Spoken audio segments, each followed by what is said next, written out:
How do I know if I'm using a complete verb? A complete verb encompasses not only the main verb, but any helping verbs that are attached to it.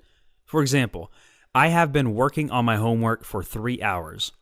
In this sentence, the complete verb is made up of 3 verbs: have been working, have, and been are both helping verbs for the main verb working. Let's learn more about complete verbs.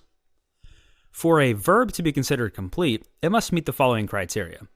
A verb indicates when the action happens based on its tense.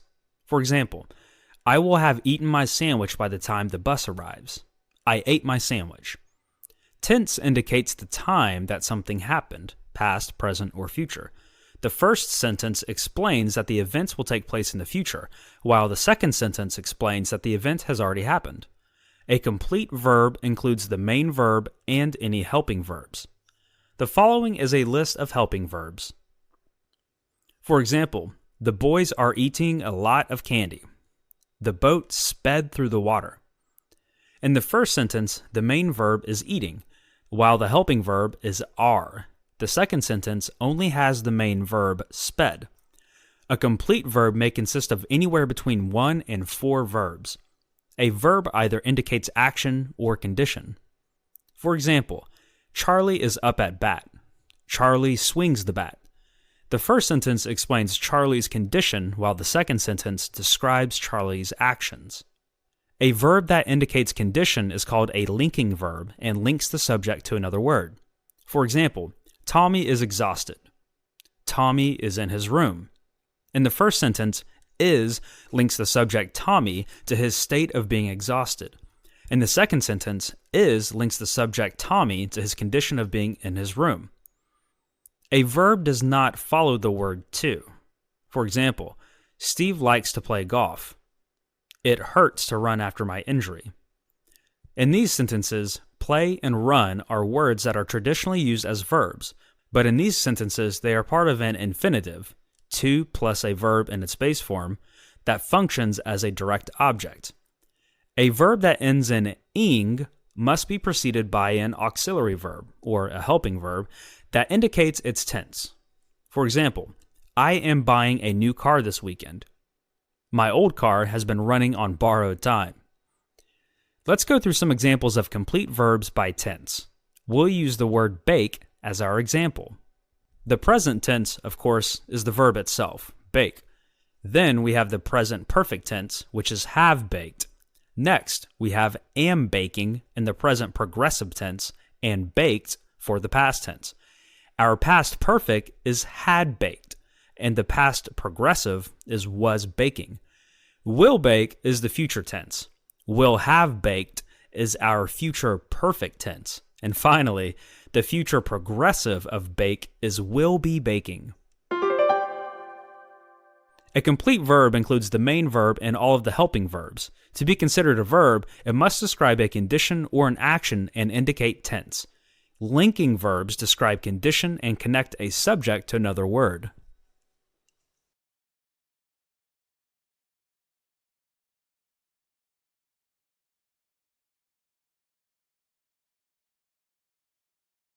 Causative verbs are verbs that show the reason that something happened. They do not indicate something the subject did for themselves, but something the subject got someone or something else to do for them.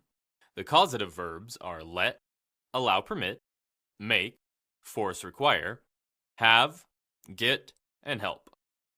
Let's take a closer look at the causative verbs.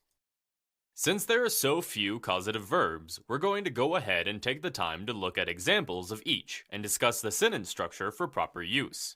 Our first verb is let, which comes with its synonyms allow and permit. Here are some sample sentences that each put this verb into action. My mom allows me to borrow the car. I let my little sister watch TV in my room. My teacher permits students to stay late for tutoring. For each of these sentences, the verb let is followed by an object, and then the base form of the verb that describes the action the object will perform. When using allow and permit, the word to will come before the verb that describes the action. Let's move on to make, which comes with the synonyms force and require. Here are some examples using the words make, force, and require. My doctor made me come back for a follow-up visit before giving me refills of my prescription. The school requires students to follow a strict dress code. My religious beliefs force me to attend services twice a week. The sentence structure when using these words is similar to the structure for let, allow, and permit. The causative verb make precedes the object that is performing the action, followed by the base form of the verb that describes the object's actions. When using force and require, the word to is added before the verb describing the action. The following examples show the proper use of the causative verb get. I got the waitress to bring us some menus.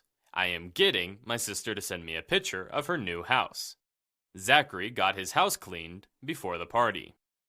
Usually, the causative verb get will require the word to before the object's action, but sometimes the word get is used informally in place of have.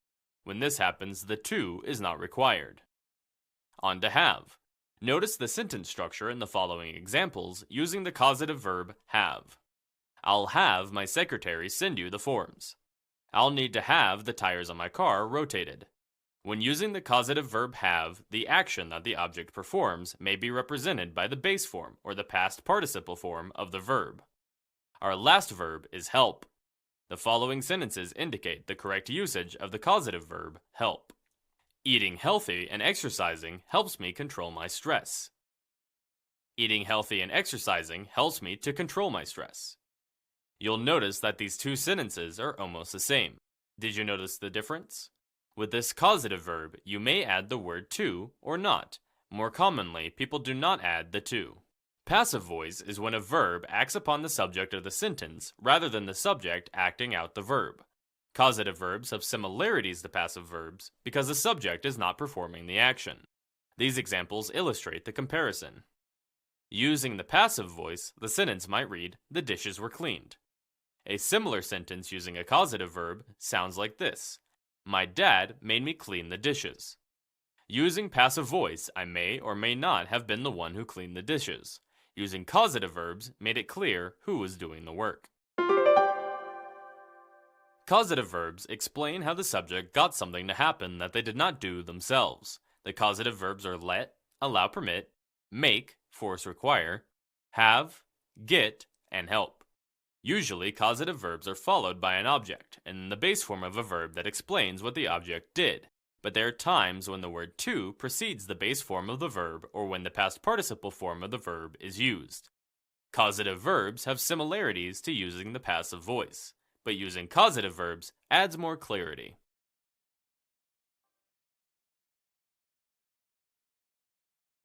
There are quite a few books, movies, and television programs where children see their parents as either completely naive or possibly a space alien from another planet. Today we will grapple with this question as we examine the concepts of evaluating reasoning.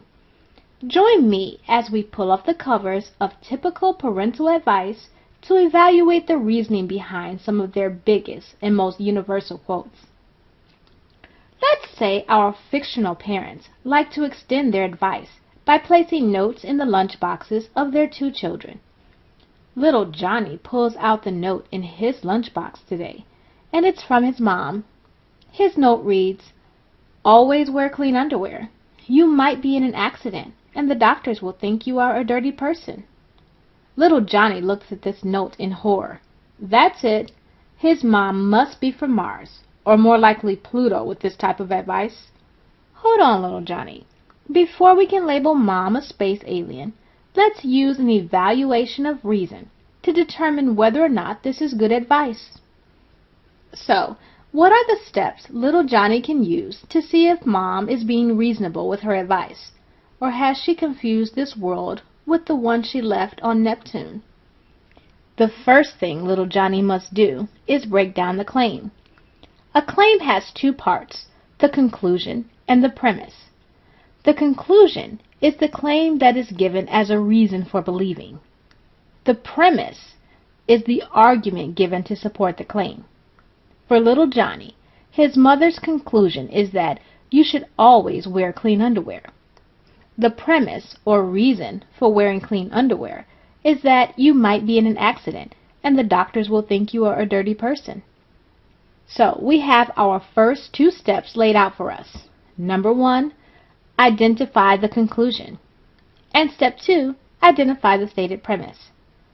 When checking the premise, be aware that there can be more than one premise for a conclusion. You will want to evaluate each premise when deciding if the conclusion is true or false.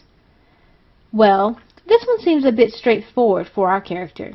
Little Johnny understands that when looking for underwear in the morning, he should pull it out of his drawer where everything has been washed and folded, rather than pull a pair out of the dirty clothes hamper. But why the fuss about clean underwear? However, there might be something amiss in this letter. Little Johnny has to stop and think just a little bit more before moving forward. Is there something else hidden between the lines of this claim? Little Johnny needs to also look for any unstated premise. For instance, is there anything not stated that needs to be true in order for the premise to lead to the conclusion? Little Johnny needs to proceed to the next step. Number 3, identify any implied or unstated premise. An implied or unstated premise is a premise that isn't specifically written out, but can be reasonably implied to make the stated principle viable. Our implied or unstated premise in the letter from Johnny's mom might be that clean underwear actually stays clean following an accident. We will let little Johnny come to his own conclusions on that one. Now, little Johnny is ready to move on to the meat of evaluating reason. Step 4. Evaluate whether the premise provides reasonable support for the conclusion. There are two routes normally taken in this evaluation: inductive and deductive validity. Inductive validity asks us to come up with a reasonable answer from the premise given and evaluate if this is in line with our conclusion. Put another way, it is improbable for a premise to be true and the conclusion be false. However, it is possible, just unlikely, that with the true premise, the conclusion is false. So, inductive validity requires our best guess as to what is likely the outcome from our premise, leading to our conclusion. Here's an example. Premise: the Earth has been revolving around the sun for millions of years. Conclusion: the Earth will revolve around the sun tomorrow. From the information given, we can reasonably induce that what has been consistent for millions of years will continue to be consistent tomorrow. However, there is a chance, no matter how small, that the Earth will get upset with the sun and choose to flee to another galaxy for a more stable relationship with a more gentle, caring, loving star. There isn't a huge chance that this is going to happen, but we can't completely rule it out, right? Deductive validity states that it is impossible for the conclusion to be true if the premise is false.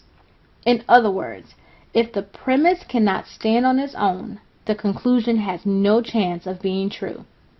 In little Johnny's case, if one's underwear cannot stay clean following an accident, it cannot be true the doctors would assume little Johnny's soiled pants are from his overall hygiene, as opposed to being mauled by a lion on the way to school. Little Johnny might begin by searching the internet or looking for journal articles that discuss the cleanliness of underwear following traumatic events that lead to a hospital stay, like kids fainting when their friends prank them by dressing up as a big angry bear and chasing them down the street. Little Johnny can examine events he has experienced or observed. Finally, little Johnny must decide if the premise is correct. Number 5. Evaluate if the premise is true or false. Be sure to back up your conclusion using data you derived from deductive reasoning or an explanation of the approach you utilized with inductive reasoning. Little Johnny will need to be able to explain how he came to his final conclusion. If the premise is true, and a good predictor of the stated conclusion, little Johnny can accept the conclusion. If our premise is false, little Johnny must reject the conclusion. If our premise is true, but not a good predictor of the conclusion, little Johnny again must reject the conclusion under the premise. The conclusion might be true, but there is no premise by which we can test it within the argument presented. Thus, the need to reject. Oftentimes, we will read information where we need to evaluate the reasoning behind it. We do that by looking at the argument presented and finding both the conclusion and the stated premise, as well as any implied premise. We evaluate the premise using a combination of inductive and deductive validity testing or reasoning. Finally, we evaluate whether or not the premise is true based on our reasoned research.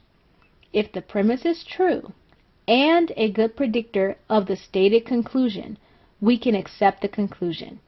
If our premise is false, we must reject the conclusion.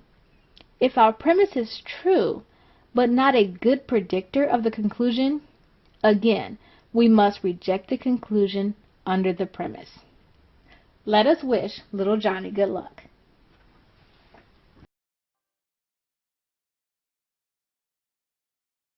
Presumably you know what a thesis is by now. If not, go and watch What is a Thesis Statement.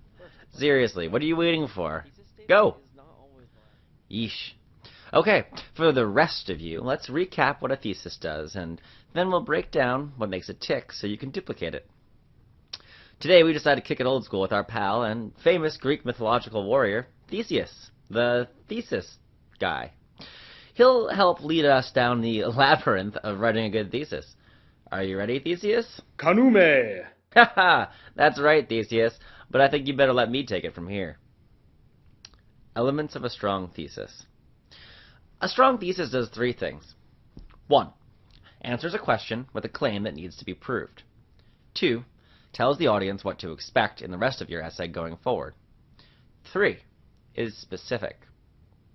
Now, how you express these three elements depends on the type of essay you're being asked to write. So let's look at a couple of situations.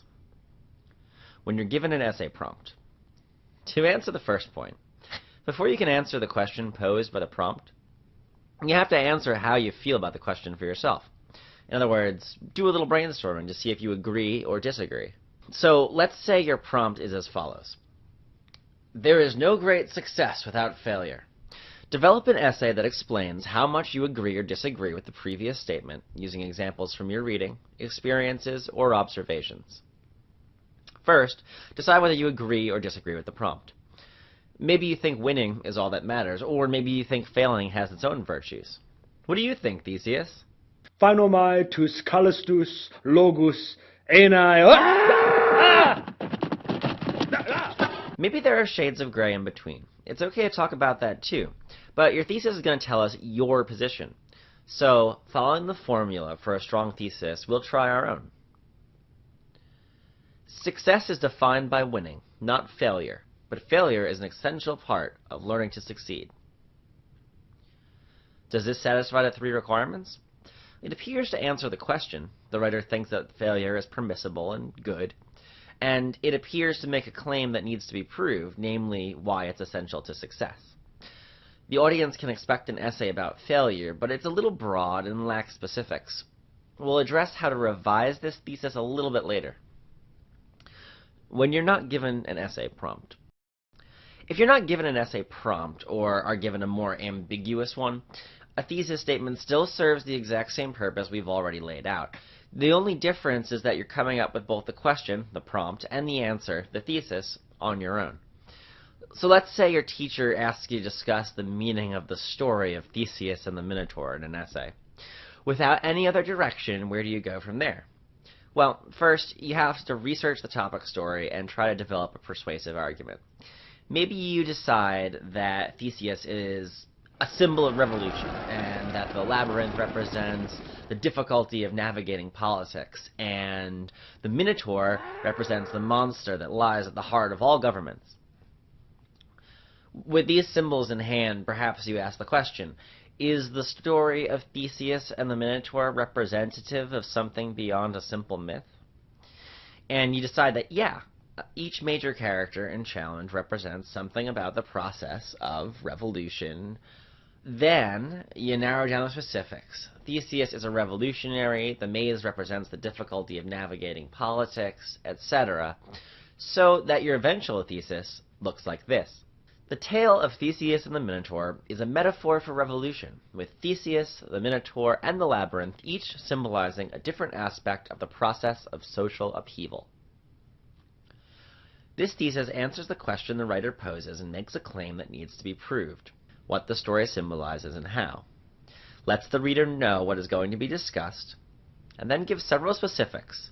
We know we'll be talking about 3 major symbols and how they relate to social upheaval and revolution, making this a serviceable thesis. One thing I should note here is you shouldn't try to bite off more than you can chew with your thesis. And that's another reason why it pays to be specific. Discussing symbolism in a short tale is appropriate for a short or medium-length essay.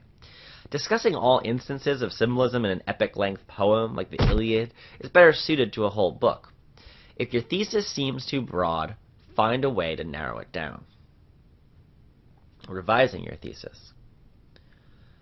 No thesis is born perfect. But during a time test where you may only have 30 minutes to an hour to brainstorm, organize, write, and edit your full essay, you may have to try to get it right the first time. All other times, however, you should revise your thesis. When revising your thesis, ask yourself, does the thesis make one argument that my reader can disagree with? Too many arguments will confuse your reader as to what the thrust of your essay is. Does the thesis allow me to fully explain my argument in the space I'm given? If not, you'll have to narrow your topic. Is this thesis worth talking about? This step often gets left out, but it's important. It's okay if the argument you want to make is way out in left field, but you have to work extra hard to justify it. Let's try the earlier thesis and see if we can make it better. Success is defined by winning, not failure, but failure is an essential part of learning to succeed. This appears to make a certain argument, namely that failure is an important part of learning to succeed. So it appears to satisfy the first category. It's essentially a slight rephrasing of the prompt, which is okay, even if it's not very exciting. What about the second component? Can you fully explain the argument? I don't think so, unless you're going to explain every failure you can possibly have in life and why it's good for you. You're going to have to be more specific. As it is, the thesis might be worth talking about, but it's too broad to say for sure. So let's try being more specific. Michael Jordan, President Abraham Lincoln, and a group of Singaporean scientists all have one thing in common. They think that failure is not only normal, but necessary for success. And you should too. This thesis answers the question the writer poses and makes a claim that needs to be proved. It takes the position that failure is necessary for success, and even directly confronts the reader that they should believe the same thing, thus pulling the reader right into the essay. It also gives 3 odd, specific examples up front that you know that they're going to talk about in the essay. This combination of specifics and challenging the reader makes this an effective thesis. Lesson review. Key points. Remember that a great, well-written, and revised thesis answers a question and makes an argument, sets the reader's expectations, has one main overarching point, and does not promise more than it can deliver in the space provided, is specific and concrete, and is worth talking about and can be well argued. Have you noticed that in action movies, the hero usually seems to have an endless supply of weapons and ammunition, and he always makes just the right moves? And even though there might be a lot of bad guys, they can never get in a good shot. The hero is always armed with just what he needs, while the other guy is sloppy, can never hit his target, and never mounts a real defense. Don't be that other guy. Think of the arguments that you construct in your persuasive essays as battles that you must come prepared for, with plenty of evidence for your claims as well as defenses to potential challenges to your positions. In persuasive essays, it isn't enough to have smart, compelling arguments in favor of your position, though you do want those. You also need evidence to support your arguments, and that evidence should come in the form of specific facts and examples. If you're writing a term paper for school, you may conduct research to find the facts and examples you need. If you're writing a persuasive essay as part of a timed essay exam, you'll be provided with information that you can use as evidence, or you'll be asked to draw on your own experiences as evidence for your arguments. For example, if you're writing a persuasive essay in which you argue that your school should offer a free tutoring service staffed by student volunteers, you'll need to provide evidence to support your thesis or main argument. You'll need to come up with a few major points in support of your thesis that can serve as topic sentences in the body paragraphs of your essay. You might identify two major argumentative points that you want to make in your paper. Students are often able to relate to and understand their peers' explanations of academic concepts, and the student tutors themselves benefit from increased understanding by explaining concepts to other students. Consider what evidence you might offer for the first major point. You might offer some researched statistics regarding the benefits of learning from a peer in a one-on-one setting. You might offer a brief story from your own experience relating how you were tutored by a friend in high school and how you were able to understand the concepts in a new and better way. The key is that you can't simply make an assertion that something is true. You wouldn't simply state that students understand their peers' explanations and offer that as support for your thesis without providing evidence to back up your claim. Always imagine that your reader is skeptical. You'll need to fully prove your point with evidence in order to receive a good score on your essay. In addition to offering evidence to support your own position, you'll need to anticipate and refute potential opposing views. To refute an idea is to prove that idea false. Why is it important to refute opposing views in your essays? You might have enough strong points in the case you're already building without discussing what skeptical readers who oppose your arguments might say. But if you don't address potential opposing views, you've left your argument open to very easy criticism without defending your ideas. So you'll need to conduct research, or if you're working on a timed essay exam, do some brainstorming to come up with what the opposing side's strongest arguments would be. For our example essay about student tutoring, an opposing view might be that the school should offer a tutoring center staffed by professional tutors and teachers rather than students, so that the people who come to the center seeking help can be assured that they'll be receiving reliable and accurate information. You might refute this point by countering that the school does not have the funds to hire professional tutors and that your school is home to more than enough students who could very effectively work as tutors and who might be motivated to perform their duties well through a system that awards course credits for their work. So we know that you'll need to identify major argumentative points in support of your thesis, that you'll need to present evidence in support of those points, and that you'll need to refute opposing ideas. Naturally, you'll need to figure out where to put all of that stuff. As is the case with any paper, it's very useful to sketch out an outline of the major points that you'll make so that you can more effectively structure your paper. Doing this will help you determine the best ways to arrange your points with respect to the opposing views that you'll raise and refute. Consider what your strongest points are. Do your strengths lie in the major argumentative points that you sketched out in support of your thesis? Is your most effective point one that comes from refuting an opposing view? It's up to you to decide whether to open the body of your essay with what you deem to be your strongest point, or to close with your strongest point. Each strategy can be effective in its own way. Similarly, you might group all of your points that you make refuting opposing views together at the start of the body of your paper or at the end of the body. Or you might decide to structure the paragraphs in your argument so that you address opposing views when they naturally arise. For example, after you devote a paragraph to your major argumentative point that students are often able to relate to and understand their peers' explanations of academic concepts, you might devote a paragraph to refuting the opposing view that professional tutors would be preferable by underscoring the availability of qualified and effective student tutors. Remember that you'll need to provide evidence in support of your point, perhaps in the form of details about other schools that have student-staffed tutoring service that have proven successful. In a persuasive essay, it's crucial to offer specific details and examples in support of the major points that you argue. In addition to structuring your body paragraphs around your major argument points, you'll also need to anticipate and refute potential opposing views so as not to leave yourself vulnerable to obvious criticisms of your points. You'll be more convincing if you shore up any potential weaknesses in your argument. As you structure your paragraphs, think about whether you want to begin or end your argument on the strongest note, as well as where your refutations of opposing views might arise naturally in the course of your argument. Thankfully, when it comes to writing essays, we are not expected to know all facts, figures, and information off the top of our head. Not only are we encouraged to use outside sources, we are expected to use them. However, in the information age, we can be overrun with information. So, how do we determine if a source is a good source, and how do we use that information in our essay? A source is the place in which you gain information used in your writing. A source can be a printed document, an online document, a speech, a quote, or even a television or radio program. The best sources are those in which your reader can go back and verify for themselves the information you utilized. There are two types of sources, primary and secondary.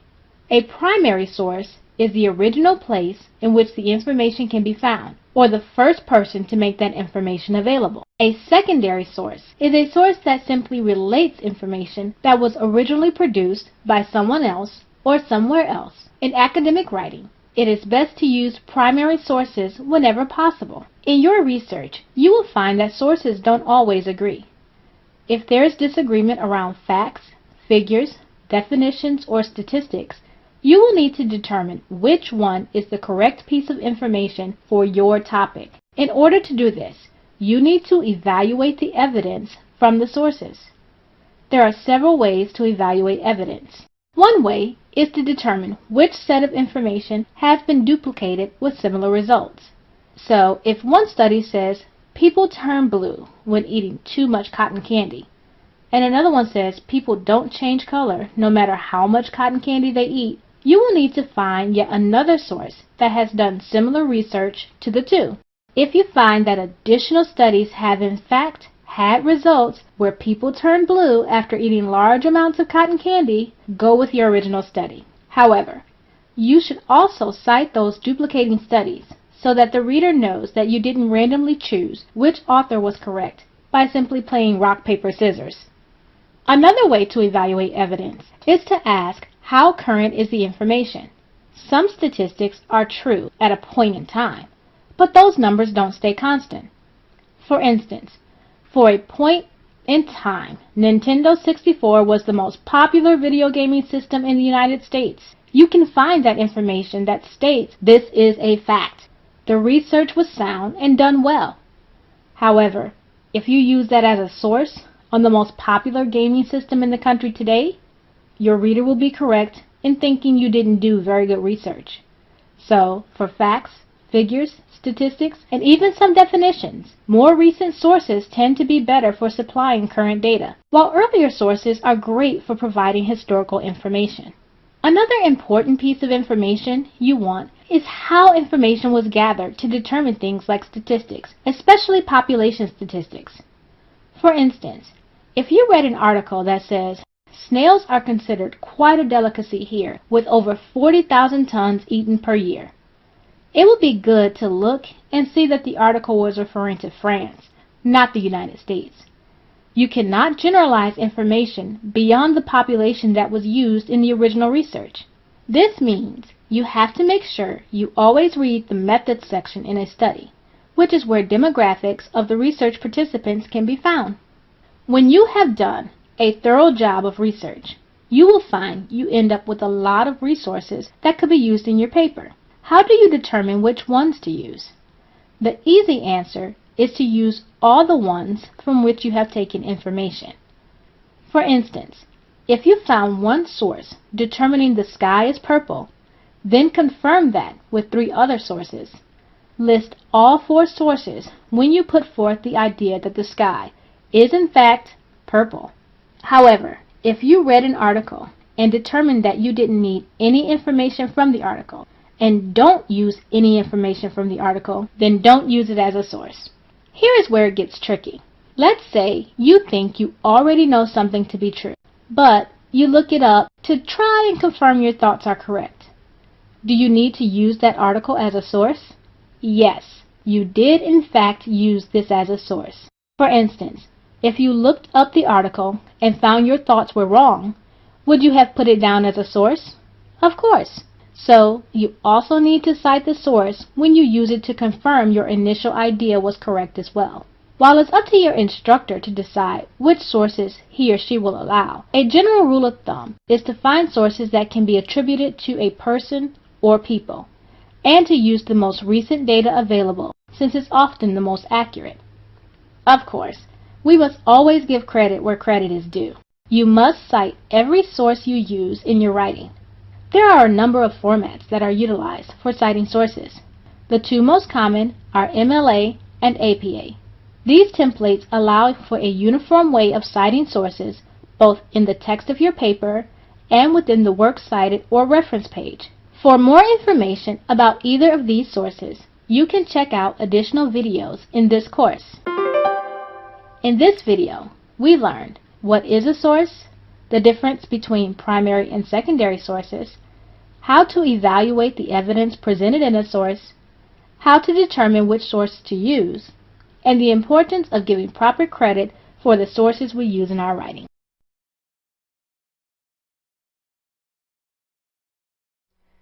That's just a bunch of rhetoric.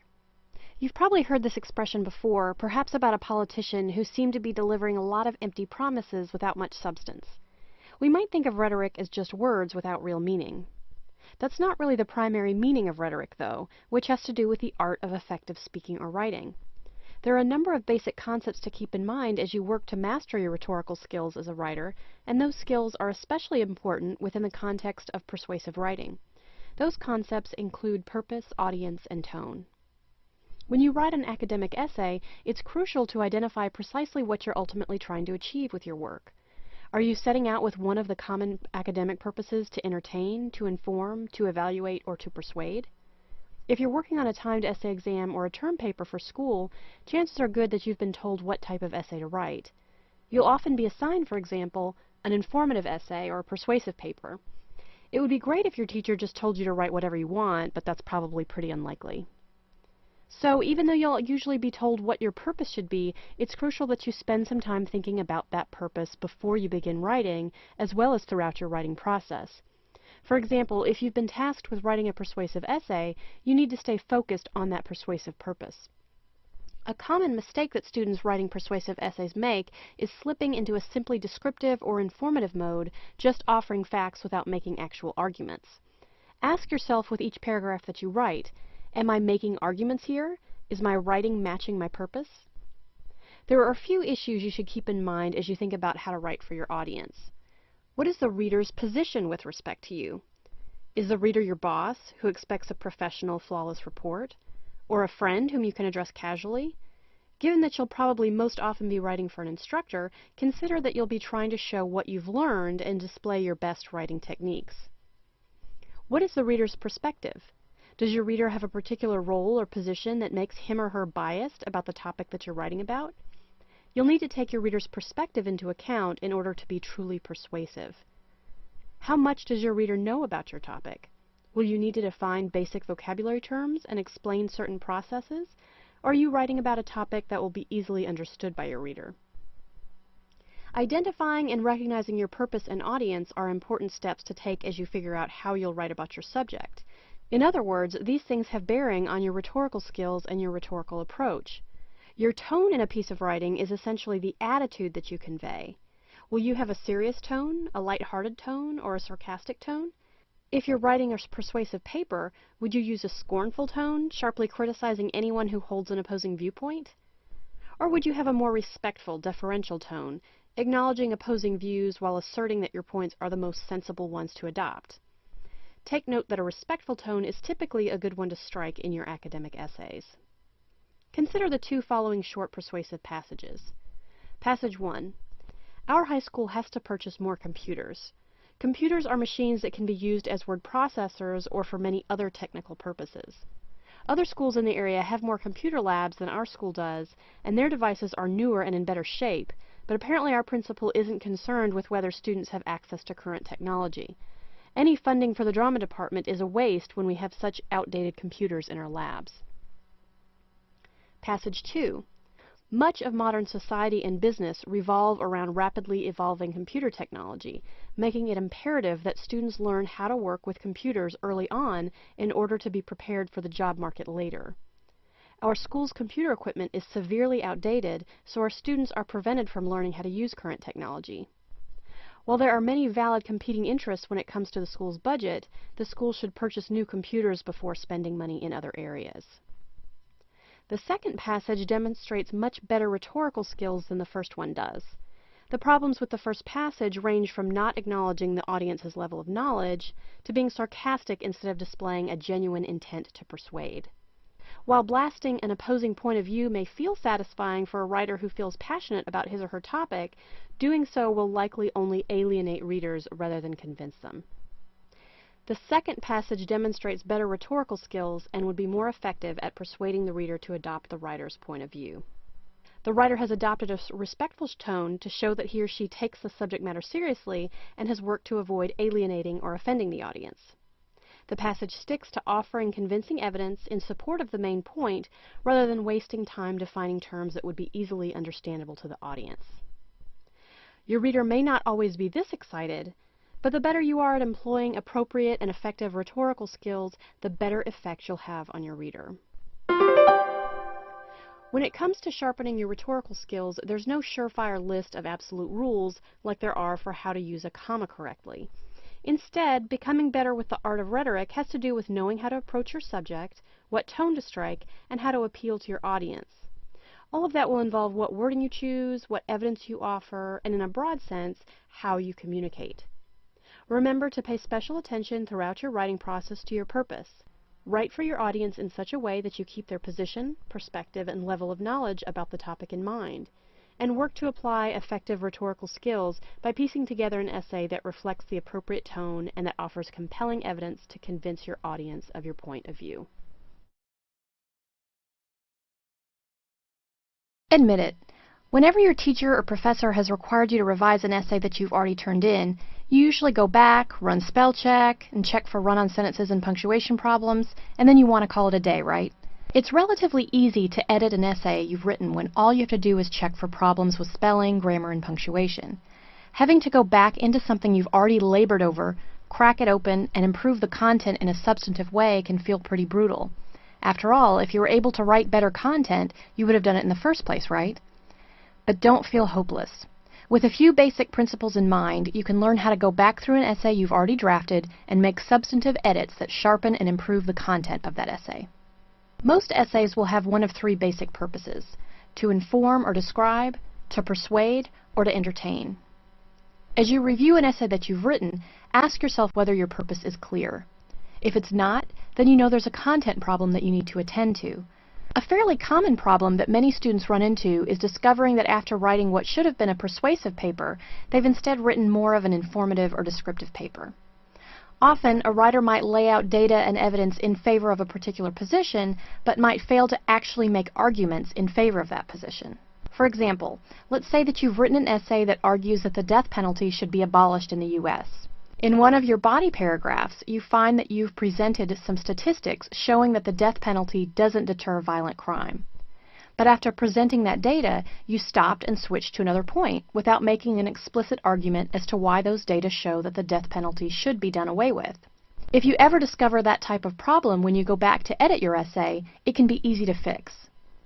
Identify each instance in which you've provided a fact or example in support of your position.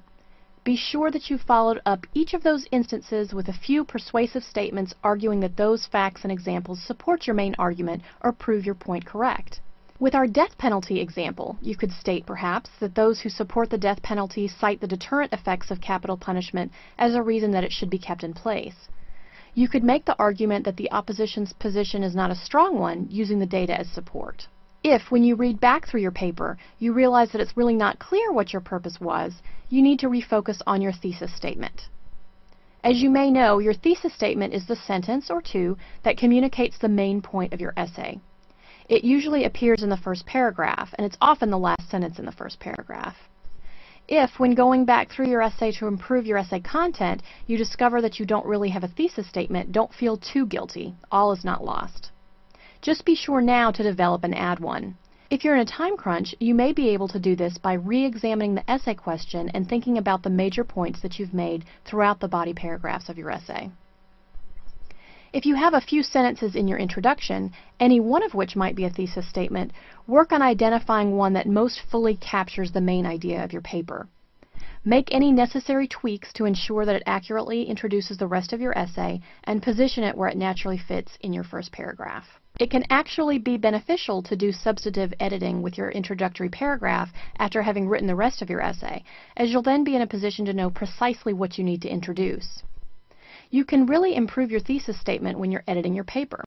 For example, if you've written a persuasive essay arguing that the death penalty should be abolished, you could go back and revise your thesis statement from this, "The death penalty should be outlawed in the United States," to this, "The death penalty should be outlawed in the United States because it does not deter violent crimes, it is applied in a discriminatory fashion, and not all individuals sentenced to death in this country are guilty." Going back and editing your essay for content allows you to strengthen a so-so thesis statement by tying it very specifically to what you've written about. When you review your thesis, be sure also to take a moment to review the essay prompt. It can be easy when writing an essay to get off track and lose focus. As you edit your essay, think about what you've been asked to do for the assignment. Ask yourself whether your thesis provides a reasonable response to that essay question. As you read back through the body paragraphs of your essay, quickly check each body paragraph and ask yourself whether it has a clear main point. Does that main point support your thesis? If you find a paragraph that has gone off track, consider whether it's so off point that you should delete it altogether, or whether you can edit it to redirect its focus so that it's more in line with the main point of your essay. So let's say that you've written an essay arguing that your city should enact a law prohibiting individuals from using cell phones while driving. If, upon reviewing your essay, you stop at a paragraph that discusses other causes of distracted driving, like using car radios or eating while driving, you may decide that while you've stayed on the very broad topic of distracted driving, your paragraph has not stuck with your basic point about prohibiting cell phone use for drivers. While it can be painful to cut out a paragraph or more that you've worked hard on, if that paragraph really sticks out to you as being off topic, you're better off cutting it out. Next, consider whether you've left out any major points. For example, if you're writing an informative essay in which you explain the major causal factors that have contributed to global climate change, do a quick review to see if you've included all of the major factors that you came across in your research or that you initially planned on during your pre-writing. It may be the case that some big points from your pre-writing or planning phase don't fit well in your essay, in which case it's a good thing to have left them out. But if there's an important point that's missing, you'll want to take the time to construct a paragraph or more to address it. If you've ever submitted an essay to a teacher or professor and gotten it back with the comments saying, "Support this assertion," or "How is that the case?" then you understand the importance of including supporting details in your papers. It's great if you've written an essay that makes stellar major points, but if you read back through it and see that the body of the essay is very vague and your points are really general, then you still have some work ahead of you. Using our climate change informative essay example again, let's say that you've explained in your essay that industrial activities have raised carbon dioxide levels in the atmosphere, in turn contributing to global warming. Let's say that you've also explained what a few of those industrial activities are. That list of activities would count as details, but that would very likely not be sufficient. As you go back to edit and revise your essay, work on explaining how those activities have increased carbon dioxide levels. What's the scientific process involved? Employ details to describe how those increased levels lead to climate change. Remember to read back through your essay with a critical eye. Do you have a lot of general, vague statements? Do you have any unproven assertions? You may be able to spot this problem by looking for topic sections in your essay that are short, or at least shorter than the other sections of your paper. Don't skimp on details, and be sure that your explanations and arguments are always supported. Organization might be the toughest thing to check for when you go back through what you've written to try to edit and improve the content of your paper. It's one thing to insert a few details or even insert a new section, but making major rearrangements to a paper that's already done can feel impossible. But there's a relatively pain-free method you can use to work on improving your paper's organization. Just like taking vitamins and flossing, outlining our papers before we write them is one of those things that we know we should do, but that can be hard to get into the habit of doing. If you didn't outline your paper ahead of time, or even if you did, Try outlining your paper after you've written it, when you're in the editing and revising stage. Just do a quick list of the points you've made on a sheet of paper. If your paper is 6 pages or fewer, you might scribble down the big point from each paragraph. If you've got a longer paper, you might go subsection by subsection. Once you've listed out your major points, go back and read through your list. Does the progression make sense to you? For example, if you've explained the process of how climate change occurs, have you skipped any steps that need to be filled in?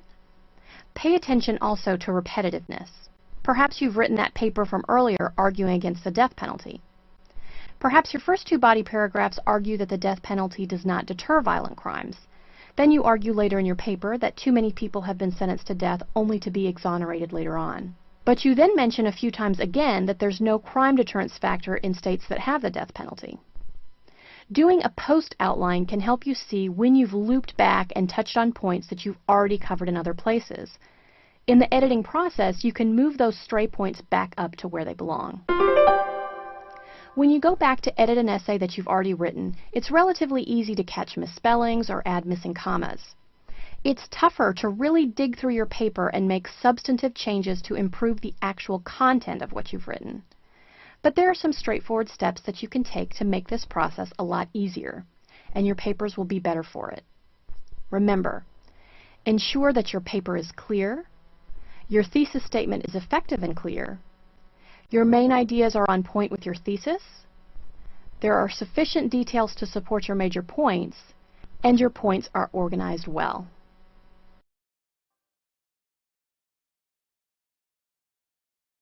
You've brainstormed, you've written and revised a smashing thesis, you've picked compelling examples and crafted exciting body paragraphs, and then delivered a smashing conclusion that's definitely going to convince your reader of your beauty, intelligence, and wit.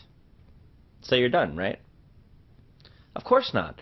There's one more step to go, and that's to proofread your essay. Proofreading is the final step in revising your essay, where you check for grammar and spelling mistakes, missing words, and typos that you might not have caught while making other edits. It's also really tough. Mark Twain once wrote, "You think you are reading proof, whereas you are merely reading your own mind.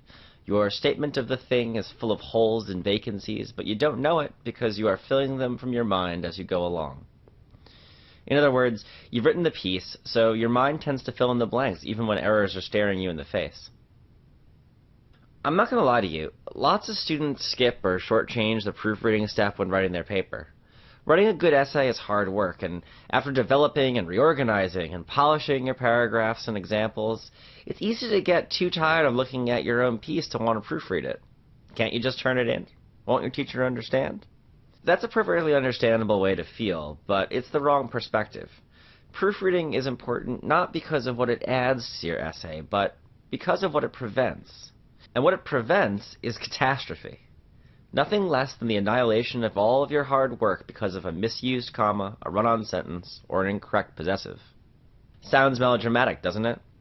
But take this passage from one of the stories in Sir Arthur Conan Doyle's Adventures of Sherlock Holmes. "Life is infinitely stranger than anything which the mind of man could invent." The sentence is firm, conclusive, and elegantly phrased. Now look at the same sentence with some proofreading errors. Notice that the meaning of the sentence hasn't changed at all, but one misspelling, infinitely, one grammar mistake, then instead of than, and one typo, the, is missing from the sentence, and the sentence has completely lost its power. Remember that an essay is an argument that you are building for your reader, ultimately trying to persuade him or her of your point of view. By skipping the proofreading step, you risk letting silly mistakes slip through. Taken on their own, that may not matter much, but in the context of your essay, an error like exchanging to, T-O, when you mean to, T-O-O, can ruin your credibility. Proofreading allows you to maintain that credibility. Get up from your paper and do something else for a while. Seriously. Go read something. Eat a meal. Play a game. Whatever you can do to get your paper out of your head for a while. If you try to proofread immediately after you finish writing, it's much harder to see the mistakes you may have made. This won't work during a time test, of course, in which case you should still use the strategies that follow without taking a break, but if you can stop looking at your essay for a bit, you should. It's important to find a proofreading strategy that works for you. Some people prefer to proofread with a paper copy of their essay, for instance, while others are comfortable editing on their computers. Everyone's different, so it makes sense to try some of these strategies until you find the one that's the right fit. Here are a few. If working on a computer, use your word processor's spell checker and grammar checker before you proofread. Make sure to review each correction individually, however, as your computer doesn't always have perfect grammar or understand a certain spelling in an unfamiliar context. Read your essay back to yourself. When you read your essay aloud, the little errors that you might normally glaze over suddenly pop out at you. If you're in a room that should be quiet, like a testing center, just read quietly under your breath so as not to disturb your classmates. Read your essay backwards. If reading aloud isn't your style, try reading your essay from the bottom up, starting from the last sentence of the last paragraph and working your way backwards. This way you take away the context of the sentences, and you have to look at each individually. Figure out the types of errors you typically make and proofread for one error at a time. For instance, if you tend to mess up there, and there a lot, look for this type of error in your paper first. Or if you have trouble with commas and semicolons, go through your paper and just check these punctuation marks. Make sure your tenses don't shift. That kind of stuff. Correcting for one error at a time makes it easier to not become overwhelmed and will make you a more efficient proofreader. Once you've covered the mistakes that usually trip you up, do a final general proofread for anything you might have missed. Don't forget to proofread your changes. You may think you're finished with your proofreading, but if you've made any significant revisions, say you read your paper aloud and didn't like a particular section so you changed it, don't forget to proof these changes too. I'd be pretty embarrassed to count the number of times I've revised a piece of writing only to see some error crop up in a section I'd rewritten because I was too lazy to proofread it. Proofreading is the final step in the editing process, where you correct for typos, spelling mistakes, and grammar mistakes. If you don't proofread, you risk letting errors into your work that ruin your credibility and all the hard work you put into your essay. Find the strategy that works for you, including trying to identify the kinds of errors you usually make, then proofreading for them one by one, reading your essay backwards, and/or reading the essay aloud. Don't forget to step away from your essay for a while before proofreading, if possible, so you'll have a fresher perspective when you come back to it.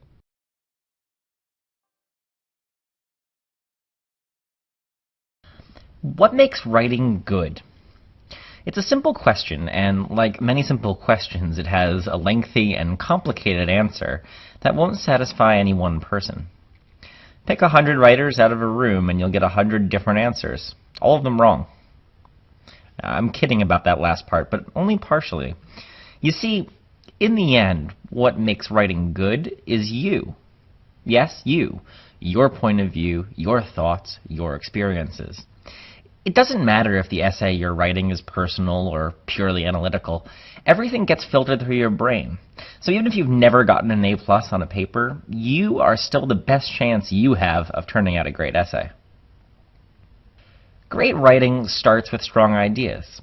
That means brainstorming for strong examples, searching within yourself to figure out what you think or feel about the topic, and putting those ideas on paper to see which make the most sense, which are the most persuasive, and which you think will affect your reader the most. When trying to come up with a good argument, don't just settle for the first thing that comes to mind. Instead, try to dig deeper and come up with something you think is true that no one said before. With many assignments, teachers are reading the same arguments, the one everyone thinks of first, meaning he or she ends up reading 80 variants on the exact same paper. If you want to earn points, try to be the one who takes the road less traveled and finds a new angle. That's what makes for good and memorable writing, and that's what will help you earn that A. Of course, we're not all geniuses every time we sit down to write a paper. So if you can't think of anything original, make sure that the point of view you do choose is rock solid and full of strong, specific examples. That brings us to our next topic. Writing an essay means telling a very specific kind of story.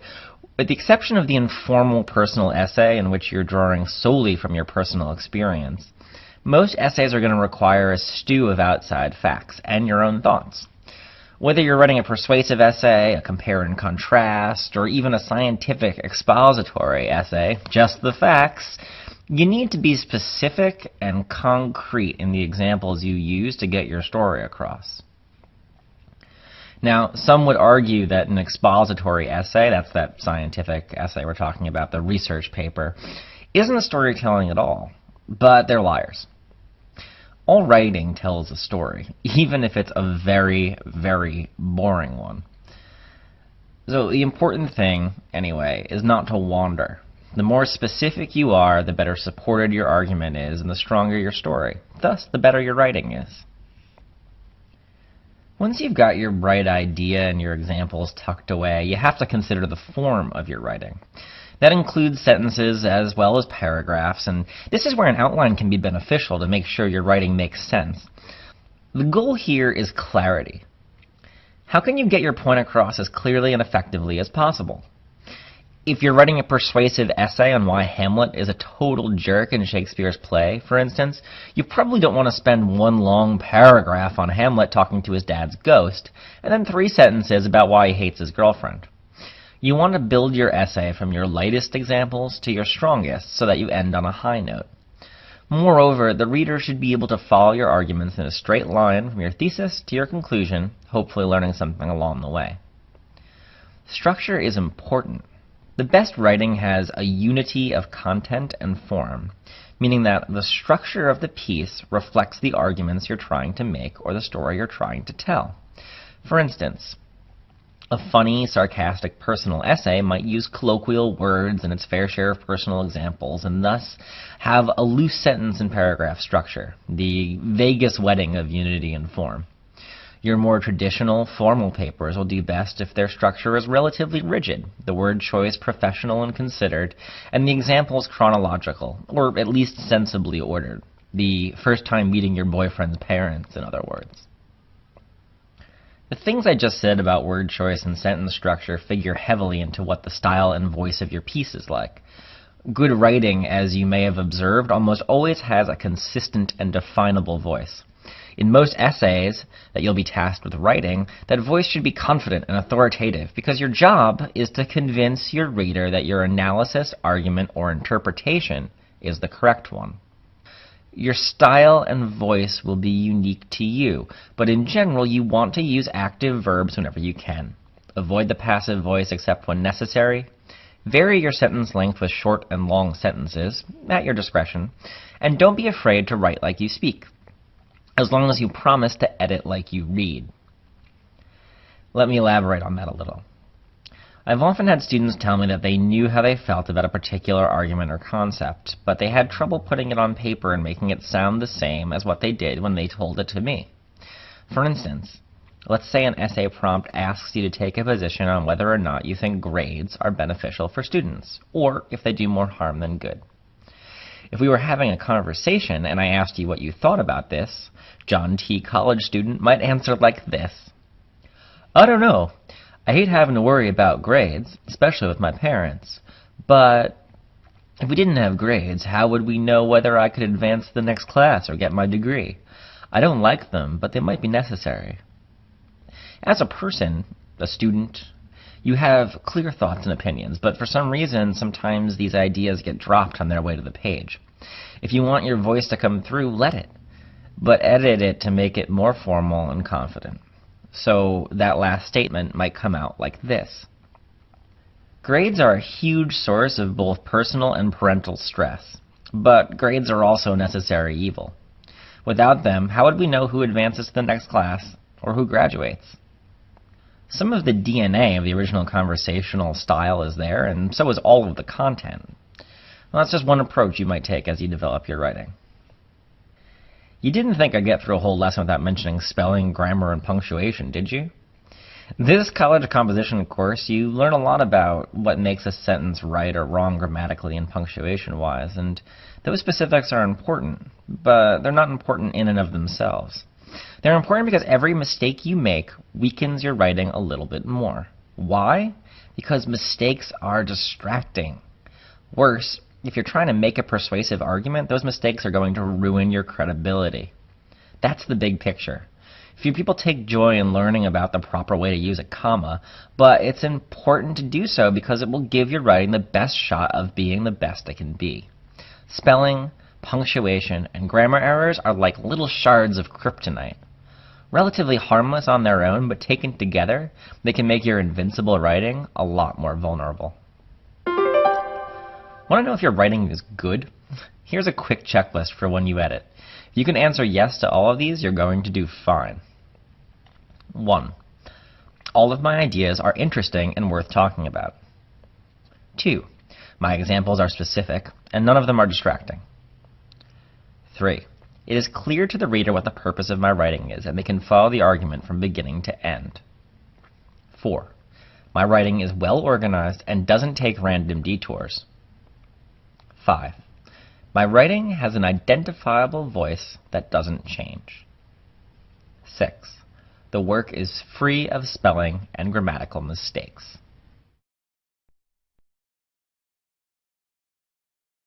Do you watch the Super Bowl every year? If so, are you one of those fans who stays glued to the TV screen for the entire length of the game, hanging on to every play? Or do you have the game on in the background, kind of keeping up with what's going on while you do your laundry? Maybe your significant other watches it and you don't understand football at all. It seems to go on forever and you really just want to catch the commercials. Your degree of interest in the big game every year probably depends on how well you understand how football is played, how exciting you find the sport, and how much patience you have for following something that can get a bit complicated. The basic principles of holding a viewer's interest apply to readers too. When you write an essay, you want your ideas to be easily understood and your points to be interesting. You want to maximize the impact of your paragraphs on your reader. You'll never catch me watching the Super Bowl for the simple fact that I don't understand how football is played, so watching the game for hours would be really boring. If I had even a basic sense of the rules of the sport, I'd probably find the big event at least a little bit interesting. You may have had the experience of reading something that you didn't understand, maybe a technical instruction manual or the textbook for a subject that went over your head, and you no doubt found that experience frustrating and mind-numbingly boring.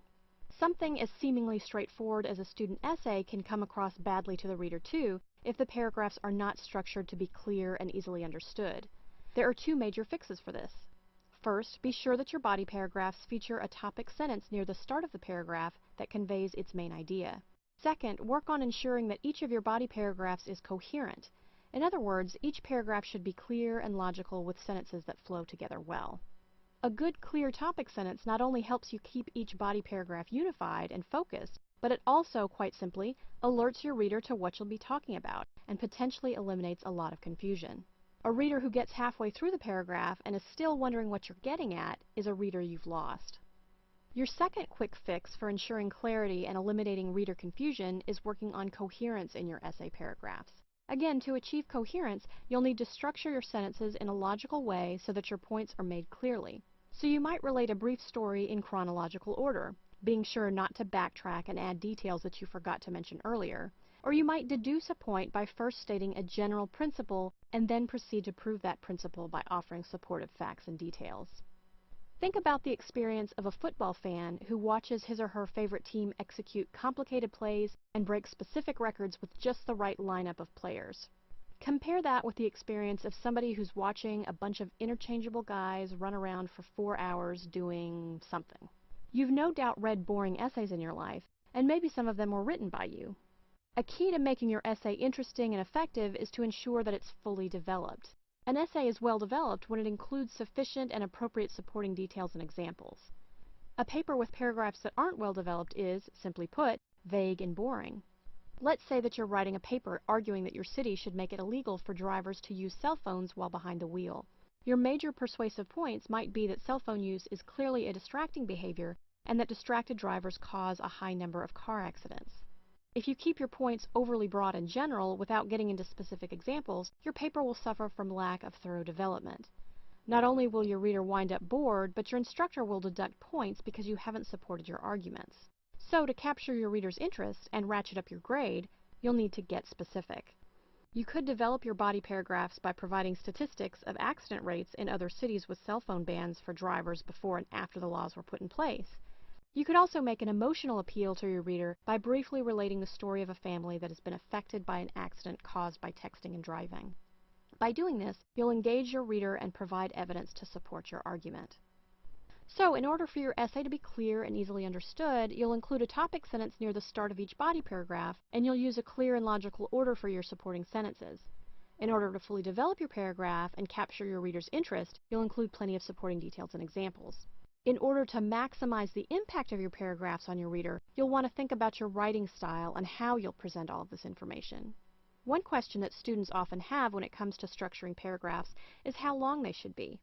We know we need a topic sentence, some supporting sentences in the middle, and sometimes a concluding sentence that wraps up our points for the paragraph. But just how many sentences should go in the middle? There's not a hard and fast rule that tells us how many sentences a paragraph should have. If you're working on a timed essay exam and you need to assess quickly whether your paragraphs are a reasonable length, a good rule of thumb is that each paragraph should be in the ballpark of around 6 or 7 sentences, including your topic sentence and concluding sentence. Some effective paragraphs are quite short, though. If you find that your paragraph is getting to around 10 sentences or so, you should consider breaking it up into smaller paragraphs so that your reader can follow your ideas more easily. Think about the football viewer who gets lost in the complexities of the game as it drags on and on. A paragraph that takes up a full page can get confusing and may be hard for a reader to wade through. You don't want your reader to be tempted to skip a long, unwieldy paragraph. As you write your essay, think also about varying your sentence structure. In other words, don't use the same pattern or structure for each sentence in a paragraph, and try to avoid using several overly short sentences. Let's say you were to write the following sentences in one of your body paragraphs. Drivers who use cell phones cause accidents. These accidents could be prevented. Our city should pass a law banning cell phone use by drivers. This law should be strictly enforced. This law would make our roads safer. You may notice that these sentences have the same rhythm and that they have a short subject-verb construction, meaning that they are all brief sentences that feature the subject first, followed quickly by the verb. Teachers want to see that you can use more complex sentence structure. For example, drivers who use cell phones cause accidents that could be prevented. To reduce the number of car accidents, our city should pass a law banning cell phone use by drivers. If this law were strictly enforced, our roads would be safer. Avoiding short subject-verb sentences tends to make your writing a bit more interesting, and your reader may be more engaged with your paper. Remember that you want to structure your essay paragraphs and the sentences within those paragraphs in such a way that your readers don't end up with glazed-over expressions. Work on making your paragraphs clear and easily understood by employing topic sentences and a clear and logical order for your sentences to achieve coherence. Try to capture your reader's interest by writing well-developed paragraphs featuring vivid supporting details and examples. And maximize the impact of your paragraphs by ensuring that they don't end up too long. 6 or 7 sentences is a reasonable rule of thumb. Work on varied sentence structure so that you don't fall into a repetitive pattern of short subject-verb sentences. Oftentimes, when writing an essay, we know what we want to say. We just struggle with how to say it. One of the best ways of getting better at expressing yourself is through a good understanding of sentence structure. Just like you need to learn to read music to express yourself on the piano, you need a firm grasp of sentence structure to express yourself in writing. In this video, we are going to review the most common types of sentences found in English language writing and how to determine the right ones to use for your essay. There are 4 main types of sentences: simple, compound, complex, and compound complex. Simple sentences contain one independent clause. The best way to figure out if a sentence has more than one independent clause is to see if it has more than one subject and verb. For instance, in the sentence, I swam and fished yesterday, although there are 2 verbs, swimming and fishing, there is only one subject, I. In the sentence, Jack and Jill went up the hill, we have 2 subjects, yet just one verb.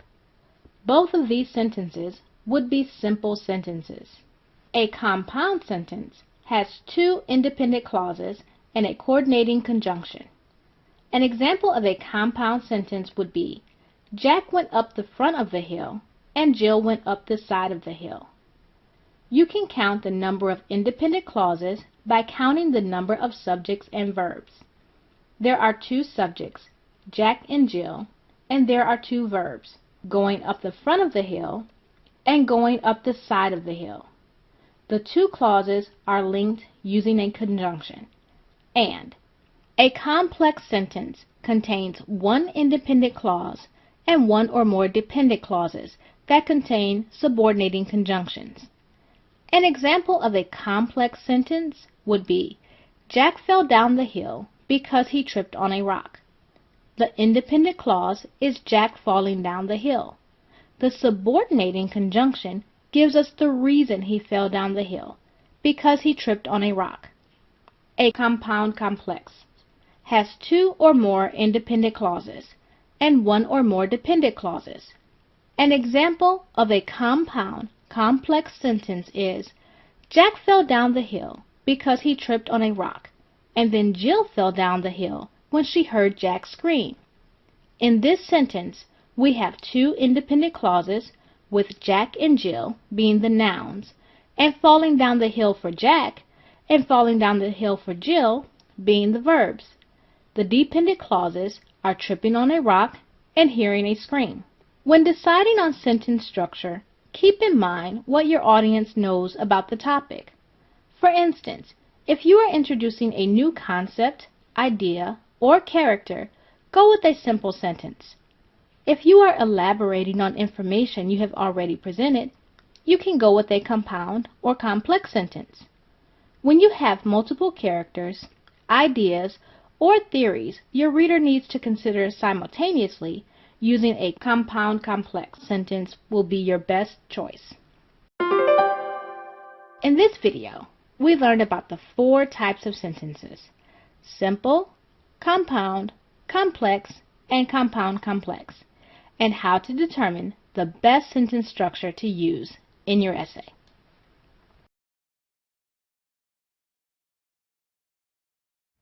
A good essay. You can't begin to start writing one. Not really, unless you learn to write sentences clearly. That is a bad sentence. When you hear me speak it, or when you read it on the screen, you probably feel that instinctively. But how would you fix it? Let's take a second to analyze it. The sentence is actually grammatically correct, but its priorities are out of whack. The first clause is a good essay, which you assume is the subject. We're going to talk about a good essay. The next clause tells you that you can't begin to start writing one, but you don't know in what way the author means. Is it because you don't speak English? Because your best friend was killed by a rogue sentence? Because you refuse as a matter of religious principle? It's not clear. Next, you have not really, which is an aside, a bit of the author's voice that doesn't add anything to the sentence. It actually makes it more confusing. And then, finally, unless you learn to write sentences clearly, where the point of the sentence is finally revealed, but it ends on the adverb clearly, which may be confusing. Does it modify sentences or write, you might ask? The connection between the sentence's subject and its intent couldn't be further apart. Here's the same sentiment cleaned up. You can't write a good essay without learning how to write clear sentences first. Or, more stylishly, clear sentences are the foundations of great essays. Here's the thing. While we all wish that we could write with perfect clarity every time we sat down to a pen and paper, that's not realistic. Writing good, clear sentences is less about learning how to make sparkling unicorn rainbows of text pour from your fingers than it is about learning how to fix and refine your writing after you put it down. Though you'll get better the more you practice, and eventually turn out pretty good sentences in the first try more often than not. To put that more simply, clear sentences emerge from careful editing. Here's a checklist of questions you can ask yourself to make your writing easier for your reader to understand. Do all of the words in the sentence serve a purpose? As we saw in the example sentence, one of the reasons it was confusing is there was additional information that didn't serve the intent of the sentence. When you're trying to fill space in a paper, suddenly adjectives, adverbs, and unnecessary asides often start popping up. Worse, many students, in the course of trying to reach minimum length requirements for a paper, start writing sentences with no substance at all. Let's look at an example. In the course of the novels, we are given multiple chances over and over to become suspicious of Snape's character. Most importantly, the multiple times that he harasses Harry and his friends for seemingly no reason at all, even though they hadn't done anything to him. The sentence, an analysis of a popular book series that shall not be named, is pumped full of redundancies and ambiguous phrases that take away from the clarity of the sentence. First, we have multiple chances and over. As the writer, maybe what I think I'm saying is that Snape gives multiple reasons to doubt him on several separate occasions. Or maybe what I mean is that he does certain things enough times, i.e. over and over, that there are multiple reasons to doubt him. It's not clear, so it has to go. Let's get rid of over and over. Next we have, most importantly, the multiple times. We've already used multiple in the sentence once, so let's replace that with a synonym, like many. Also, what does most importantly tell us? It seems to refer back to the multiple reasons, but what is most important? If what the writer really means is to point out specific instances, he must be specific. Let's replace most importantly with including. Next, let's look at the last part of the sentence. Seemingly no reason at all, even though they hadn't done anything wrong to him. This is classic fluff, as seemingly no reason at all, and even though they hadn't done anything wrong to him, express the same sentiment. Choose one, whichever you think is most effective. But we'll clip the last part entirely and remove at all, since there's no difference between no reason and no reason at all, as well as seemingly, a word choice that makes the sentiment weaker, not stronger. Are you still with me? Finally, to backtrack to a matter of style, ask yourself, what does in the course of the novels mean? What course are we talking about? Let's remove in the course of entirely, and let the novels speak for themselves, and not make it an introductory clause, but put it in the thick of the action. After our patented sentence weight loss plan, here's the lean, mean sentence we're left with. We are given multiple chances in the novels to become suspicious of Snape's character, including the many times he harasses Harry and his friends for no reason. Is the sentence in passive voice? Look, passive voice isn't always a bad thing, and we'll go into problems with passive voice in greater depth in other lessons. But in general, you want to avoid it because it emphasizes all the wrong parts of the sentence and, worse, bores your readers. Check this out. The new form of life discovered by the scientists will be remembered by generations to come. We're talking about discovering new life. Let's not make it boring. In the active voice, the subject is the one performing the action. Gladys sang a song. But in the passive voice, the subject is having the action done to it, as in, the song was sung by Gladys. Here, we've got a couple of passive constructions, so let's fix them to make the verbs active again. Let's change the new life form discovered by the scientists to the scientists discovered a new life form. See, now the scientists are doing the discovering, not having the discovering done to them. Then, let's change will be remembered to remember, and place it so that generations are performing the action. So the whole sentence now looks like this. The scientists discovered a new life form that generations to come will remember. Much more interesting. Now ask, have I made any common mistakes? Finally, check to make sure you haven't made any obvious errors. Are all of your commas, colons, and semicolons in the right place? Is anything misspelled? Do your subjects and verbs all agree with each other, singular to singular and plural to plural? It's important to edit and proofread your sentences because little mistakes make your sentences confusing and distract your reader from the point you're trying to make. While your reader is staring at that misplaced comma, he's completely ignoring the substance of your sentence. There goes all your hard work. Listen to the rhythm. Sentences have rhythms. They can be long or short, verbose or simple. And sometimes they can go on, twisting and turning down roads and alleyways, rising, falling, tumbling over themselves, and gliding to a gentle finish, unless you don't want that. Read your sentences out loud. Listen to them. If you find yourself getting lost, it's time to edit them. Then take those sentences and start making their rhythms play against one another, a practice that's more boringly called varying sentence structure. How they all fit together is what eventually makes up your unique style and voice. Lesson review.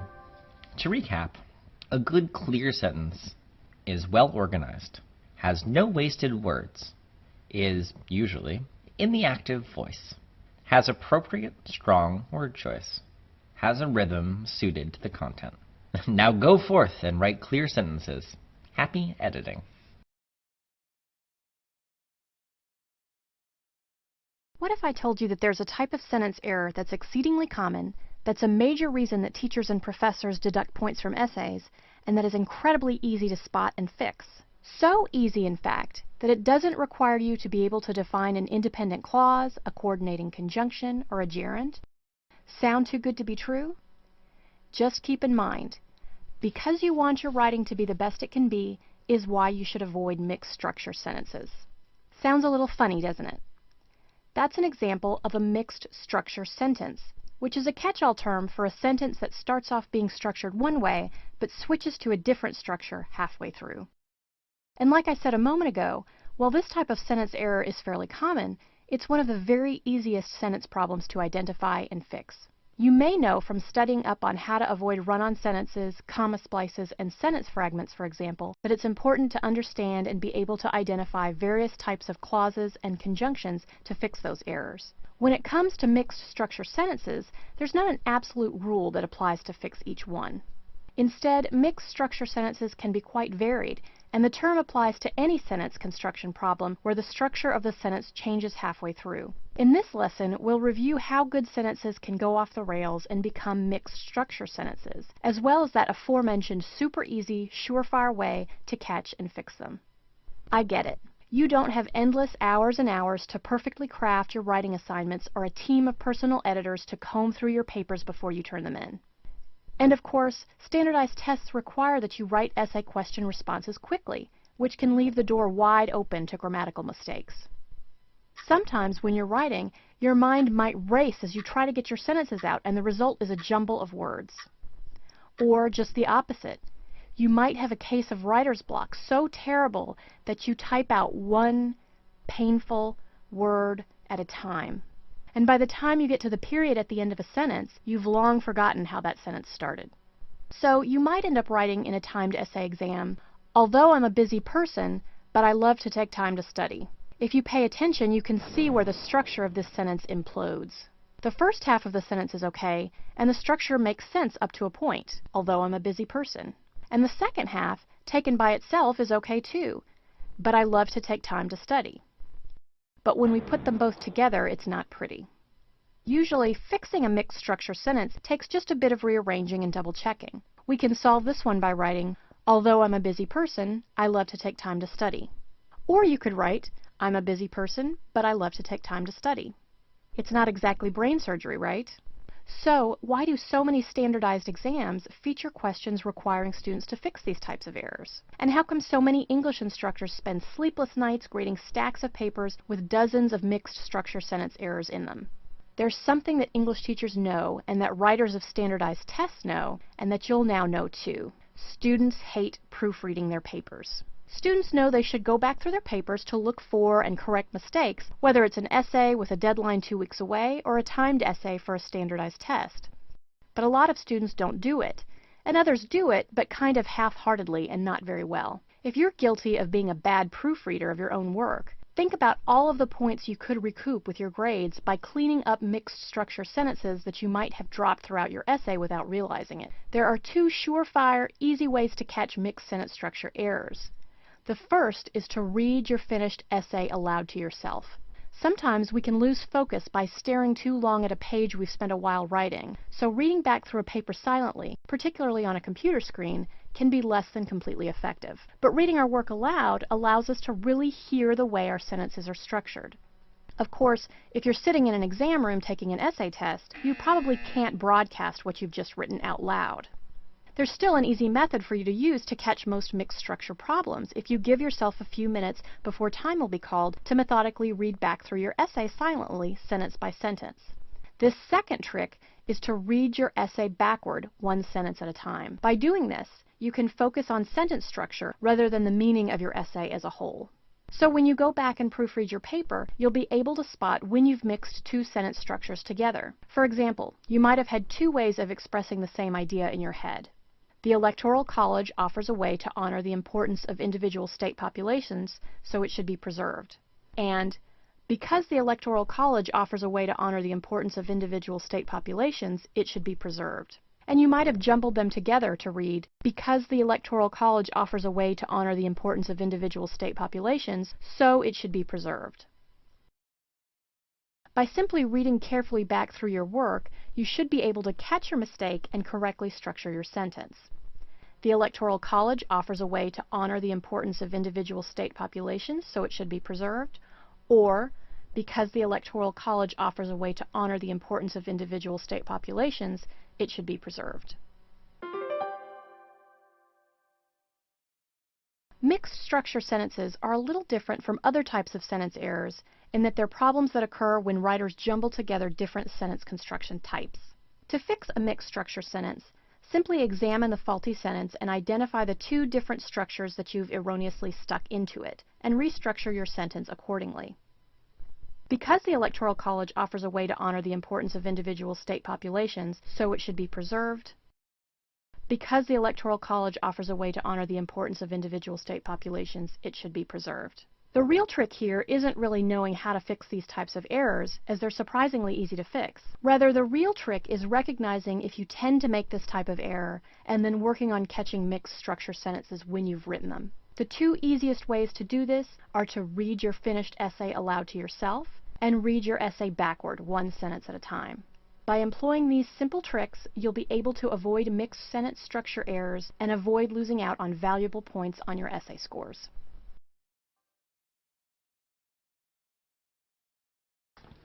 Imagine seeing all the pieces for a house laid out in front of you.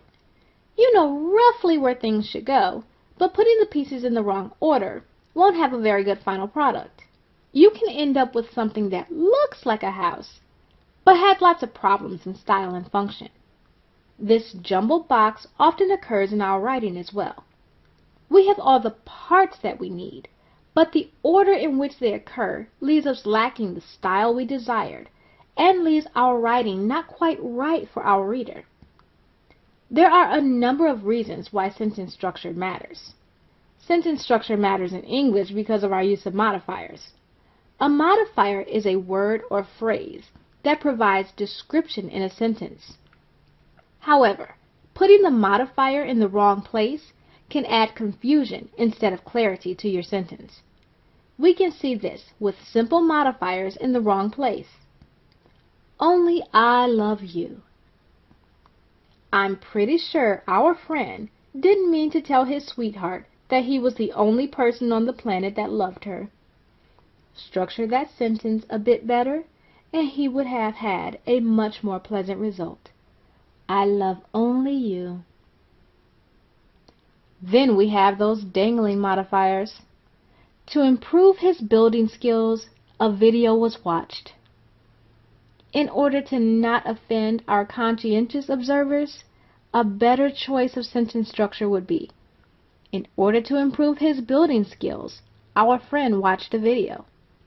Now our readers know exactly who we are talking about, and they won't need to figure it out and guess. Good sentence structure helps to eliminate the use of sentence fragments as well. A sentence fragment is an incomplete sentence. These sentences are often incomplete because they are no longer attached to their clauses. It is important to eat vegetables every day, having a variety. A sentence should be able to stand on its own. If we separate the two sentences, we can easily see that the second sentence is a fragment. We don't really know what having a variety is referring to. Having a variety of vegetables can help us consume more of them. However, be careful not to err on the side of a run-on sentence to avoid a sentence fragment. A run-on sentence is when two or more independent clauses are joined without the appropriate punctuation or conjunction. The final of the big three causes of sentence structure problems is using passive voice. Passive voice isn't a grammatical error so much as it makes the sentence harder to follow. In passive voice, the target of an action is put in the subject position, even though they aren't doing anything. For example, The doll was bathed by Sally. The doll is an inanimate object and isn't doing any action in the sentence. Sally is doing the work. So to make the sentence active, we would write, Sally bathed the doll. We get to read about action, what's going on, and a play-by-play, if you will. It keeps the reader engaged in the piece. So, now that we know the 3 most common culprits that harm our sentence structure, let's see what we can do to improve them and our overall writing. Now that we know what can go wrong in structuring a sentence, how do we improve our sentence structure? Number 1, ensure the information within the sentence is clear. This means ensuring that new information follows old. Words are defined for the reader, and context is clear. Number 2, make sure to use transitional words. Transitional words help the reader to easily follow along in your writing. These include words like in addition, however, but, and also. Number 3, use care with subordinate clauses. The subordinate clauses should be at the beginning or the end of the sentence. Number 4, use active voice. Sentences using active voice are easier to read and understand. Number 5, use active verbs. Like active voice, active verbs are easier to read and understand. Number 6, follow traditional grammatical rules. Follow those rules that we all must follow in sentence structure, including using commas appropriately, using complete sentences, and following appropriate spelling rules. Good sentence structure makes your essay easier to read and understand. The first step is being able to identify the things that cause our sentence structure to suffer. This includes having sentence fragments, run-on sentences, or putting modifiers in the wrong place. We then learn the 6 steps to improve our sentence structure. Ensure the information within the sentence is clear. Make sure to use transitional words.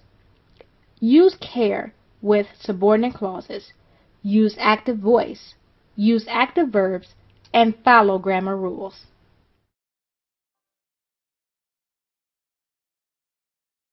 When it comes to writing, there is only so much punctuation can do to set the tone. It becomes the actual words that we use to let people know exactly what we mean.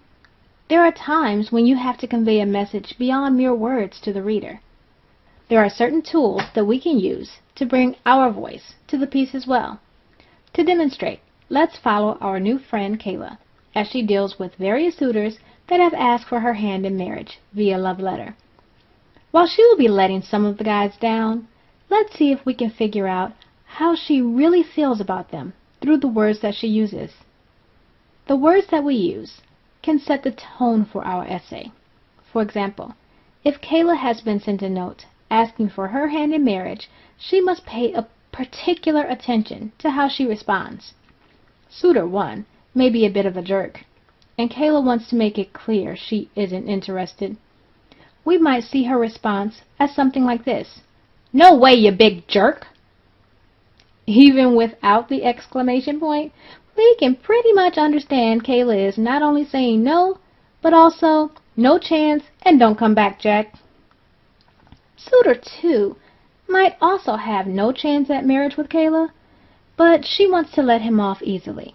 She may respond a bit more gently, but still be clear. "Thank you so much for the wonderful proposal, but unfortunately I can't accept. I have given my heart to another." Here, while Kayla is kind, she also made it clear that Suitor 2 shouldn't ask for her hand again. Now, Suitor 3 is a bit tricky.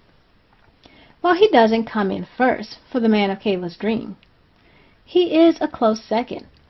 So, while she has to let this suitor down, she also wants to let him down in a way that leaves the door open for the future.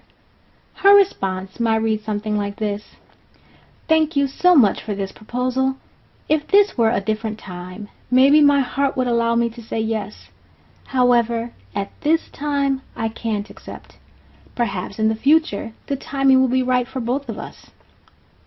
So, while the answer was no for now, Kayla did leave the door open with Suitor 3, letting him know not to completely give up hope. Now, let's move on to suitor 4. This lucky chap just happened to be the right guy at the right time. Kayla can give a short, sweet, and to the point response. Yes! Oftentimes, when we are writing an affirmative response, writing something that isn't controversial, or writing something with which our audience is likely to agree, we can be a bit more brief.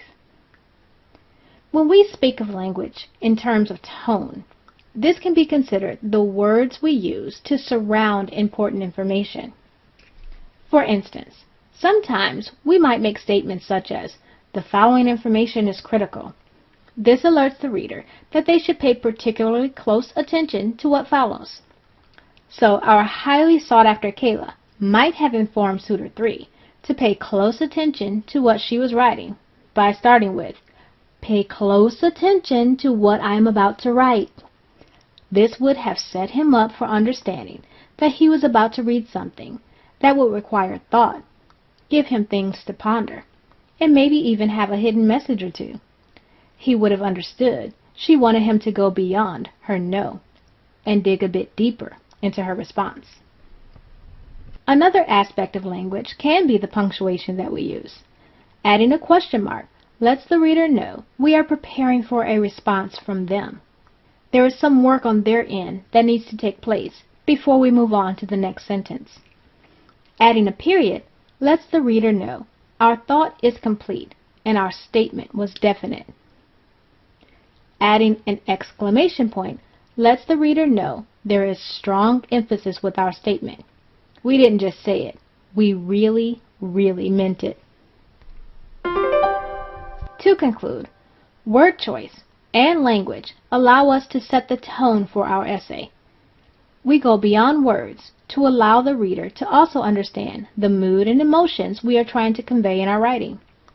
When writing, we don't have the advantage of facial expression, volume, and body language to enhance the reader's understanding of exactly how to read our words. So, without these things, we must use the tools that we have.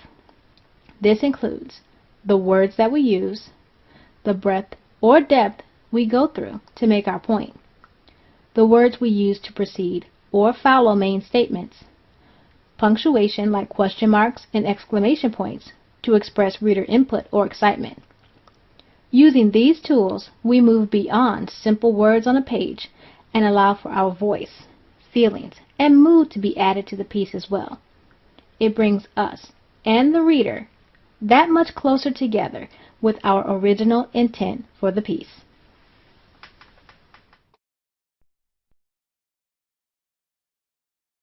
An idiom in English, or in any other language, is simply another term for turn of phrase. Idioms often don't make sense when you read them literally, but have very important contextual cultural meanings. What do I mean by that? Well, for instance, to sound off on someone means to yell at them for some perceived slight. But literally, it appears to mean something like to turn the sound off, which is pretty close to the opposite of its idiomatic meaning. There are many more. Killing two birds with one stone, for instance, means to accomplish several goals in a single effort. While take with a pinch of salt, far from literally adding seasoning to something, means to hold some doubt in your mind about what someone or something is claiming. These expressions you simply have to learn, and thus the title of this lesson is a little bit of a misnomer. I am going to teach you about idioms and will describe for you how they're put together and some of the more common ones. But the fact is that all of the idioms in English are too numerous to list in any 10-minute lesson. Think of this lesson instead as a primer for further exploration. The other thing that you should be aware of is that loose idiomatic expressions like the ones I've just described are not usually appropriate for academic writing. A scholarly essay demands that you be precise, and too many idioms can get in the way of expressing yourself clearly. That said, idioms in looser work, like a personal essay or a memoir piece, can lend great character to your work. Let's look at a few of different types of idioms that you see in everyday usage. A phrasal verb is a kind of idiomatic expression that usually consists of a verb and a preposition or adverb, often followed by a direct object. Because it combines more than one word, it's sometimes also called a multi-word verb, as weird as that sounds. Like more whimsical idioms, it's not always clear from the expression's literal meaning what the figurative meaning of a phrasal verb is. It may be clear, for instance, that eat out means to eat outside of the home. But the phrasal verb pans out does not mean you're suddenly flashing your cookware for the world to see. It means that something ended up being successful. As in, since the stove broke at home, going out to dinner really panned out. There are more than 3,000 phrasal verbs in the English language, so it would be impossible to list them all, but I hope that by showing you how they're constructed and the different types of phrasal verbs there are, you can recognize them in the wild and use them correctly yourself. A separable phrasal verb is called separable because the object can be separated from the phrasal verb, or not, depending on how it's written. But the general meaning remains intact no matter how you write it.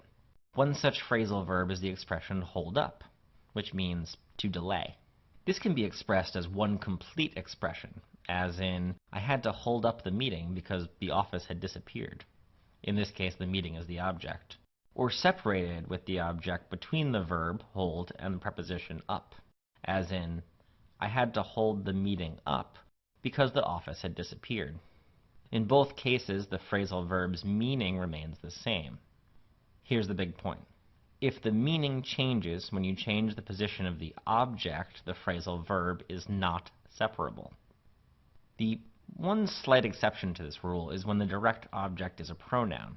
I, you, me, we, he, she, it, they, etc. In this case, the pronoun that is the object must come between the verb and the preposition. There's no option of putting it anywhere else. As in, I've been meaning to look you up, where look up is the separable phrasal verb, and you is the pronoun / object. You must appear in between the two parts of the phrasal verb because it wouldn't make any sense to say, I've been meaning to look up you. Other separable phrasal verbs include expressions like back up, to save a duplicate in case the original is lost or damaged, pay off, to bribe, and throw away, to waste something, among others. By contrast, inseparable phrasal verbs follow a similar format to separable phrasal verbs, but cannot be split up. Here are a couple of examples with the phrasal verbs in bold. I really wish that lizard boy would stop hitting on me. Hitting on is the idiom here, meaning to flirt with. This is an idiom precisely because what you don't do when flirting with someone is hit them. This is clearly a figure of speech, while me is the object. This phrasal verb is inseparable because putting the object between the verb and its preposition would alter its meaning. For instance, I really wish that lizard boy would stop hitting me on. Suddenly makes no sense. Other inseparable phrasal verbs include expressions like look after, which means to care for, run for, to campaign, like as for political office, go through, to use up, as in Elijah could go through all of his allowance in a day, get away with, not be discovered or punished, and get along with, have a good relationship with, though there, of course, are many, many more. Intransitive phrasal verbs are a little bit of a different beast from the other types we discussed.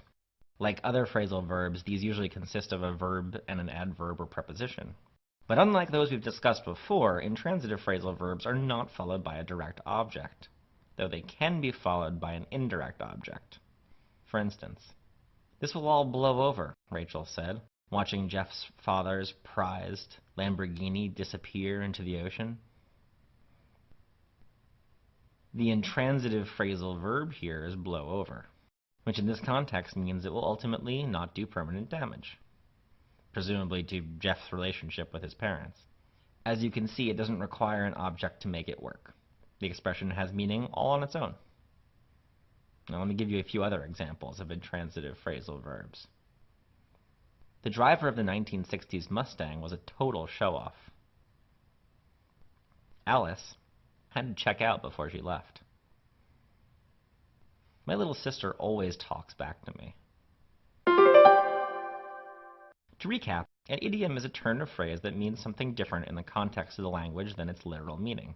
Get your head on straight, for instance, means to start thinking clearly, not literally straighten your neck. A phrasal verb is a kind of idiom with a specific grammatical construction, usually consisting of a verb and a preposition or adverb.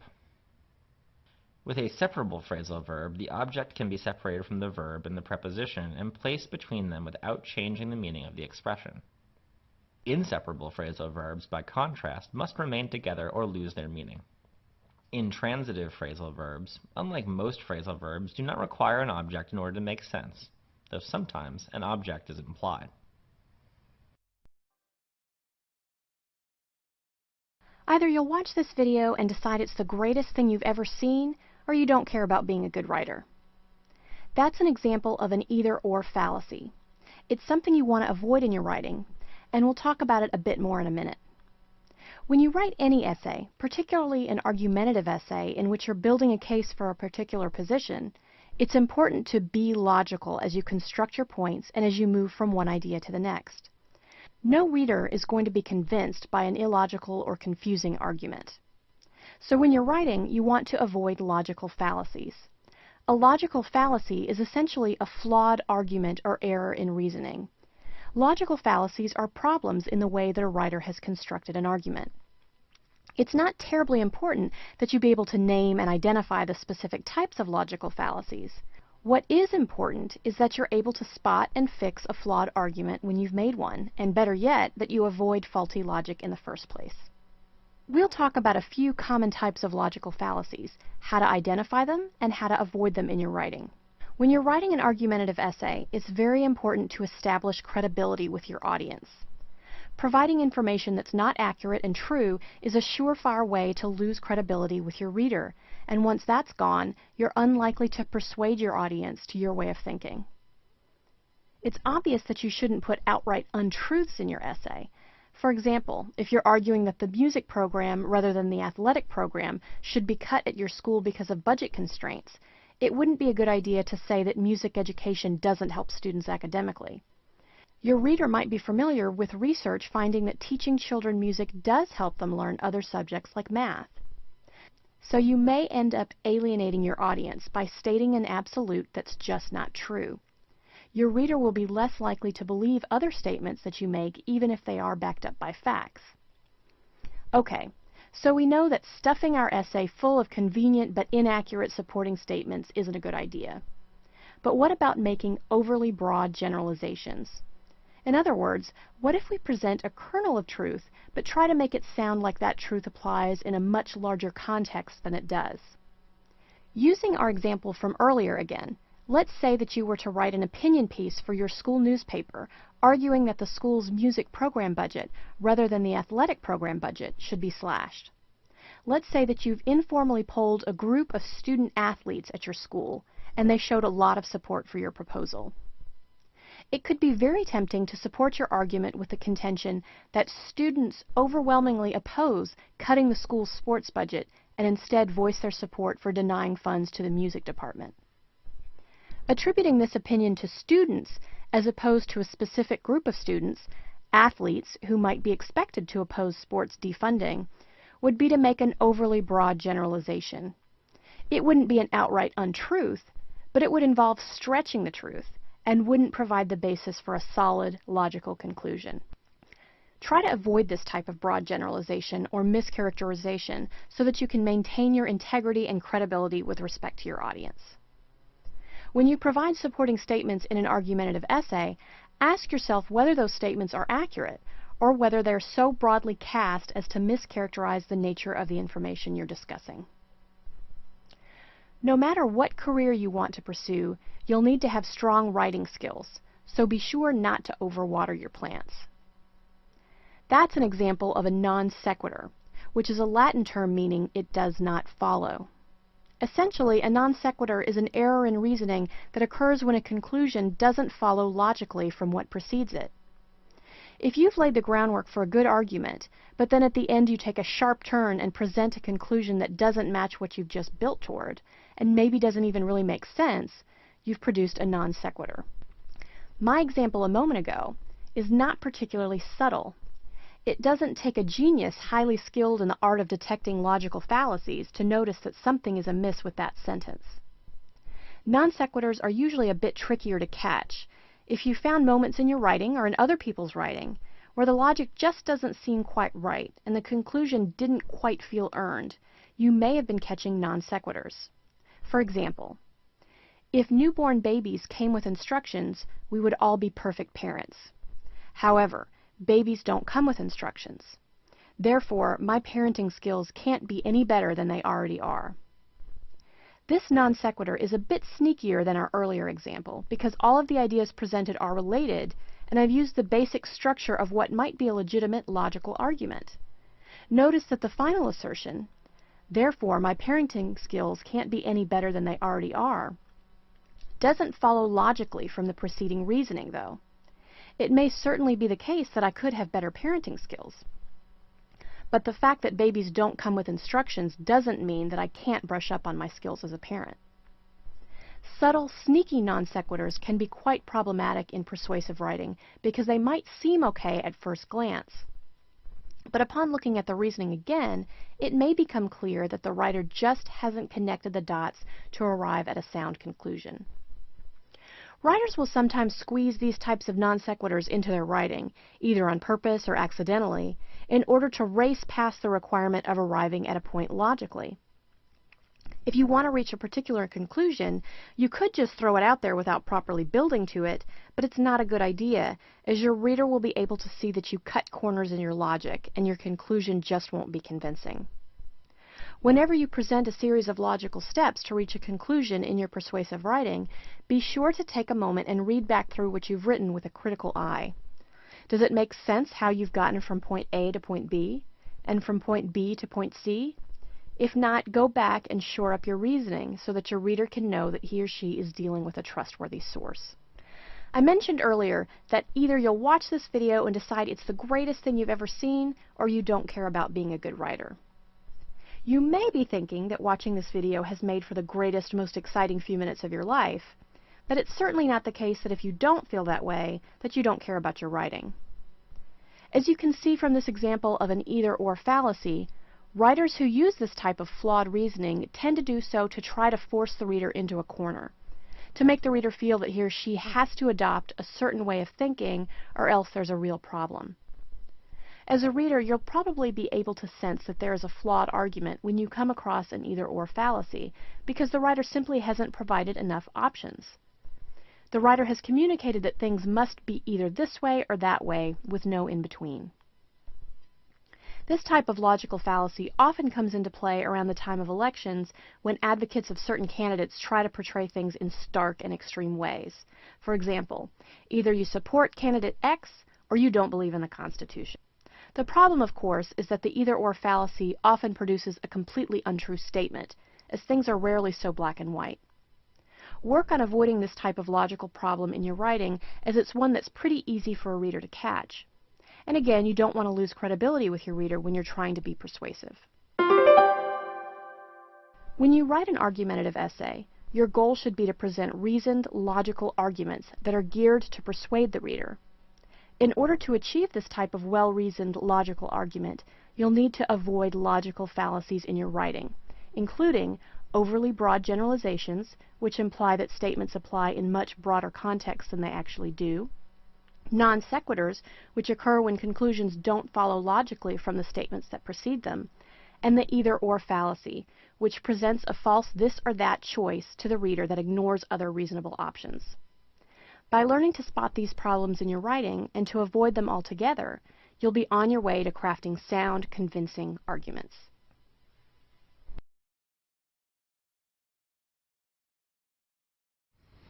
Let me tell you a few things about myself. I like homemade meals better than any restaurant. Between Rocky and the Terminator, I'd say the Terminator is the best. I also think that reading has more educational value. Did all of that make sense to you? Do you feel like you know me a little bit better? Comparisons are one of the primary ways we relate our interests and opinions to others and let them know more about ourselves. Also, every one of those comparisons is wrong. If you picked up on what was wrong with them, Excellent.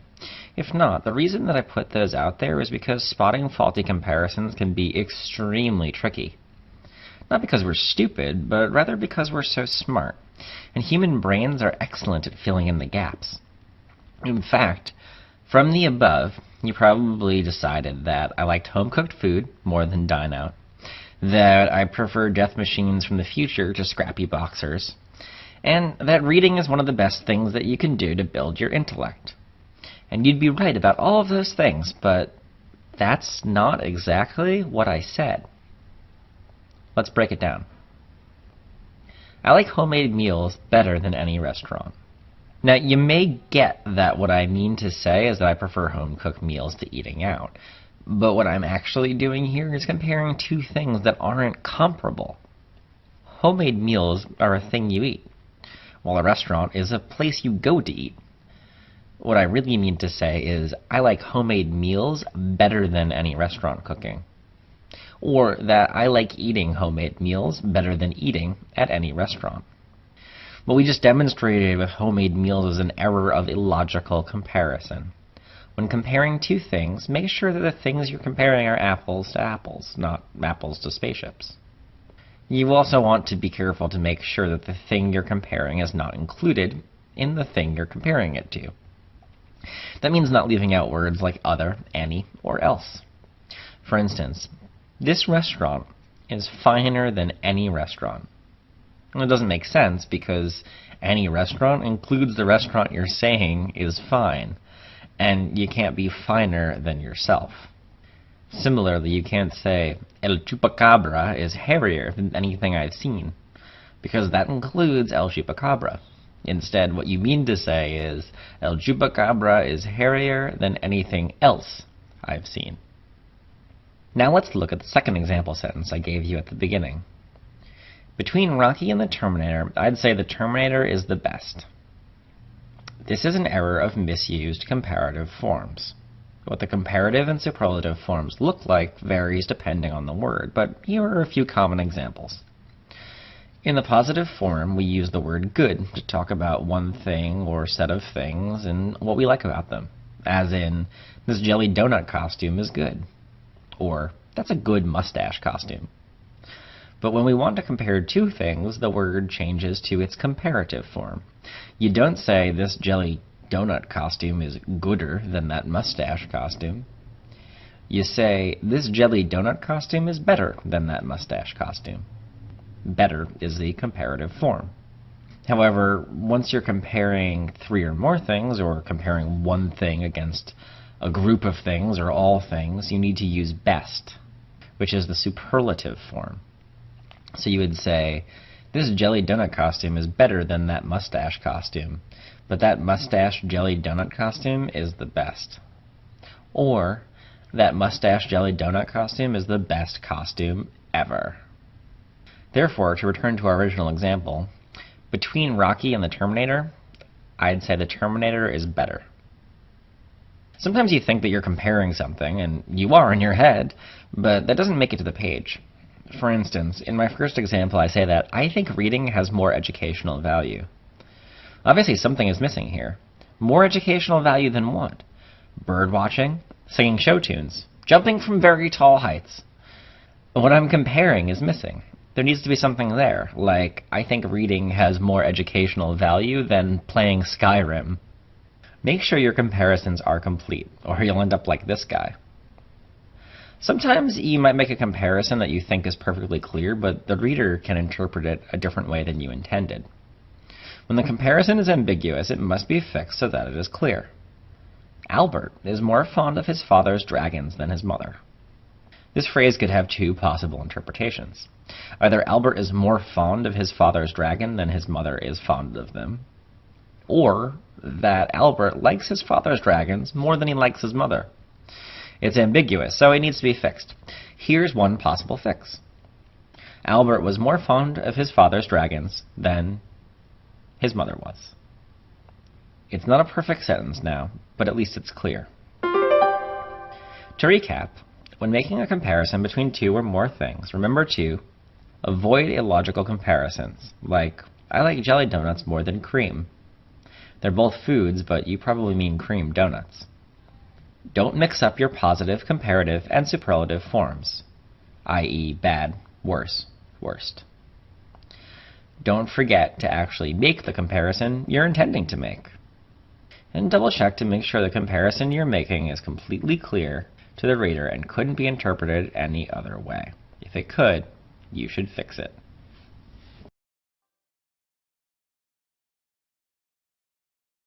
Have you ever been on a flight when an attendant asked you to move your seat to help balance the aircraft?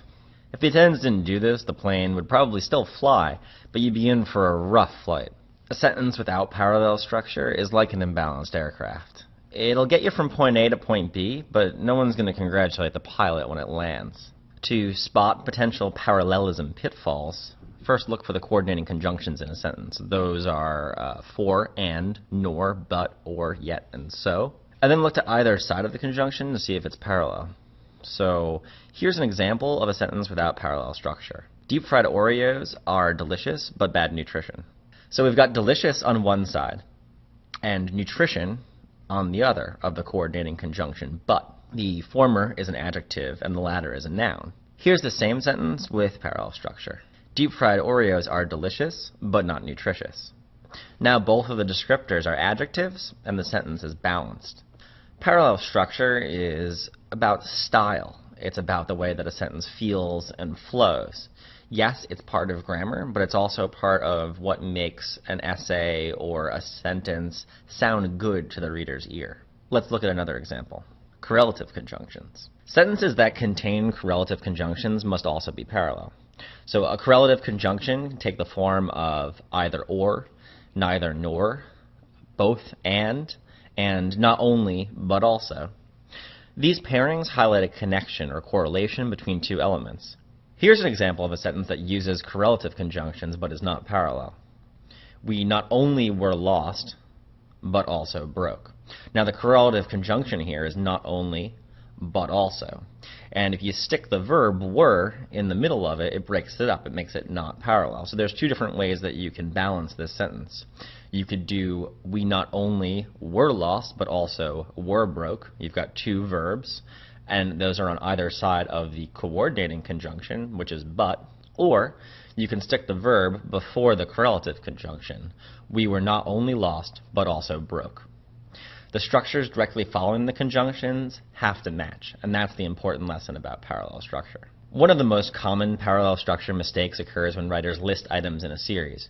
You're bounding over the hills and dales of a sentence when suddenly, just before you reach your destination, the car hits a ditch. Here's an example. Sasquatch enjoys taking long walks in the forest, playing with small woodland creatures, and to devour wandering tourists. Now, instead of all ing words, called gerunds, in the series, the sentence hits a hitch at the infinitive to devour. Matching the verb forms restores the balance, so it should be Sasquatch enjoys taking long walks in the forest, playing with small woodland creatures, and devouring wandering tourists. Isn't that better? In general, if you begin with a clause, that's a group of related words that contains a subject and a verb, you need to stick with that clause for the duration of the sentence in order to keep it parallel. So try this. On the last night of awesome ninja training, the master told his students that they must be stealthy, that they must be cunning, and to be quick. This sentence is unbalanced because the infinitive to be quick is not parallel with the clause that they must be. To fix this, replace to be quick with the same clause as the other clauses in the sentence. On the last night of awesome ninja training, the master told his students that they must be stealthy, that they must be cunning, and that they must be quick. Or, to make it more graceful but still parallel, in this instance you can just list the final adjectives of the clause. On the last night of awesome ninja training, the master told his students that they must be stealthy, cunning, and quick. That's ninja-esque. Comparison sentences can also be parallel or not parallel. For instance, I like to time travel more than flying.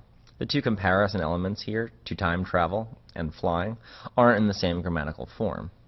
To time travel is in the infinitive form, while flying is in the gerund. To make the sentence parallel, use the gerund in both cases. Those are those ing words we talked about before. I like time traveling more than flying. Or, you can use the infinitive form in both cases. I like to time travel more than I like to fly. Either way, the sentence is now balanced. When writing parallel sentences, you also want to make sure your verb tenses are the same. As before, remember to look on either side of the conjunction or connecting phrase to make sure the forms match. So, Jonathan had grabbed the stake and drove it into the vampire's heart is not parallel, because had grabbed on the one side of the conjunction and is in the past perfect form, while drove is simply in past tense. Balance the verb forms to make the sentence parallel. Can you see it? You should choose either Jonathan had grabbed the stake and driven it into the vampire's heart, or Jonathan grabbed the stake and drove it into the vampire's heart. Either one is correct. The most important thing to remember about parallel structure is not to mix forms, tenses, or passive and active voices. If you've got all gerunds, stick with them. If you have all infinitives or all adverbs, stick with those. That way, you get through this lesson writing clearly, intelligently, and efficiently. That's parallel, instead of clearly, intelligently, and with efficiency. Not parallel.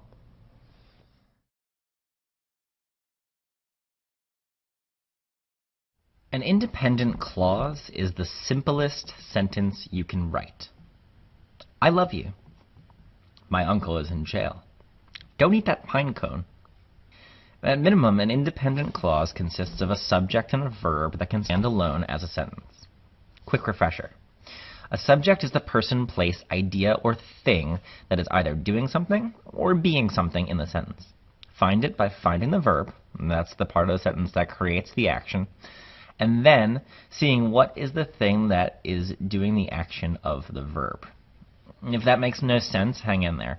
In the first sentence, the verb is love, and the thing that is loving is I, so I is the subject. However, just because two independent clauses can stand alone as their own sentence doesn't mean that they have to. If you want to suggest that independent events are closely related to each other, you can join two independent clauses by a comma and a coordinating conjunction, or with a semicolon and a conjunctive adverb. Stick with me here. The coordinating conjunctions are easily remembered by the acronym FANBOYS, or for, and, nor, but, or, yet, so. For example, I am at the front door, but I am not with the police. I am at the front door and I am not with the police are two independent clauses joined by the coordinating conjunction, but. You can also join two independent clauses with a semicolon and conjunctive adverb, which is just an adverb that's able to connect two thoughts. For instance, I am at the front door. Incidentally, I've swallowed my key. Or leave the adverb out. I am at the front door. I am the pizza delivery man. Both of these joined independent clauses could function fine as separate sentences, but the semicolon connects the action to suggest a more intimate relationship. If you don't have anything to connect the two, a conjunction or a semicolon, you end up with a run-on sentence, like so. I am at the front door, I am the pizza delivery man. Dependent clauses. A dependent clause, on the other hand, isn't a complete sentence on its own. It has to be added to an independent clause, which is what gives it its other name, the subordinate clause, because it's subordinate to the independent or main clause.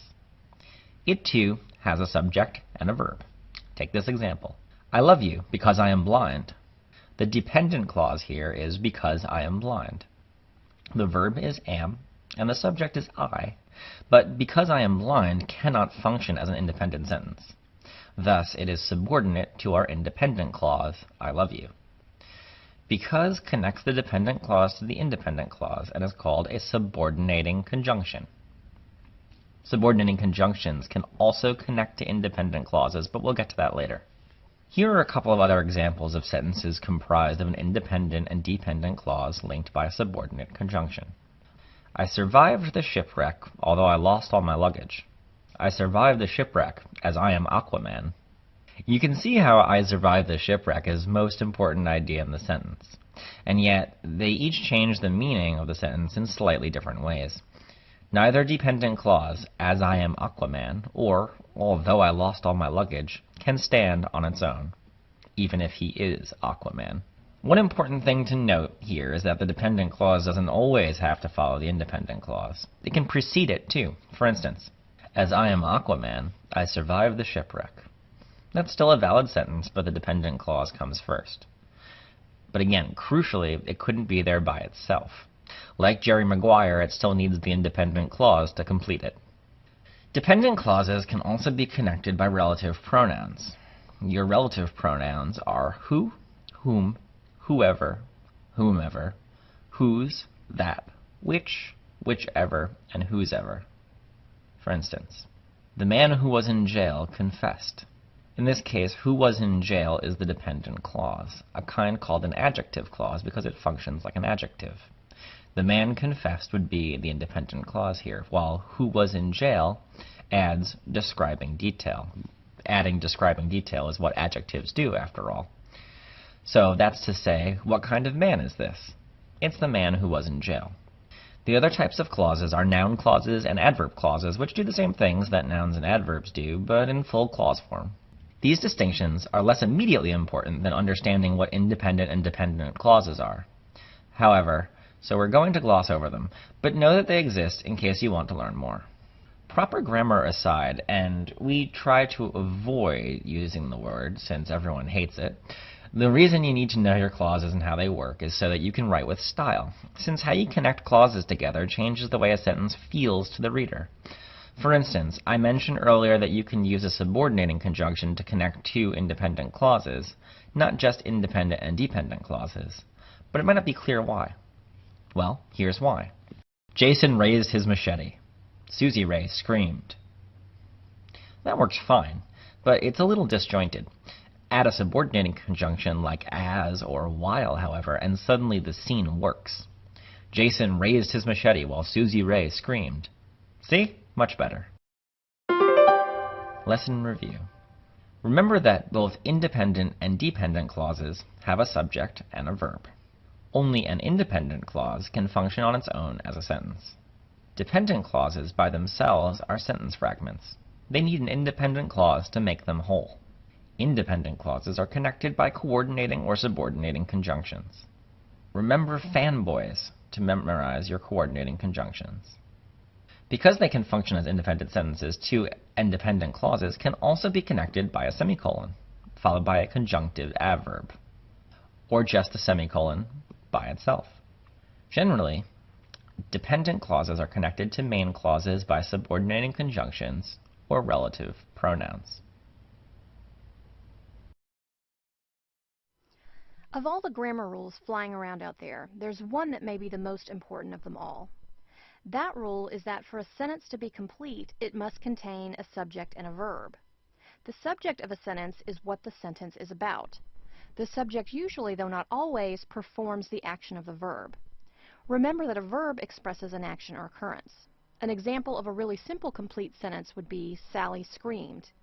This sentence is as basic as they come, but even at just 2 words, it's a complete sentence with a subject performing an action. Let's make our simple sentence a bit more complicated. My silly sister Sally screamed at the mailman. We now have more than just a simple subject, Sally. The entire phrase, my silly sister Sally, is our complete subject. A complete subject includes the simple subject as well as all of the describing words that go along with it. Our complete subject in this sentence includes the descriptive phrase, my silly sister. So now that we know what our complete subject is, what is all the other stuff in the sentence? The rest of the sentence, screamed at the mailman, is the predicate. The predicate in a sentence expresses what the subject does. The predicate in a sentence also always includes a verb. You can have a predicate that consists of just the verb, or it can consist of the verb as well as the descriptive words that come along with it. We can build on our earlier rule that states that for a sentence to be complete, it must contain a subject and a verb, and say that a complete sentence must include a subject and a predicate. This rule still essentially says the same thing because a predicate can be just a verb by itself or a verb with some additional description. In other words, a predicate could be just the word screamed or the phrase screamed at the mailman. In our second example, the phrase screamed at the mailman would be our complete predicate, which would consist of the verb as well as the descriptive words that go along with it. Now that we know what a predicate is, what can we do that we couldn't do before? Understanding the basics of what a predicate is and what it does in a sentence is not some hugely complicated task that will unlock all of life's great grammar mysteries for you. What it will do is help you grasp the basics of what goes into a complete sentence so you can be extra sure that your sentences are written the right way. It's important to be familiar with basic grammatical terms so that you know what you're working with. The term subject will likely come up a lot more than will predicate when you discuss writing effective sentences. But you'll want to know the difference between the two, how to identify each, and how they are both essential within a sentence. There's one cool trick that you can do once you know what a predicate is and how to find it in a sentence. When you answer the phone and someone asks for you by name, do you say, "This is she," or "This is her"? Here's how you figure it out. When you have a linking verb like is, or another form of the verb to be, and you have a noun or pronoun following that linking verb, you need that noun or pronoun to be in the subjective or nominative case. For example, pronouns in the subjective or nominative case would include I, you, he, she, it, we, and they. Note that these subjective or nominative case pronouns can be subjects in sentences. We could say, I screamed, you screamed, he screamed, she screamed, it screamed, we screamed, or they screamed. We couldn't use many other pronouns as subjects, though. We wouldn't say, me screamed, him screamed, her screamed, us screamed, or them screamed. So let's revisit our rule that when you have a linking verb like is, or another form of the verb to be, and you have a noun or pronoun following that linking verb, you need that noun or pronoun to be in the subjective or nominative case. It deals with predicate nominatives. That term is what we use to refer to the nouns or pronouns that we use following the linking verb in a sentence. Because we need a nominative case pronoun, we know that we need to say, this is she or this is he when you're answering the phone. Similarly, the next time that you come home, you can confidently and correctly announce, it is I, safe in the knowledge that is I is the complete predicate of your sentence, and because I is a subjective or nominative case pronoun following the linking verb is, you've correctly followed the predicate nominative rule. For a sentence to be complete, it must contain a subject and a verb. The subject of a sentence is what the sentence is about. The subject usually, though not always, performs the action of the verb. Remember that a verb expresses an action or occurrence. The predicate in a sentence expresses what the subject does. The predicate in a sentence also always includes a verb. You can have a predicate that consists of just the verb, or it can consist of the verb as well as the descriptive words that come along with it. A complete predicate consists of the verb as well as the descriptive words that go along with it. Remember that a complete sentence must include a subject and a predicate. When you have a linking verb like is, or another form of the verb to be, and you have a noun or pronoun following that linking verb, you need that noun or pronoun to be in the subjective or nominative case. For example, pronouns in the subjective or nominative case would include I, you, he, she, it, we, and they. This last rule deals with predicate nominatives. That term is what we use to refer to the nouns or pronouns that we use following the linking verb in a sentence. That's how we know to announce it is I instead of it's me when we walk into a room. A sentence fragment is just another term for incomplete sentence. As the name indicates, it's merely a piece of a sentence that can't stand on its own.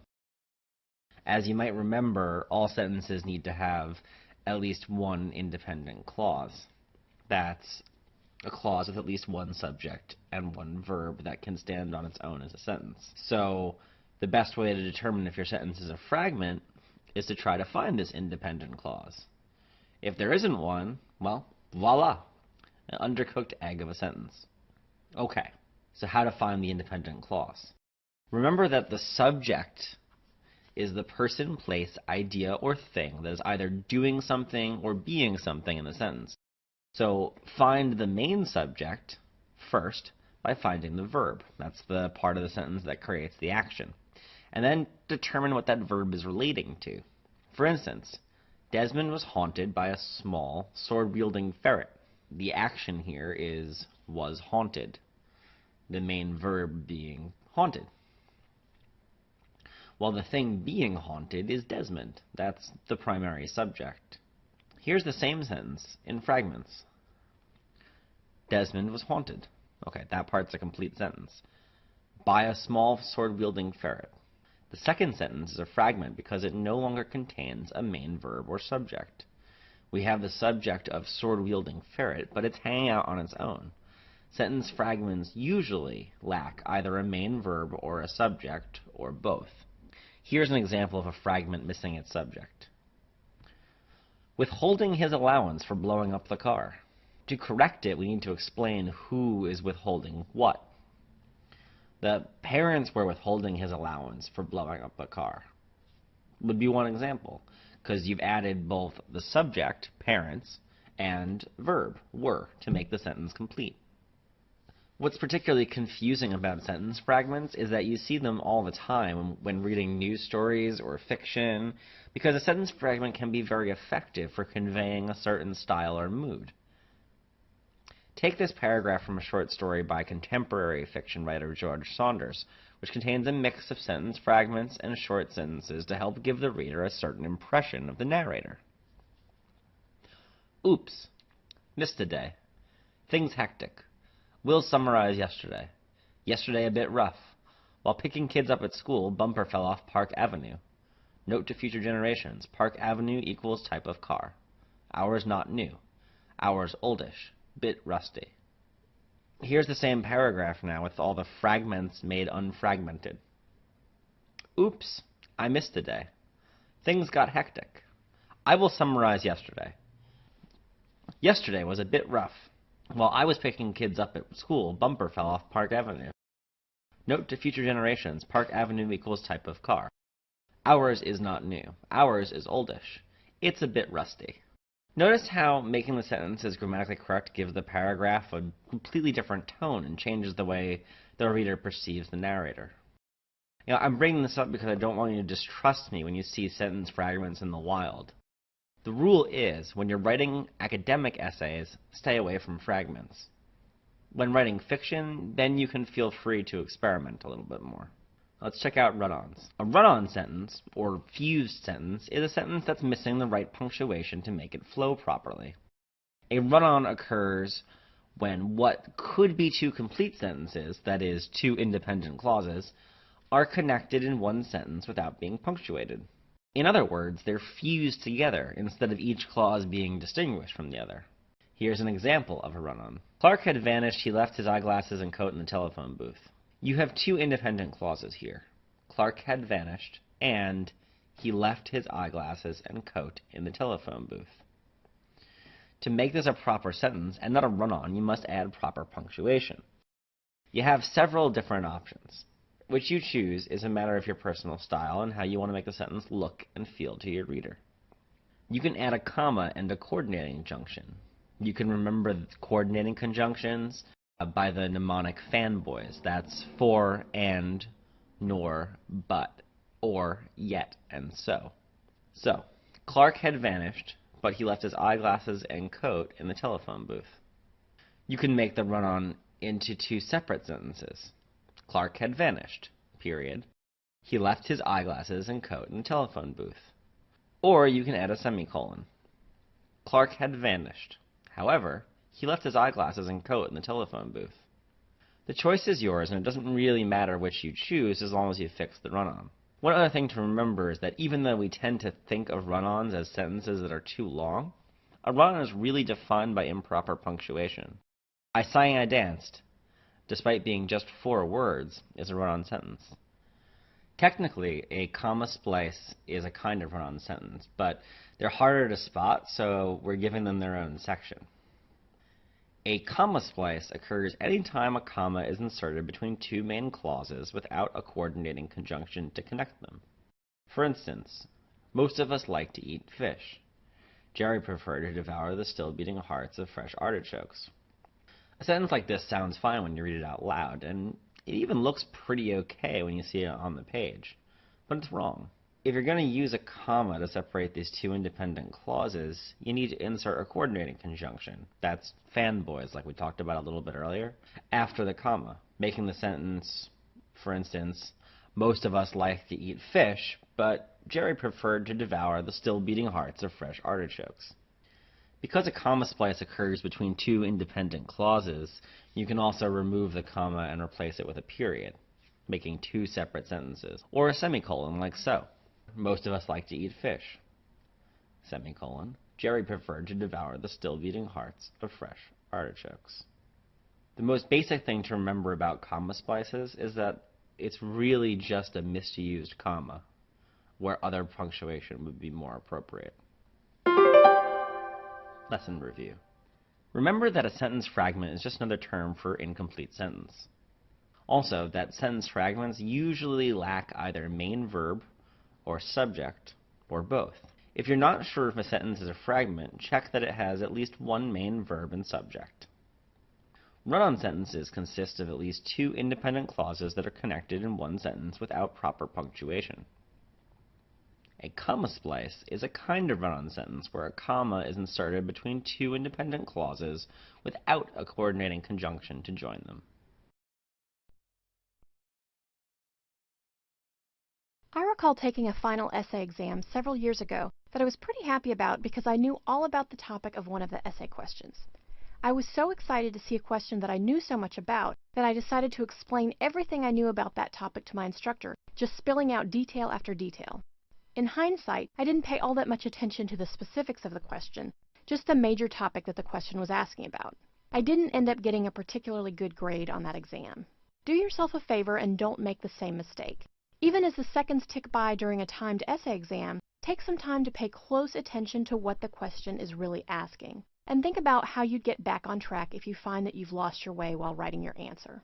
You'll rarely find an essay question that says, "Hey, why don't you just tell me whatever you happen to know about topic X?" If you did have such a question, it would be easy to just write a bunch of random, disconnected facts as you remember them. Unfortunately, that's what some of us do. Just start writing whatever we know about a subject when we see the topic of a question, particularly when we're already worried about how much time we have. But it's much smarter to take a more organized and logical approach. For example, let's say that you're responding to an essay question that asks you about the debate over legalizing drugs in the U.S. Your first move should be to figure out what approach you need to take with the question by looking for key terms. Are you being asked to analyze certain arguments about legalizing drugs? To describe certain arguments? To compare and contrast certain positions? To make an argument regarding which side of the debate is correct? Make a note to yourself regarding what approach you're being asked to take. And keep in mind, too, that essay questions can be nuanced. If you're being asked to construct an argument, it may not be the case that you simply have to write about which side is right. You may be asked to synthesize an argument based on specific source material that's provided to you. In this context, synthesize means to combine separate materials to form a single product. So you might be asked to put together very specific ideas to reach your conclusion, and you may also have to address opposing viewpoints as you do so. Or you might also be asked to evaluate specific arguments that have been provided to you. For example, you might be presented with a short argument in favor of legalizing drugs and a short argument opposed to legalizing drugs. You might be asked to assess the worth and significance of those arguments. Be sure to read through the essay question a few times and then jot down the key term or terms that let you know what approach you should be taking. Whether you're working on a timed exam or a long-term assignment, you want to be sure that you're responding directly to the essay prompt. As you plan your essay, try to come up with a brief one-sentence response to the question right off the bat. As you do so, be sure that it matches the approach that's been called for by checking for key terms. If you're working on a paper for a class, you'll have plenty of time to mull over your one sentence, but even if you're taking an essay exam, the tactic is the same. Come up with a very brief response that echoes the question. For example, if you've been asked to compare two differing views, be sure that you draft a sentence that sums up the major similarity or difference between those views. If you've been tasked with writing an argument, be sure that you set forth a persuasive position. So if you've been asked to construct an argument about whether drugs should be legalized in the U.S., you might jot down, drugs should not be legalized in the U.S. because it would increase the number of addicts and crimes committed by drug users. If you've been asked to evaluate specific statements, then you should draft a statement that weighs the merits of those statements. You might explain that one statement is more logically sound than another. An additional benefit of taking this step is that you can use this statement as the basis for a thesis for your paper. But for purposes of staying on track as you write your essay, having this short response sketched out in your notes can be helpful. You can glance back periodically at your core response and ask yourself whether you're still supporting that statement, or if you've wandered off on a tangent with a lot of irrelevant details. Writing effective sentences at the same time that you work to convey your large-scale points can be a challenge. Putting together an outline of your major points is useful whether you're writing a timed essay for an exam or a term paper for a class. In a timed scenario, you can sketch out a very short, basic outline. With a term paper, you'll have time to add more detail. Either way, by plotting out the major points of your essay at the start of your writing process, you can concentrate on expressing your main points effectively within a well-organized structure for your main ideas. Having a plan can also keep you from panicking about how much time you have to write. For example, if you're constructing an argument that drugs should not be legalized in the U.S., you might decide to structure your paper around 3 major points. Let's say that you focus on these 3 main ideas. 1. Legalization would lead to increased drug use. 2. Legalization would lead to more young people becoming addicted early in life. 3. Legalization would lead to more violent crime due to an increase in the number of addicts. By planning out your major points in a rough outline, and by sticking to that plan, you can help yourself stay on track with what you set out to say in your paper. As you write each paragraph of your paper, you can ask yourself, does this paragraph support my main response that drugs should not be legalized in the U.S.? As you write each paragraph, quickly refer back to your one-sentence response to the question and to your major outline points to ensure that you're staying on track with what you need to be writing about. If you do find that you've wandered off course, you'll want to rein yourself back in and answer the question as fully as you can. If you're working on a term paper and have plenty of time, this is a manageable problem, but if you're working on a timed essay exam, this can be a cause for stress. Many essay exams are administered on computers, which makes it easier to go back and revise your already written paragraphs. If you're working on a handwritten exam, it may be a good idea to write on every other line of your paper, leaving enough space to cross out lines and rewrite them if you need to. Let's address what to do if you find that you've gone off on a tangent with seconds ticking away. Examine the paragraph that's gone astray. Determine the nature of the problem. Have you used the right approach in that paragraph but overloaded it with too many irrelevant details? You can take another look at your earlier one-sentence response to the essay question. If you find that you have sentences or even a whole paragraph that doesn't directly support that response, you'll know that you've gone off track. To solve this, edit out any information that's not central to the main point of the paragraph. You may need to add a few more supporting details or examples that actually work to support the main point of your paragraph. Perhaps irrelevant details aren't the problem. Perhaps you haven't used the right approach in the paragraph. In other words, perhaps the essay question asked for you to make an argument about a topic, but instead you've devoted a paragraph to simply describing the issue with no actual argumentation going on. This is a common mistake that students make in persuasive papers. If that's the case, then work on adding persuasive statements to the paragraph. It may be the case that the descriptive information that you've written would actually provide good support for your arguments and that you've just forgotten to make the actual argumentative statements. It shouldn't be too difficult to make your arguments explicit in those types of paragraphs by adding a couple of sentences stating what you think should happen with the issue you're discussing. It's important when writing an essay to be sure that you're responding directly to the question that's been asked and that you haven't gone astray.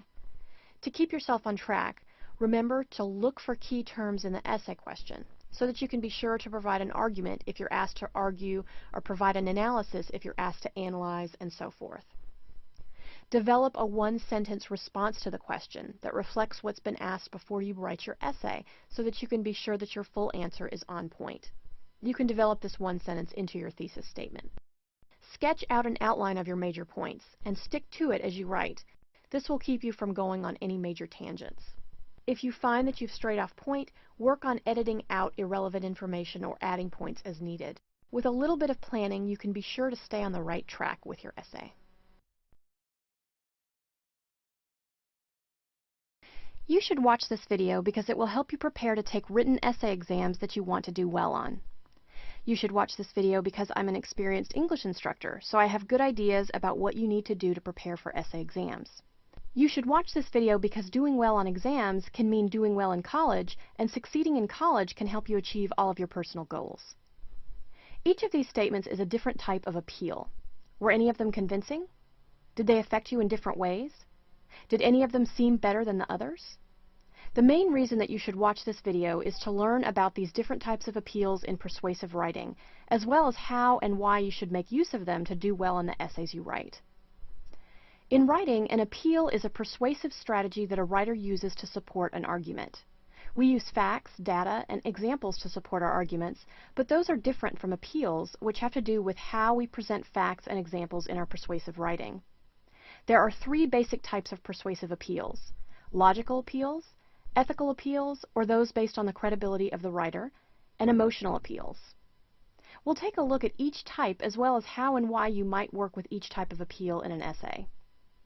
I mentioned earlier that you should watch this video because it will help you prepare to take written essay exams that you want to do well on. That's a logical appeal because I've tried to appeal to your reasoning and logical judgment. When you make a logical appeal, you use reasoning to make your case. This is probably the most important type of appeal you'll make in most of your writing as a student and the type that should be used most often.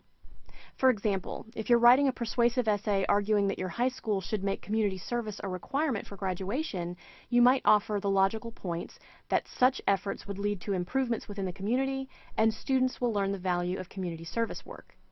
Develop each of your logical appeals thoroughly by offering facts and examples to back up those assertions. Why should you rely on logical appeals most often when writing persuasively? Well, teachers who grade argumentative papers look to see whether you can construct a sound logical argument. You may have personal, emotionally driven reasons for feeling the way that you do about an issue, but for graded essays, work on developing logical, well-supported persuasive points. I mentioned earlier that ethical appeals are those based on the credibility of the writer. I said at the start of this video that you should watch this video because I'm an experienced English instructor, so I have good ideas about what you need to do to prepare for essay exams. I was trying to convince you that I'm a good, reliable source and that watching this video is a good idea based on my qualifications. An ethical appeal is based on the credibility of the writer. It seems that everyone has an opinion about most things, but that doesn't mean that we want to listen to what just anyone has to say about every issue. We tend to be convinced by experts and trustworthy people who have experience with the issues that they write about. You might think, I'm just a student, I'm not an expert on the topics I have to write about, and that's okay. There are several ways that you can build your credibility and prove your character through your writing. You'll typically use sources when you write essays, either by conducting research for term papers or by relying on source materials provided to you for an essay exam. As you write, it's important to convey to your reader that you've sought out and referenced the ideas of people who are knowledgeable and experienced on the topic you're dealing with. For example, let's say you have an interview with a long-time distinguished high school principal discussing her views on requiring community service for students. You can use this resource to make an ethical appeal to your readers. You could highlight the fact that a high school educator and principal of 20 years has witnessed firsthand how compulsory community service can help build the character of students. Making this ethical appeal can add weight to your own assertions about why this type of community service should be required and may help convince your reader of your point of view. You can develop an ethical appeal by thoroughly conveying the expert opinion and experiences of the credible, reliable sources that you come across in your research or that are provided to you for an essay exam. Even if you're not using any sources at all in your writing, you can still establish your own credibility and trustworthiness. First, be sure to proofread your writing carefully to catch any grammatical or spelling mistakes. Readers are more likely to accept the content of your paper as accurate and reliable if the mechanics of your writing are accurate too. Second, be sure to acknowledge opposing points of view as you make your argument. By doing so, you'll show that you're honest and that you've considered all angles and that you're therefore a fair person who can be trusted. Earlier, I made the emotional appeal that you should watch this video because doing well on exams can mean doing well in college, and succeeding in college can help you achieve all of your personal goals. With an emotional appeal, a writer tries to draw upon the reader's personal values and feelings. Making emotional appeals in persuasive essays can be effective because readers sometimes respond more strongly to an emotional story than to one driven just by logic and statistics. Hearing the individual story of a family deeply affected by the Great Depression may have a greater impact on a person than would reading data about the great number of people who suffered during that period. Emotional appeals, therefore, can be useful. Going back to our community service example, you might mention in your persuasive essay that you personally performed community service as a student. You can explain that you volunteered in a soup kitchen and learned something valuable about the people in need in your community. You might then share a specific story about that experience, and that could be a valid and convincing persuasive strategy. Remember, though, that as a general rule, you should limit your use of emotional appeals in persuasive writing. If you can use this type of appeal in a relevant way, it can be effective. However, students sometimes have a tendency to overuse emotional appeals and may sometimes even write entire essays that consist of nothing else. You can develop an emotional appeal effectively by relating the specific story briefly and then stepping back and explaining how that story illustrates the larger point that you're trying to make. For example, you might explain an emotional story about your community service work and then explain that what you learned about the difficulties of others was life-changing and that many of your fellow students had similar positive experiences. Be especially careful when you're really passionate about the topic you're writing about. Remember that the person grading your essay is most interested in seeing how good your reasoning skills are and how well you can express specific points. It can be easy for us to get carried away when writing about something we care a lot about, and what's meant to be a relevant emotional appeal can easily turn into a rant. Remember to use emotional appeals sparingly and with the intent to offer support for your other specific reasoned arguments. Remember that an appeal is a persuasive strategy that a writer uses to support an argument. There are three basic types of persuasive appeals: logical appeals, ethical appeals, or those based on the credibility of the writer, and emotional appeals. When you make a logical appeal, you use reasoning to make your case. You should be making this type of appeal most often in your persuasive writing. Ethical appeals are based on the credibility of the writer, and emotional appeals are aimed at readers' values and feelings. This last approach can be effective, but be sure to make limited use of emotional appeals in your papers. You want to be sure that you devote plenty of space to logical appeals in order to highlight your reasoning skills, and you don't want to rant or rely too much on appeals to your readers' emotions in general.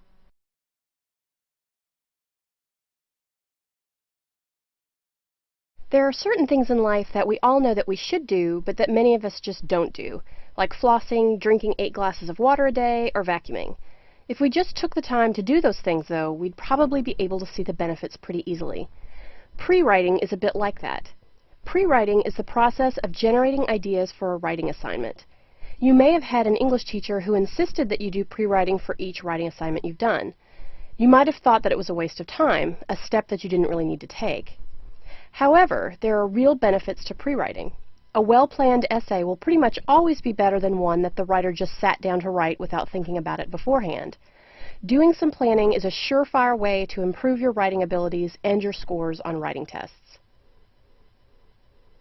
The first step to pre-writing is figuring out what you're going to write about.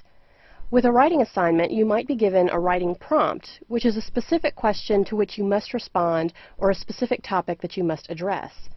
Alternatively, you might be given more of an open-ended assignment for which you can choose your topic.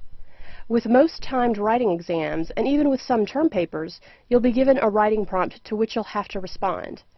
First, before you even start thinking about specific pre-writing strategies, take a moment or two to read and reread the prompt. Make sure that you have a good understanding of what you're being asked. You don't want to dive into a timed writing exam only to realize halfway through that you haven't focused on what's been asked, but rather something vaguely related to it. Let's consider a sample essay exam writing prompt. Some states have made certain types of cell phone use illegal for drivers while they're operating motor vehicles.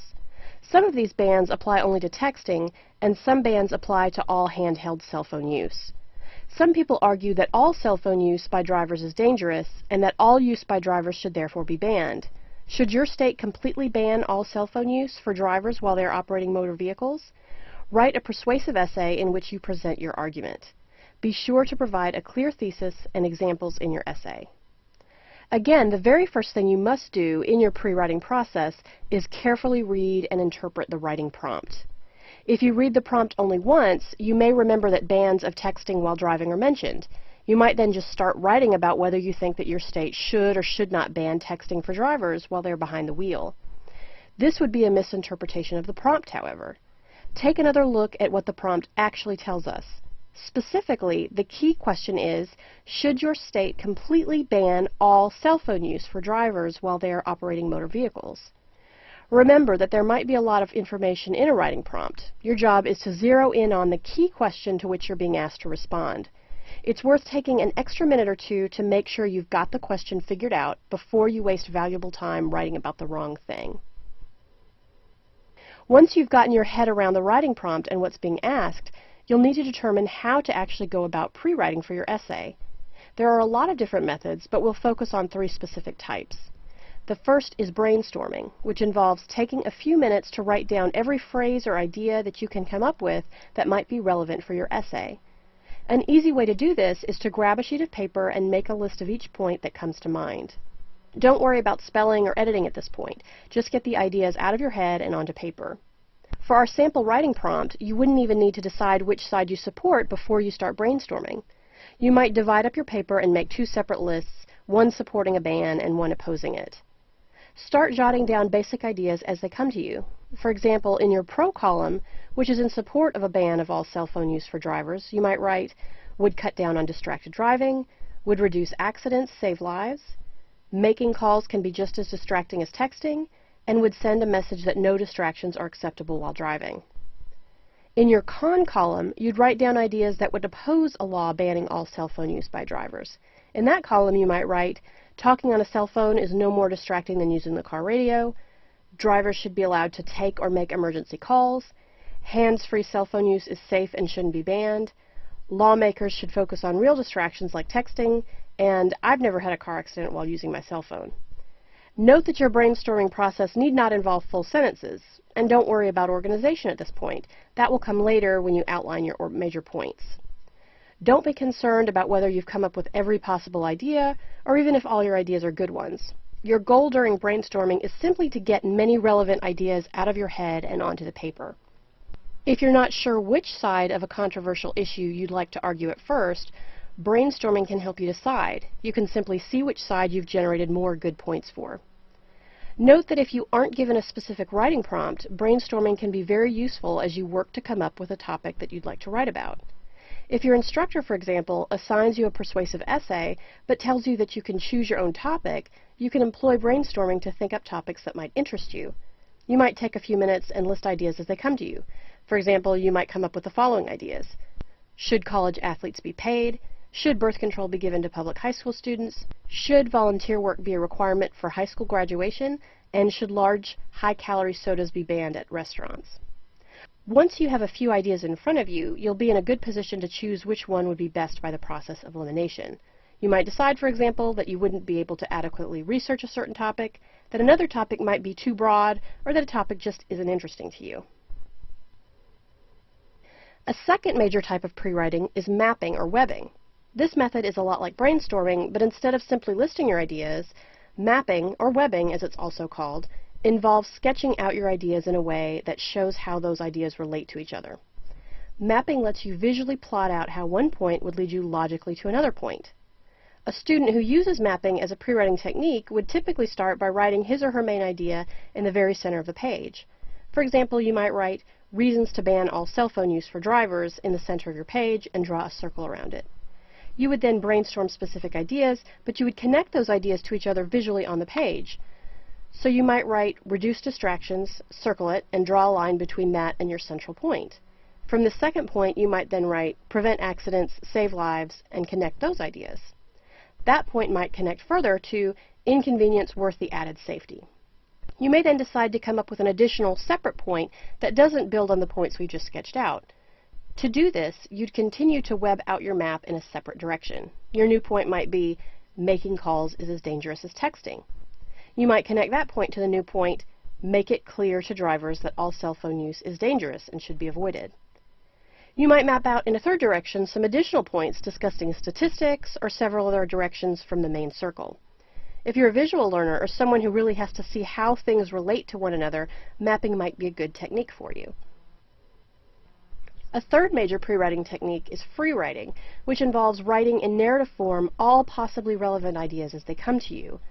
Note that narrative form here simply means that you'll be using sentences and/or paragraph structure rather than making lists. Give yourself a set amount of time, and most importantly, keep writing until that time is up.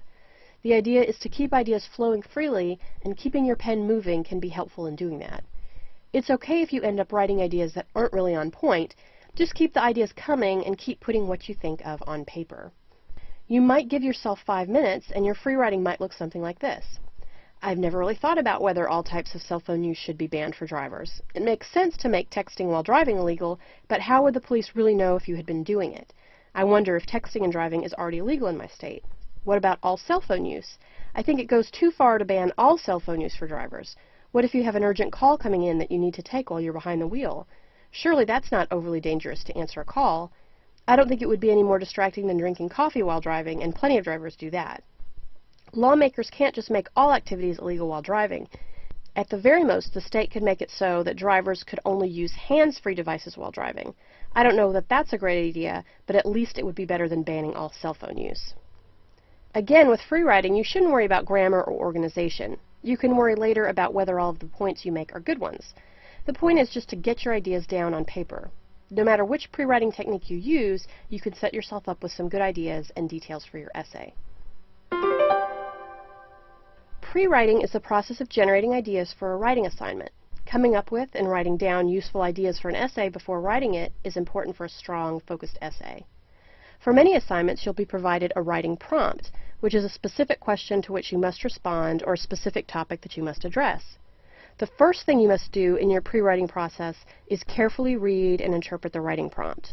Alternatively, you might be given more of an open-ended assignment in which you can choose your topic. There are a number of pre-writing techniques that you can use to generate ideas for your essays. The first is brainstorming, which involves taking a few minutes to write down every phrase or idea that you can come up with that might be relevant for your essay. An easy way to do this is to grab a sheet of paper and make a list of each point that comes to mind. A second major type of pre-writing is mapping or webbing. This method is a lot like brainstorming, but instead involves sketching out your ideas in a way that shows how those ideas relate to each other. A third major pre-writing technique is free writing, which involves writing in narrative form all possibly relevant ideas as they come to you.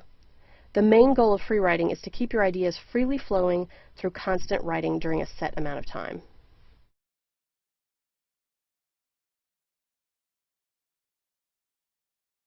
Have you ever gone to the store knowing that there were some things that you probably really needed, but then ended up wandering the aisles picking up things at random? If you've ever wound up coming back home from a shopping trip like that, having bought a marshmallow gun and one of those wearable blankets, but without the basic things you actually needed, like bread and toothpaste, then you probably have a sense of why it's important to think ahead and come up with a list of ideas before doing something that requires organization. Writing an essay without doing a little brainstorming first would be like going on a shopping trip and wandering around aimlessly, without taking some time first to make a list and get a sense of what you needed. Sure, marshmallow guns can be fun, but whether you're shopping or writing, it's generally a good idea to think about what you actually need first. Given the importance of the quality of ideas in graded essays, it makes a lot of sense to spend a bit of time brainstorming before you start writing a paper.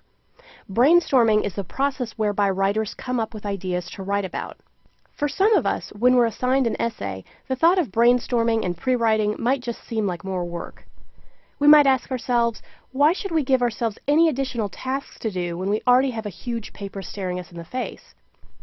No matter how good a writer you are, though, the most important element of an essay that you write, whether it's a term paper for class or a timed essay exam, is the content of your paper. In other words, the information and ideas presented in an essay. You may have a real way with words, and you may have all of your grammar rules down cold, but if you don't present good, well-organized ideas in your paper, you'll lose out on a lot of points. There are a number of useful techniques for brainstorming, including free writing, listing, clustering, and mapping. But no matter which technique you use, there are really two essential steps to the brainstorming process. 1, generate ideas, and 2, decide which ideas are good and which ones aren't useful. Some people are mentally able to keep a lot of balls in the air and don't need to write down their ideas as they brainstorm, but for most of us, it's a good idea as we generate ideas to jot things down as we come up with them. This makes it a lot easier to sort out the good ideas from the not-so-good ones that we brainstormed. By engaging in this process, you'll be able to prevent yourself from going on random tangents while you write your actual essay. There's nothing worse than sitting in an exam room as the seconds tick by and realizing that you've just wasted several precious minutes going on and on about Abraham Lincoln's childhood when you were supposed to be writing about his work saving the Union. You also don't want to waste several hours of writing time by having to get rid of big, irrelevant sections of a term paper that you've been working on for a few days. For an example of how to go about brainstorming, let's say that you're employing the very simple brainstorming technique of listing, in which you make a list of all of the ideas that occur to you as you think about your topic. If you're writing a persuasive essay about whether students in public schools should be required to wear uniforms, you might make a quick list of ideas like saves parents money, helps students focus on classes, creates a safer environment, stifles kids' creativity and self-expression, may take some of the fun out of school, and may not be comfortable. When brainstorming ideas, don't limit what you write down. Try to think of all of the potentially relevant, useful ideas that you can and jot them down. Once you've come up with everything you can think of, take a look at the list you've put together. Our brainstorming list about public school uniforms may even help us decide which side to argue. It may sometimes be the case that you're not sure which side of an issue you come down on. By brainstorming and getting all of your ideas on paper, you can actually see which side you have more points for, and you can evaluate which side you would have better arguments for. As you assess each of the ideas you've generated, you'll be able to take on that second important brainstorming step and decide which ideas are good and which ones aren't useful. You can simply cross out or ignore the ideas that wouldn't work well. Another benefit to brainstorming is that you can use the ideas you've generated to progress to the next important pre-writing step, outlining the points you'll use for a well-organized essay. It's crucial when given a writing assignment to take some time to brainstorm or come up with ideas for your topic before you dive into the actual writing process. If you start writing first before coming up with ideas, you'll likely end up with a paper in which you wander around your topic. You'll also end up including irrelevant points that you don't need while not including important points that you actually do need. Before you start writing, generate ideas through brainstorming techniques such as free writing, listing, clustering, or mapping. Then go through the ideas you've come up with to determine which ones are useful and relevant and which ones you could do without. Once you've taken these steps, you'll be set up to organize your points in an outline and then begin drafting. Being thoughtful about what ideas you'll include is the key to good content, which is in turn the key to a good essay score.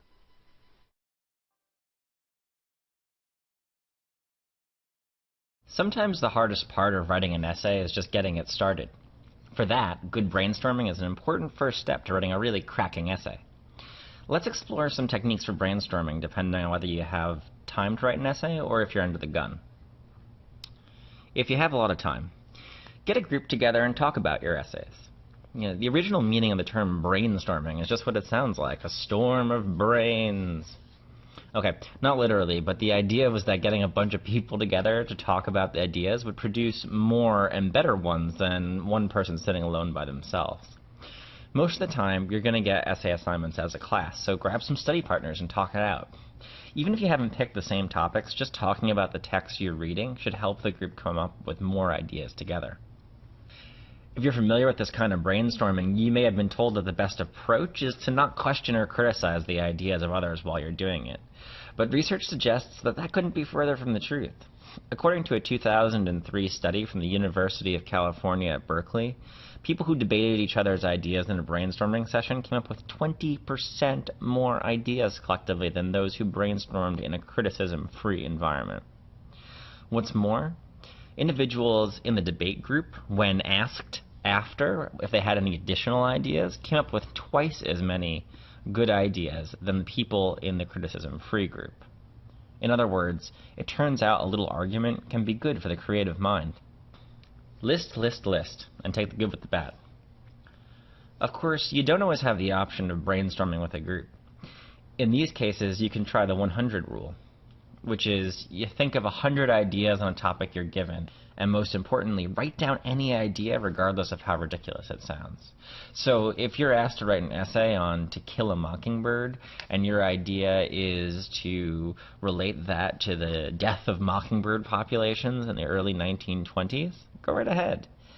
If you want to compare Catcher in the Rye to Mike Piazza's Major League Baseball record, write it down.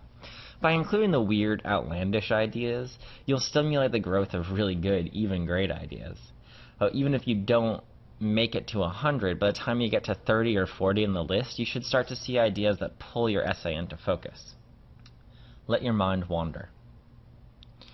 If you find yourself staring at the page, fresh out of good ideas for your essay, take a 10 or 15 minute break and do something diverting but not too mentally tasking.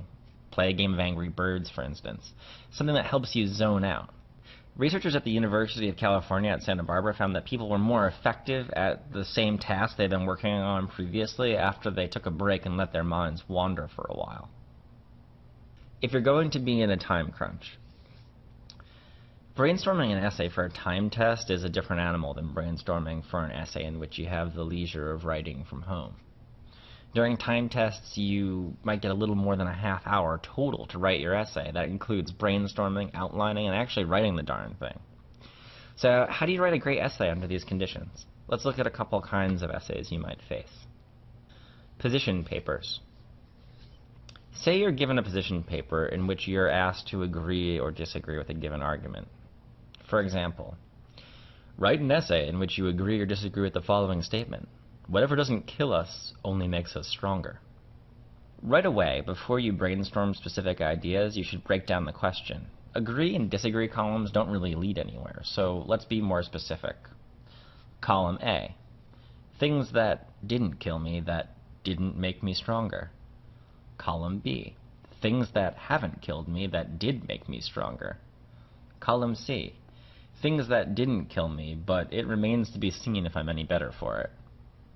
If you have only 5 or 10 minutes to brainstorm, try a modified version of the 100 rule, which is to say, write down as many ideas as come to you for both sides of the issue as well as those that fall in the middle.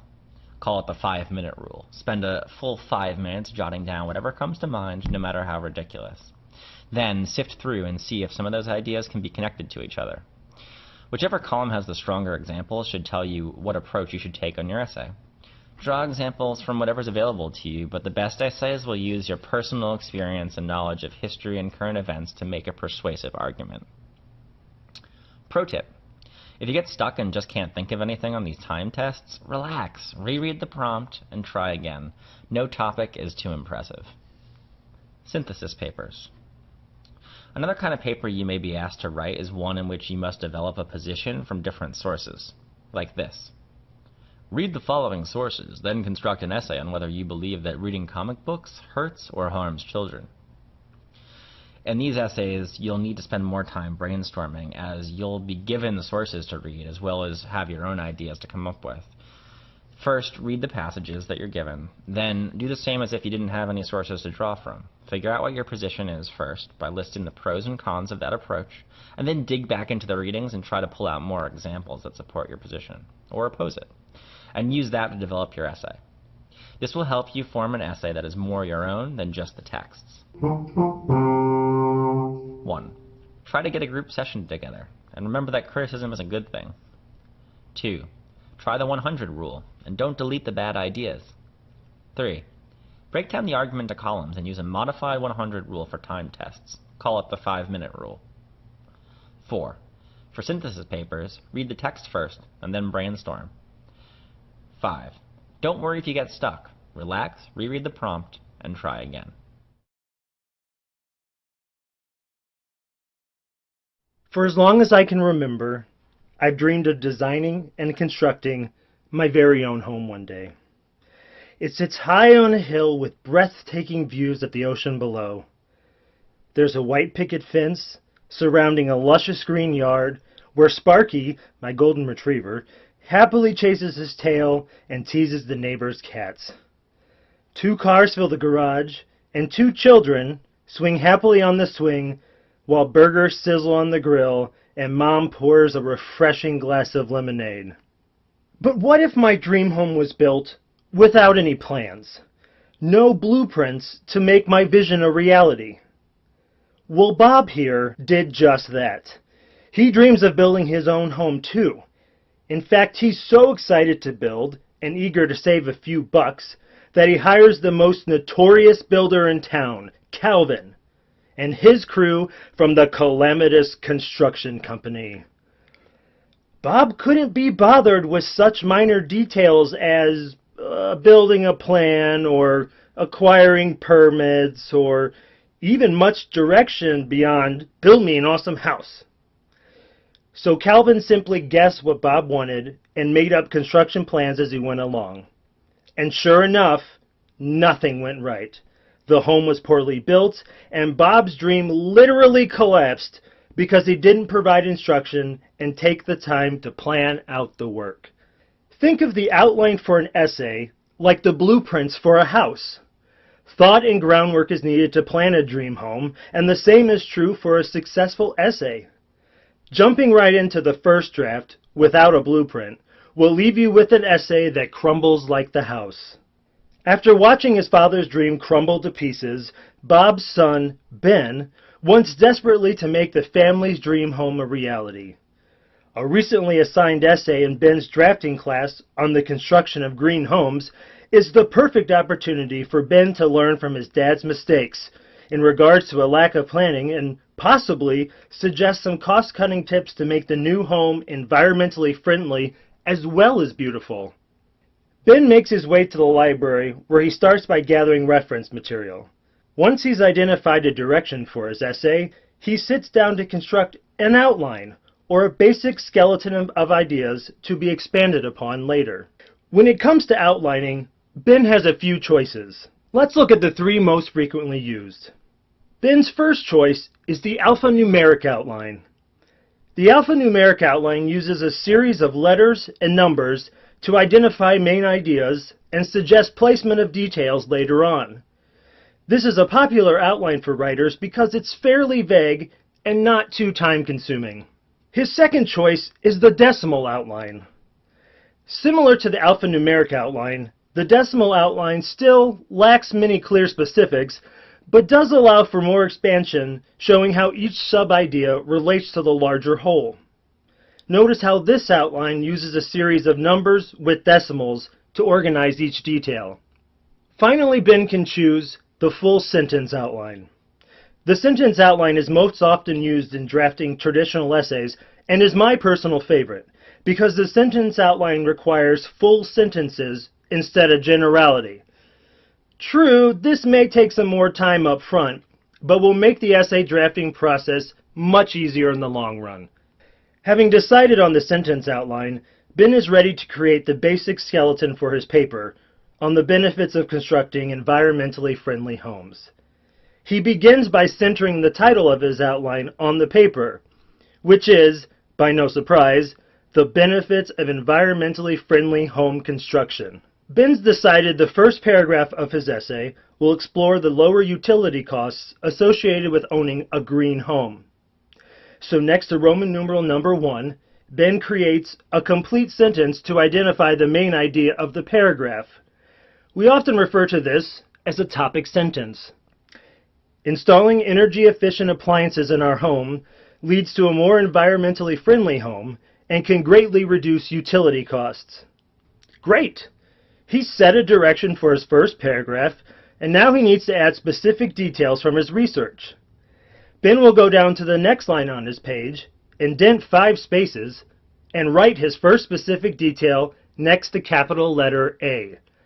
According to Energy Star, homeowners could save up to $180 each year by utilizing an environmentally friendly programmable thermostat. Ben included a specific and relevant detail and even remembered to cite it. He'll skip to the next line again and this time indent 10 spaces to insert number 1, or his take on the meaning of the detail. We generally refer to this sentence as analysis. Ben has interpreted his detail as making environmentally friendly choices during construction when it comes to installing appliances has lasting economic benefits for homeowners. When making an outline for your own papers, it's generally a good idea to provide 2 specific details with at least 1 sentence of analysis for each of the essay's body paragraphs. This can be added to during the drafting process later, but the ratio seems to lay a solid foundation for student essays. So in order for Ben to complete a sentence outline for the first body paragraph of this essay, he'll need to identify at least 1 more specific detail, labeled B, followed by another sentence of analysis. He does that by touching on the importance of those new spiral bulbs we see in stores today. The front porch light is one of the most used lights in the house. Therefore, installing a compact fluorescent light bulb, or CFL, in this location can help curb energy costs. Once again, Ben follows this detail up with a sentence of analysis. Number 1. A few simple changes to our home furnishing purchases can change the way we spend and impact the environment. There you have it. Ben is well on his way to completing a full sentence outline for his paper on environmentally friendly homes. Using the thesis he constructed to guide the rest of his research, Ben will repeat the steps he took in Roman numeral number 1 to fill in details and analysis for the rest of his paper. Ben is not the only one who learned from the mistake of poor planning. Ben's dad, Bob, did his homework this time too, and with the help of the capable construction company, is ready to build the home of his dreams. When you think of outlining an essay, chances are that visions of Roman numerals, detailed explanations, and lots of extra formalities go through your head. An outline, as you may recall from English class, is basically an organizational plan for an essay.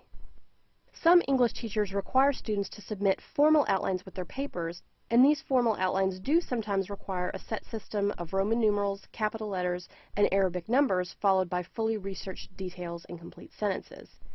These types of outlines can be quite useful. In fact, the more thorough an outline, the easier it can be to write your actual essay, because the more time and details that you put into planning, the less time you'll find yourself needing to dedicate to the actual writing stage for your paper. However, for most college writing and for most timed writing exams, you won't be required to turn in an outline at all. What that means is that you don't have to get too hung up on indenting everything perfectly or coming up with an exact number of major entries with Roman numerals or subheads. You can adapt the formal structure as needed, and you can use whatever outlining method that works for you. A formal outline format involves presenting your major ideas following Roman numerals, and then your important subpoints following capital letters, and finally your details following Arabic numbers. This basic method can be useful because it calls for you to plan out your major ideas and your support for those ideas, and to organize everything before you write your actual paper. By sketching out your points before actually writing paragraphs, you'll be able to take a step back to see if your major ideas are well organized and if you have enough details to support those major ideas. Figuring out what problems there might be at this stage will make things much easier for you than if you discovered those problems in the middle of writing your paper. Let's take a look at our essay writing prompt to get a sense of how we might construct an outline for a specific paper topic. Some states have made certain types of cell phone use illegal for drivers while they are operating motor vehicles. Some of these bans apply only to texting, and some bans apply to all handheld cell phone use. Some people argue that all cell phone use by drivers is dangerous, and that all use by drivers should therefore be banned. Should your state completely ban all cell phone use for drivers while they are operating motor vehicles? Write a persuasive essay in which you present your argument. Be sure to provide a clear thesis and examples in your essay. One important rule when it comes to outlining is that you should develop your thesis first. Write or print out your thesis and have it in front of you while you work on your outline. That way, you can frequently check to be sure that each major idea and detail in your outline directly relates to and supports your thesis statement. If you ever come up with a point that strays from your thesis, you'll quickly be able to spot it. Including irrelevant points is one way to lose a lot of points on a graded essay. We've already drafted our thesis statement, which clearly presents our position on the issue. My state should completely ban all cell phone use for drivers while they are operating motor vehicles, because such a ban would reduce distractions and save lives. We don't have to come up with good points of argument at the outlining stage, as we've already done some pre-writing. Let's take a look at the points that we came up with during our brainstorming process. Would cut down on distracted driving, would reduce accidents, save lives, making calls can be just as distracting as texting, and would send a message that no distractions are acceptable while driving. During the pre-writing stage, we brainstormed for ideas, but we didn't worry about grammar, whether the ideas would all definitely be usable, or what order we should put them in. Now is the time to think about sentence structure, quality of ideas, and logical order. We already decided when drafting our thesis statement that our first two ideas, would cut down on distracted driving and would reduce accidents, save lives, were important ones to include in our paper. Looking at our brainstorming list, in fact, those two ideas would make sense as our first and second major ideas. The very first logical point that comes to mind when arguing in favor of a complete cell phone ban for drivers is that it would prevent distractions. That idea leads logically to the next point, that accidents would be prevented, thereby saving lives. I mentioned a moment ago that we should think a bit about grammar at this point. It's useful to think about topic sentences while outlining. A topic sentence is the sentence that expresses the main idea of a body paragraph or group of related body paragraphs. A topic sentence is often the very first sentence of a paragraph. We could turn our first two brainstorming ideas, which we originally wrote as sentence fragments, into complete sentences so that they can work as topic sentences for our first and second body paragraphs. Our first idea could become, a complete ban on all cell phone use for drivers would reduce distracted driving. Our second idea could become, the complete cell phone ban should be put in place in our state, because reduced distractions would mean fewer accidents and this would save lives. Thus far, our outline looks like this, with our thesis at the top and our first two topic sentences comprising the first two Roman numeral entries, indicating that they are our first two ideas. Let's now take a look at our other brainstorming ideas to see if they might be useful. In persuasive essays, it's a good idea to address what you think someone arguing the other side of the issue might say. Someone on the other side might point out that some states ban texting while driving and that that's enough. We could therefore use as a counter-argument our major idea that making calls can be just as distracting as texting. Let's add that to our outline. We might further argue that drivers engage in far too much risky behavior and that all drivers should be reminded that no distractions are okay, including taking or making calls. Therefore, our last idea would send a message that no distractions are acceptable while driving can be a strong final point for our outline. That idea can be reworked into this topic sentence. A ban on all cell phone use for drivers would send a message that no distractions are acceptable for drivers. 4 major points of argument would be suitable for many short academic essays, so we're off to a good start. But we still have more to do. Let's look at our first major idea and consider what subpoints and details might go along with it. Remember that the more we flesh out our outline, the easier it will be to write the actual essay. We'll plan to devote one body paragraph to each of our 4 major ideas. What will we need to discuss to support our first major idea that the cell phone use ban would reduce distracted driving? We might use our common sense to note that any cell phone use can divert drivers' attention from the road, even if it's for a second or two. We therefore have our first subpoint. Even brief attention paid to a cell phone means that a driver is not watching the road. We'll need details and examples to support this assertion. Some of these details might be derived from our own experiences and observations. If we're writing a term paper as opposed to a timed essay exam, we might have the opportunity to do some research too. We could then look at books, periodicals, and scholarly and/or professional websites to find data to support our arguments. We would, of course, have to cite any information that we get from our sources. Let's consider a few details that we could include to support this assertion. 1. Picking up a cell phone, finding a contact number, and placing a call all require a driver's attention and would prevent him or her from paying close attention to the road. 2. Research has shown that people are not able to pay full attention to more than one thing at a time. This means that distracted driving is a real danger. We would follow our second detail with cited information showing that people are unable to focus on driving and cell phone use simultaneously. You'll want to outline the rest of your paper as thoroughly as you can before writing your paper. Note that your first and last paragraphs, your introduction and conclusion, will be important for your essay, but that you don't necessarily need to outline them. In fact, many writers write these 2 paragraphs after they've fully written all of their body paragraphs. An outline is basically an organizational plan for your essay. A formal outline format involves presenting your major ideas following Roman numerals and then your important subpoints following capital letters, and finally your details following Arabic numbers. This basic method can be useful because it calls for you to plan out your major ideas as well as your support for those points and to organize everything before you write your actual paper. You can draw your points of argument from the ideas that you generated during the pre-writing stage. One important rule when it comes to outlining is that you should develop your thesis first. You can frequently check to be sure that each major idea and each detail in your outline directly relates to and supports your thesis statement. During the outlining process, think about sentence structure, quality of ideas, and logical order. You can also develop topic sentences for your outline. A topic sentence is the sentence that expresses the main idea of a body paragraph or group of related body paragraphs. Each major idea in your outline can be made into a topic sentence. You'll need subpoints and details to support your major ideas. Many of these details may come through research.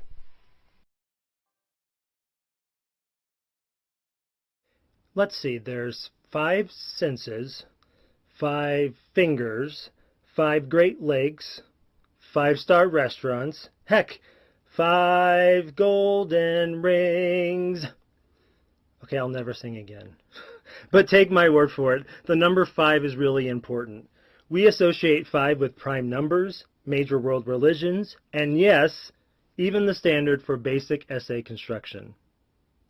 The 5-paragraph essay really is a tried and true format that allows writers to adequately argue their thesis, as well as provide readers a full circle experience by including an introduction and a conclusion. Antiquated? Yeah, some may say so, but this writing format really is a perfect example of if it ain't broke, don't fix it. Meet my friend Connie. Connie recently started a new semester at Five Rivers Academy. On the first day of class, and without much instruction, her new teacher assigns an essay on the most influential pop star of the last decade. Now, while other students in her class panic, the calm and confident Connie knows exactly what to do. Not only does she love any chance to sing the praises of her idol, the desire of her affection, the reason she gets up in the morning, Justin Bieber, she also remembers that constructing an essay around the always important five provides the perfect balance of information. All she needs is one introduction paragraph to grab readers' attention and present her argument in a thesis, 3 body paragraphs to argue each point identified in her thesis, and 1 conclusion paragraph to reiterate the importance of her ideas and leave the reader with a sense of closure. You can find additional information on the specifics of each type of essay paragraph in other videos for this course. Connie knows that the most important element of the introductory paragraph, perhaps even the whole paper, is the thesis statement. The thesis will identify the argument she'll make through her research and provide readers with a preview of the essay's main points. Without a properly formatted thesis statement, Connie's essay is doomed to failure. Since Connie has 3 body paragraphs to make her argument, she'll need to make sure she has, that's right, 3 main points, or 1 for each paragraph. So let's look at her thesis. Due to his supportive family, influential mentors, and firm desire to succeed, Justin Bieber is undoubtedly the most influential artist of the last decade. This one sentence provides readers with a wealth of information. What is Connie arguing? She'll use her research to make the case that Justin Bieber is the most influential artist of the last decade. Readers will most likely know that Justin Bieber is successful, but an opponent could easily take issue with identifying the Biebs as the most influential artist of the past 10 years. We know her thesis is arguable and not simply setting up a report on the artist. How is she going to prove her argument? Here's where the body paragraphs come into play. Connie will identify quality information to support each of her claims identified in the thesis. In the order she laid out, Connie will devote 1 paragraph to the support Justin receives from his family, 1 paragraph to the influence his mentors have in the industry, and 1 paragraph on the importance of his desire to succeed. When considering the evidence to incorporate in her argument, it's important for Connie to stick with a variety of quality, up-to-date information from reliable sources. Databases, validated educational websites, and official music industry publications are all examples of reliable sources. Simply trolling the I Love Bieber chat room for unconfirmed rumors posted by her BFF Jane doesn't give Connie's argument much authority and leads to an unreliable essay full of holes. It's also important that as Connie drafts each of her body paragraphs, she stays focused on the topic of each particular paragraph and not confuse her readers with unrelated information. For example, a personal opinion on how much Connie loves Justin or his rumored breakup with Selena Gomez has nothing to do with the importance of his influential mentors and has no business winding up in that body paragraph. In fact, as a general rule of thumb, personal statements on the subject of her essay like I think or I feel really have no place in a formal essay anyway. Connie needs to be sure each paragraph previews the specific argument in a topic sentence and remains focused on the argument throughout. While crafting each sentence of her essay, Connie should ask herself if the information she's about to provide helps prove the argument of the paragraph, and if it ultimately serves to support her thesis as a whole. As she completes 1 body paragraph and moves to the next, Connie also must keep in mind that readers want a transition from one idea to the next. While it is true that each paragraph should remain focused on a single idea, the paragraph is also one part of a whole argument. As a writer, Connie needs to ease her audience through the ideas she presents. She can do this by alerting readers to a change of ideas and previewing the ideas to come. After completing the body of her essay, Connie is ready to draft a conclusion. Conclusions, like introductions, are super important to the overall success of an essay. Just as the thesis lays the groundwork for the entire direction and argument of an essay, the conclusion provides the readers with their last impression of the writer and the strength of his or her argument. Unfortunately, the introduction and conclusion paragraphs are the most often overlooked, and therefore the difference between an average argument and a well-planned and well-written argument. But no worries. Connie is calm and confident, and she still knows what to do. As she writes, Connie keeps in mind the most important elements of an effective conclusion. Number 1. She remembers this paragraph is the last impression readers will have of her, and thinks through it carefully without just ending the essay abruptly. Number 2. Connie knows that the conclusion is not just about restating the thesis statement, but reiterating the importance of her thesis in light of the information she has just presented. Number 3, she's careful to never introduce any new information not already addressed in the body of her essay. New information requires more analysis, which is not possible because she's completed her argument. And 4, finally, while she knows her conclusion can't simply end, she also knows that it can't go on forever. Connie sticks with the conclusion around 5 sentences as a general rule of thumb for an essay this length. Again, remember 5. Having put in the necessary work and double-checked her final essay for errors, Connie is ready to submit her 5-star essay.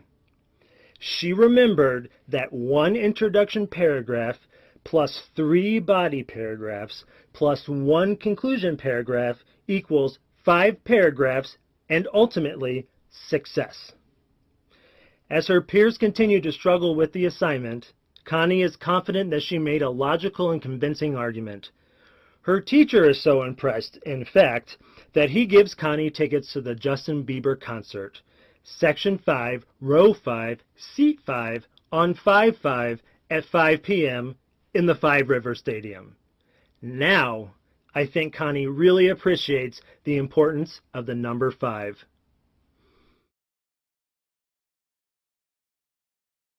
How do you get to know someone new? Sometimes you just need an introduction. It's the same thing when you write a paper, because no matter what kind of paper you need to write, you're going to need an introduction. When you write a paper, your introduction is like getting to know someone for the first time. It is your way of saying hello to your reader.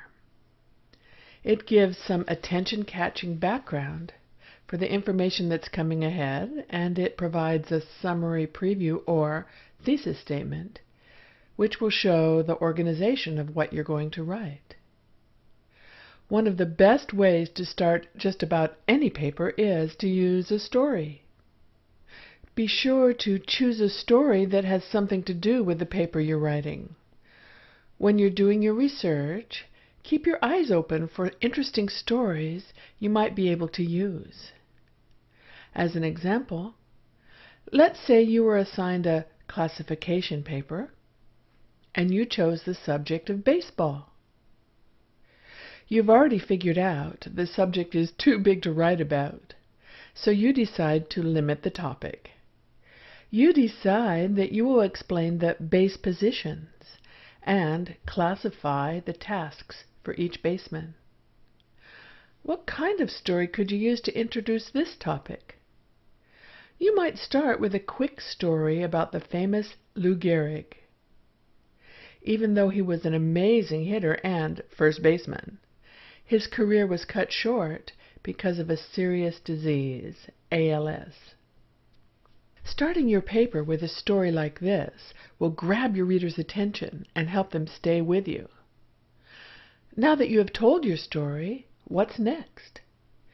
This is a good time to write a sentence or two about the background of your topic, things that you think might be important for your reader to know. Then you will write your organizing statement about your topic.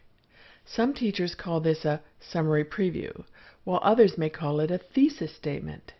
They both mean the same thing. It's a statement that tells what you're going to write about. In the case of baseball, you might explain that while there are many positions you can play in baseball, in this paper you will be writing about the positions of the baseman. Here is how a summary preview or thesis statement for this topic might read. While there are many positions you can play in the game of baseball, in this paper I will explain how to play first base, second base, third base, and home base. Now you can easily see how this paper could develop. You will write a paragraph or so about each baseman, first, second, third, and home. Just to practice, let's see how to use this approach for another topic. Suppose you were assigned a definition paper, and you chose the general subject of dance. Like our previous example, this is just too big a topic. So you decide to define the term modern dance. What is the first part of this paper? That's right, introduction time. What kind of a story could you use to grab your reader's attention? Well, you could tell the story of Martha Graham, who has been called the mother of modern dance. Raised in a religious family, her parents forbade her to dance, but she rebelled and became one of the most famous dancers in the world. Tell the story in your own words. Add a sentence or two of general information to help your reader get basic information about your topic. Then it's time to write your summary preview or thesis statement. It might read something like this. There was a time when people thought you should only dance ballet. But during the 1920s, a new dance form was born. Called modern dance, this type of dance shows a dancer's emotions, works with gravity, and has free, creative costumes.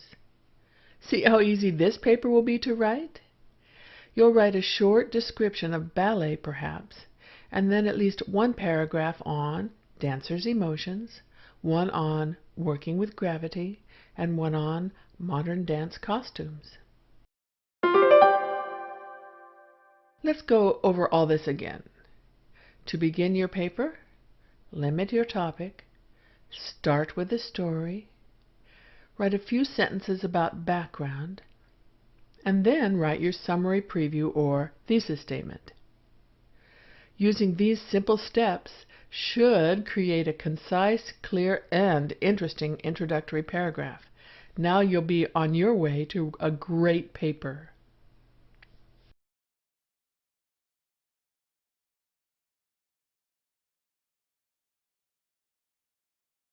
Hey, did you know that ever since 1969, NASA has been secretly staffed by aliens who hitched a ride back from the moon on Apollo 11?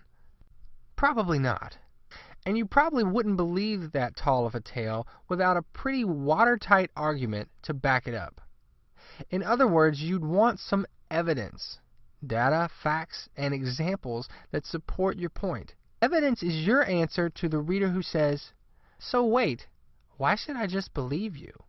In your own writing, you might not be shocking the world with any grand conspiracy theories about Area 51 or the Illuminati, but even if you're just writing about character development in Hamlet, you'll need some evidence to back it up.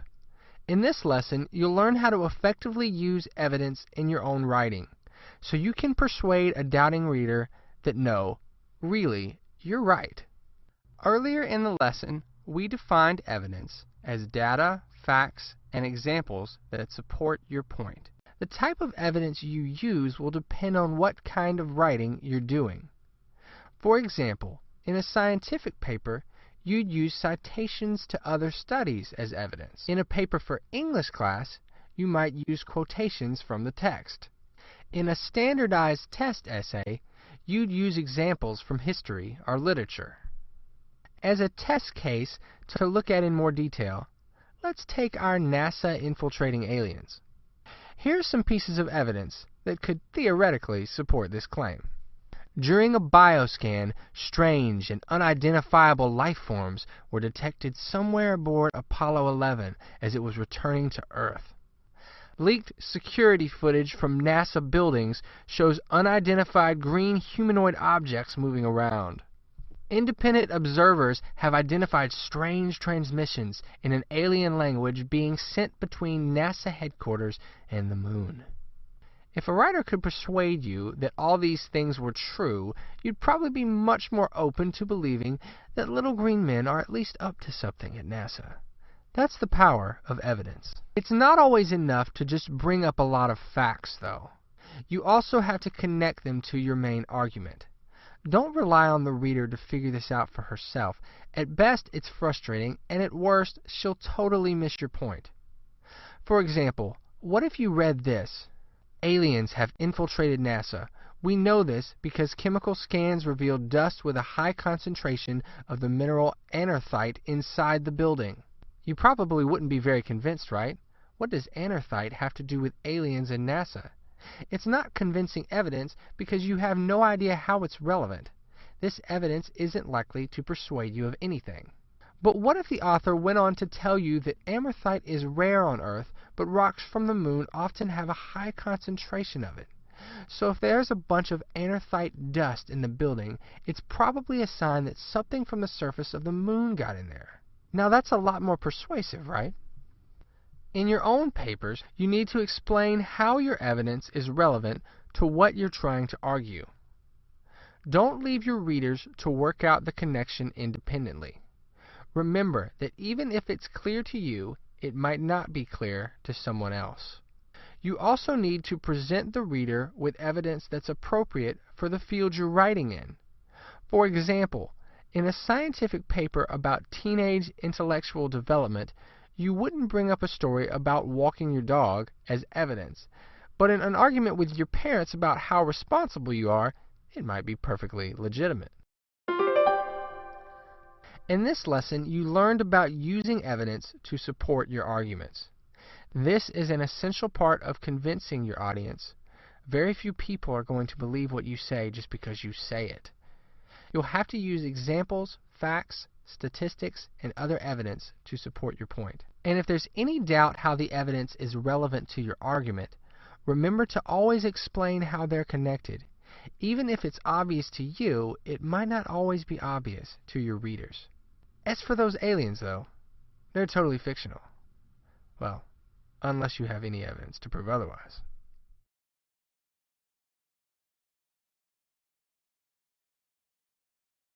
Do you remember your first date? I certainly do. As I cautiously backed Dad's car down the driveway for my first real date, the last thing I heard was my anxious mother calling, "Remember, you never get a second chance to make a first impression." While perhaps not nearly as exciting as a first date, the same adage is applicable to writing. An author never gets a second chance to capture the attention of his or her reader. We often focus the majority of our attention on the body of an essay. Neglecting a quality introduction is either just a few necessary rush sentences or an afterthought to be filled in later. However, I'm here to tell you that that's a mistake. You may have a groundbreaking idea to share with the world, but if you can't engage readers within the first few sentences, your ideas may be lost. By following my 3 simple steps, you can take your writing to the next level and assure that readers are interested in what you have to say. Number 1, be sure your essay contains an attention getter to draw in your readers. Number 2, use at least one sentence as a bridge to walk your readers from that attention getter to the main idea of your essay or the thesis. And number 3, always check that your thesis statement is the last sentence of your introduction, it's arguable, and clearly lays out the direction of your essay. Our romantic Romeo has recently been assigned a paper on dating in the age of social media, which he hopes will involve some quality time with the luminous Lori. After gathering his sources and taking notes, the time comes to draft an introduction. The attention getter is the first thing your readers encounter, and your job as a writer is to capture their attention and make them want to keep reading. Now, there are several ways we can do this, but let's look at the most popular. Use a shocking statistic. I can assure you that my paper is about dating and social media. Neither gets my attention, nor does it make me want to read further. However, learning that 68% of dating teenagers say that their boyfriends or girlfriends have posted their embarrassing pictures on the internet gets me thinking about dating in the age of social media, and, in terms of etiquette, relates to a definite don't do for Romeo's relationship with the luminous Lori. As always, don't forget to cite your statistic for authenticity. You can also integrate a quote. A great way to capture the reader's attention is to make the content of your writing relatable to the reader. During his research, Romeo came across the story of a teenage girl whose boyfriend posted an embarrassing picture of her online. And when asked how that made her feel, she responded, "It makes me hurt both physically and mentally. It scares me and takes away all my confidence. It makes me feel sick and worthless." As a reader, I may not know what this particular girl went through, but I can certainly feel empathy for her situation. Romeo would do well to remember this when he's tempted to snap a picture of the luminous Lori slurping her spicy spaghetti. Finally, ask a thought-provoking question. Just like my paper is about dating and social media, won't work as an attention getter. Simply asking the question, "Have you ever heard of dating in the age of social media?" won't work either. Chances are your readers know a thing or two about dating, and just asking if they do doesn't get them excited about the topic. How about posing the question, could there be a deep psychological need within us to boost our own confidence by putting other people's down? Wow. Now this question makes me think and acts as a perfect segue for a paper that we know will involve the dangers of posting embarrassing pictures online. Once you've captured the attention of your audience, think about a bridge crossing the rough rapids of a river. Your job is to take readers from side A, or the attention getter, to side B, the thesis statement. The sentence or two between these are identified as, no coincidence, the bridge. Romeo chose a statistic to begin his most recent essay. His bridge expands on the idea of the attention getter to bring readers to the thesis, which lays out the direction of his entire essay. 68% of dating teenagers say that their boyfriends or girlfriends have posted their embarrassing picture on the internet. We live in a time when most everyone has immediate access to a camera through our cell phones, and therefore the ability to instantly publish a picture for the world to see. Over the past decade, we've been forced to expand our dating etiquette conversation beyond opening doors and sending flowers to times it is and is not appropriate to post pictures of our love interests online. See what Romeo did there? He captured the attention of his audience and led them to the idea of dating in the age of social media by introducing the modern ability to instantly post information online. Now, all that's left for Romeo to complete a quality introduction is to identify the argument and direction of his essay, otherwise known as the thesis. Remember, it's crucial that your thesis be the last sentence of the introduction, and it's arguable. This paper will be about dating and social media. It is not only poorly written, it sets up a report on the topic. A report simply compiles a bunch of information on a particular topic and presents that information to the readers without a unique take on the topic. However, a thesis identifies the argument a writer will present through his or her research and previews the direction of the essay. Unlike simply identifying a topic, the following sentence is an actual thesis. In this age of social media, dating teens must be aware of the dangers posed by posting pictures online, remain aware of the potential consequences of such posts, and strive to preserve the integrity of both parties by keeping sensitive photos offline. Again, success for our young Romeo. Not only does this thesis present an arguable take on the subject, Readers can see the main idea of each body paragraph in Romeo's essay. We know he'll address the dangers and consequences of posting online, as well as the importance of maintaining a positive reputation in cyberspace. So there you have it, folks. 3 simple steps for writing a quality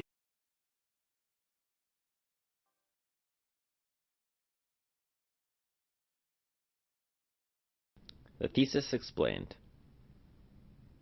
Common misconceptions. First, let's get one thing out of the way. A thesis statement is not always the last sentence in the first paragraph. Often it is, but sometimes it isn't. So just pointing to the last sentence of the introductory paragraph is not a surefire way to identify a thesis statement. A thesis doesn't necessarily even show up in the first paragraph, although it usually does. And while theses more often than not consist of a single sentence, sometimes a thesis statement takes up 2 sentences or more. So let's ask a different question. What does make a thesis a thesis? It's pretty simple, actually. A thesis sets up the reader's expectations for the essay, what the essay is going to be about. Sets up the primary argument you're going to make in the essay that others may disagree with. And answers a question. This is the biggest, most important thing the thesis does.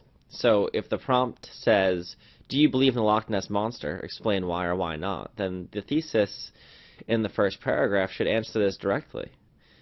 For example, "I believe in the Loch Ness Monster based on supporting historical evidence, but largely because I watched it eat my grandfather's hat." That's a thesis statement. When there isn't a prompt involved, the thesis is answering the writer's own question that she poses for herself, which she turns into an argument for the reader. Which is to say, if you decided to write an essay about why you believe in the Loch Ness Monster, the answer to the question of whether you believe in it is already embedded in your thesis. Do all essays need a thesis statement? Well, actually, I'll tell you, not all essays require thesis statements. Did I just blow your mind? Seriously, though, an essay is just a short-form piece of writing, and not every piece of writing is designed to lay out a specific argument. But most are, and therefore most require thesis statements. Let's take a look at the kinds of essays that do, and those that don't. Analytical essays. Analytical essays provide an analysis of an issue or issues, breaking them down into their individual parts and presenting that analysis to the reader. Here's an example of the kind of assignment that would prompt you to write an analytical paper. Analyze the relationship between the Wicked Witch of the West and her flying monkeys in The Wizard of Oz. An essay prompt would demand a thesis that answered the question of what the relationship between the witch and her monkeys was, a breakdown of that relationship's psychological complexities, what the symbolism is as it relates to the story, whether she cuddles them at night, etc. Argumentative and expository essays. Argumentative and expository essays are 2 types of essays that explain, expand upon, and persuade the reader about a given topic. Prompts for expository essays follow the format you most often see in school assignments and standardized tests, like the CLEP. This type of essay will ask you to explain why one thing leads to another. Alternately, it may ask you to compare and contrast 2 or more elements, explain how they interact with each other, and have you take a position on that interaction. Argumentative essays are similar, but are more likely to be long-form, are more complex, include in-depth research, and may include the writer's own thorough research and observations. Argumentative essays are more often the essay assignments you'll have several weeks or even a semester to write, while expository essays are shorter and better suited to an in-class assignment or time-limited exam. Both usually have a strong, defining thesis up front, probably in the first paragraph. Here's an example of an expository essay prompt. "Everything is funny as long as it is happening to somebody else," actor Will Rogers is often quoted as having said. Do you agree or disagree? Using specific examples, write an essay explaining your position, drawing on your personal experience, observations, or books you might have read for support. A prompt like this will have a thesis that answers the main question first and foremost, agreeing or disagreeing with Rogers' quote, and hinting as to the reasons why. Such a thesis might read, "Despite Rogers' claim, everything is not necessarily funny as long as it is happening to somebody else. But the spirit of his statement is true, namely that which others find funny about you is rarely funny to yourself." Narrative essays. Remember how I said that not all essays need a thesis statement? Narrative essays are the primary example of an essay that may not require a thesis statement. This is because in a narrative essay, the writer is using a story or stories to illustrate whatever greater point he or she wants to make. Take the example that follows from a narrative essay by writer A. A. Milne, who you may know as the creator of Winnie the Pooh. Sometimes, when the printer is waiting for an article which really should have been sent to him the day before, I sit at my desk and wonder if there is any possible subject in the whole world upon which I can possibly find anything to say. On one such occasion I left it to fate, which decided by means of a dictionary opened at random that I should deliver myself of a few thoughts about goldfish. You will find this article later on in the book. But today I do not need to bother about a subject. Today I'm without care. Nothing less has happened to me than that I have a new nib in my pen. Where is the thesis? What is this essay going to be about? You can't tell from the opening paragraph, except that we know it's not going to be about goldfish. That comes later, the writer tells us. We know he has a new nib in his pen. Nib is the pointy part at the end of a fountain pen, for those of you who have no idea what he's talking about. The essay is called The Pleasure of Writing, and it's a pleasant, rambling narrative full of little anecdotes and stories about what makes writing a happy experience for the writer. That ends with his conclusion about what the true pleasure of writing is. The act of writing is his own pleasure, he believes. But you'll understand more about the thesis of the essay from the title than by looking for a simple thesis statement. And that's okay. Let's review. Remember that a thesis answers the question posed by the essay prompt, or that you set for yourself. Sets the reader's expectations for the essay. Sets up the primary argument you're going to make.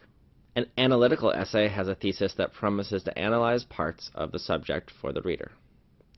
Argumentative or expository essays have a thesis that take a position on an issue or issues. Narrative essays may or may not have a thesis.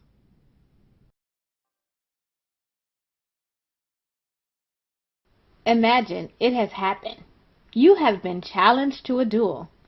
This isn't your typical duel. You have been challenged to battle one-on-one, not in a face-to-face setting, but on paper. You get one shot to convince the entire reading audience that your point is correct and gain their support. How do you do this? How do you persuade the masses of your point of view? With a great argument. There are a number of times we may be asked to present a written argument, both in academia as well as in real-life settings. Academic arguments are sometimes called for in courses analyzing stances taken in history, or perhaps during a speech class where you have to give a persuasive presentation, or even when solving case study problems in business, engineering, and clinical courses. In our everyday lives, we present arguments when writing our politicians, explaining our side in disputes, and even encouraging friends and family members to support causes that are near and dear to our hearts. There are 6 steps we can follow to build a great argument. The first step is making sure to get the question or topic right. Have you ever been in a situation where someone is passionately trying to persuade others of a topic that really isn't an issue in the first place? Have you ever asked someone a specific question and their answer addressed a completely different topic? As annoying as those instances are, we can find ourselves doing the same thing if we are not careful in arguing our topic. The best way to be sure you are dealing with the correct topic is to make the topic a part of your thesis statement. For instance, if I've been asked to argue the points for higher speed limits on highways, I can ensure I am arguing that point by making my thesis statement why higher speed limits on highways are beneficial. This will keep me more focused than if I made my thesis statement why cars are well equipped to handle higher speeds on the highway. I could easily veer into arguing the merits of advanced engineering or automatic steering and braking, which may or may not have anything to do with higher speed limits on highways. The second step is to support your side of the argument with good reason. The way to refute an argument or to prove a point is with logic and reason, not with attacking the other side. No matter your feelings about the opposing viewpoint, never resort to ad hominem, straw man, or other types of rhetorical attacks.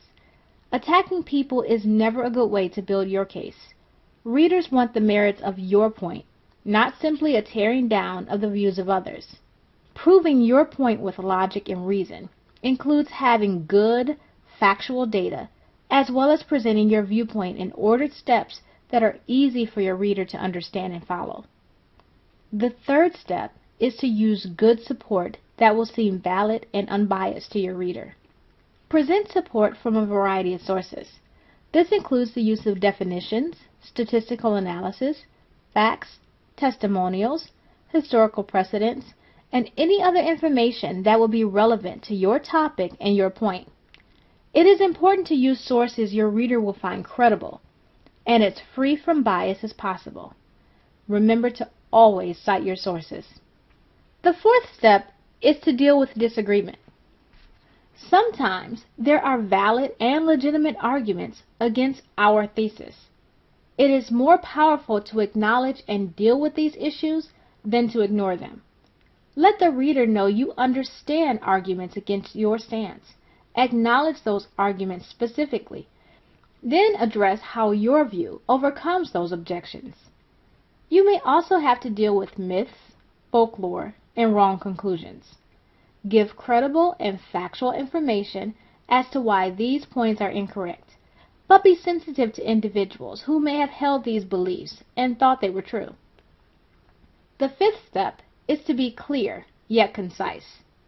More words don't make your argument more believable, and using too much information can leave your reader confused. Use as few words as necessary to convey your point. This doesn't mean leaving out important information, just ensuring that everything written is germane to your topic and your point. Step 6 is to write a good essay. Your essay should be well written. This means having a strong opening paragraph that addresses your thesis and gives the reader a good introduction to your stance on the argument. You should have a good body for the essay, meaning each main point should have its own paragraph. There should be a good mix of bodies of evidence supporting each main point, and every main point should go back to your overall thesis. Finally, you should have a strong concluding paragraph that reminds the reader of your overall thesis and main points, and leaves the reader with something memorable from your topic. Don't forget to do a good final edit of your paper. Sloppy work is far less persuasive than more polished pieces. Let's recap our 6 steps to writing a great argument. Number 1, make sure to get the topic or question correct.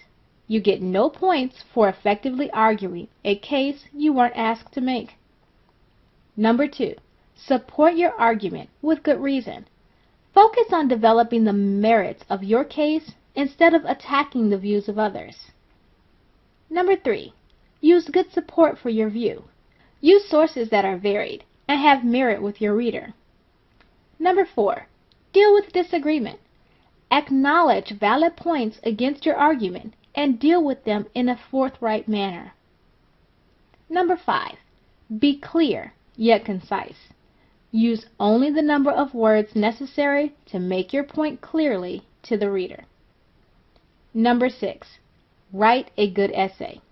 This means follow the steps of good essay writing, including having a good opening paragraph that introduces your topic and the stance you are taking, a good body of main points backed up by cited research, and a strong conclusion that reinforces your thesis statement and leaves the audience with something memorable. By following these steps, you will be well on your way to writing a great argument.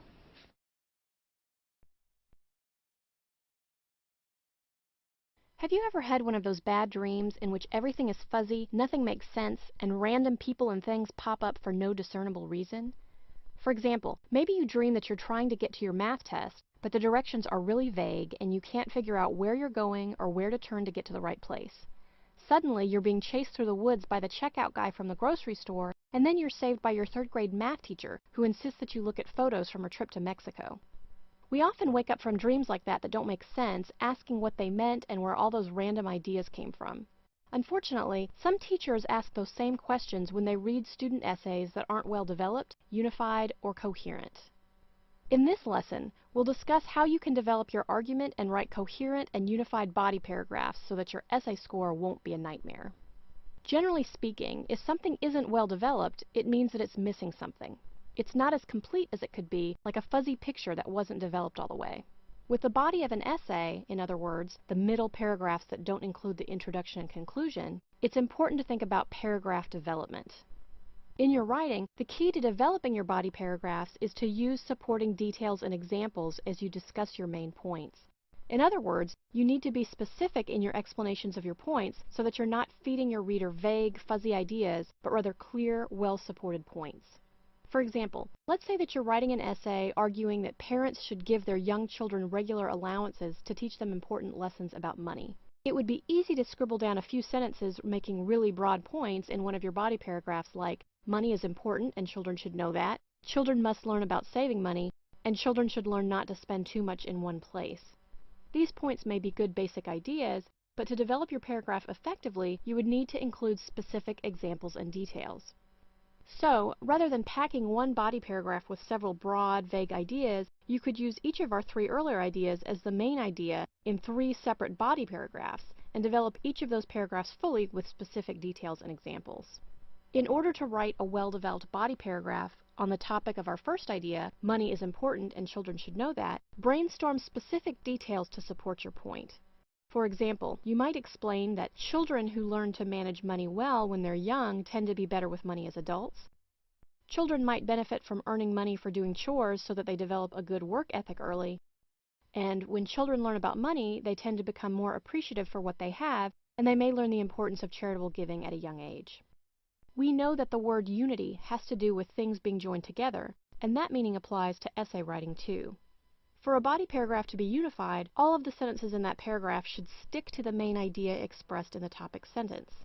Just like a couple won't be very happy or successful if each of them has very different ideas about the nature of the relationship, your body paragraphs won't succeed if they feature a lot of ideas that don't go together. To achieve unity, you want to avoid any random, off-point ideas. Even an idea that seems to be sort of connected to the main idea of your body paragraph may be taking you off track if it doesn't directly support or relate to your topic sentence. For example, if you're writing a body paragraph with the main idea that children must learn about saving money, then each of your sentences in that paragraph must support that main idea. So you can explain that children can benefit from contributing money to their own college funds early on, and children can learn that it's good to save up for one really nice thing rather than frittering away their money on meaningless things. However, your body paragraph won't be unified, and you'll lose points if you mention that many families choose to rent homes rather than buy so that they don't have to save up for a large down payment. Sure, this last point is sort of related to our main idea in a roundabout way. We're still talking about the issue of saving money, and young kids are parts of families, but it's too big of a stretch, and if you include it in your body paragraph about the importance of kids learning about saving money, your paragraph will stay unified for just about as long as that couple from earlier. You may wake up some mornings knowing that until you get some caffeine into your system, you'll be walking around in a foggy cloud of confusion. After that first cup of coffee, things may finally start making sense. Your essay body paragraphs need to make sense too. To achieve coherence, a paragraph should be clear and logical with sentences that flow together well. So if you have sentences that don't seem to be in the right order, or your body paragraph lacks transitional sentences so that the reader can't see how the ideas relate to one another, your paragraph will lack coherence. Also, your teacher will want to throw his chair through a window after struggling to decipher the meaning of your paragraph. For example, if you're writing a body paragraph on the main idea that children should learn not to spend too much in one place, you'll want to present your supporting ideas in a logical, clear way in order to achieve coherence. You might write about a specific example. Let's say you relate the story about your young child who spent all of his allowance at once and then was pretty unhappy to realize he couldn't afford anything else that he wanted or needed for the next month. To have a coherent body paragraph, you would need to present the points of this story in a logical order. First explaining your main point that children should learn not to spend too much in one place, and then following with a chronological clear order. You could explain that your son frittered his money away and then couldn't do fun things with his friends later. You might tie things up at the end of the paragraph with the argument that when kids learn this valuable lesson when they're young, they'll be more likely to be responsible spenders as adults. If you jumbled your story up, explaining first that your son was mad that he couldn't go to the arcade with friends, and then backing up to explain that he had blown his allowance on way too many jelly beans the week before, and only then remembering that you needed to introduce your main point about kids not spending everything in one place, your paragraph would be messy and incoherent.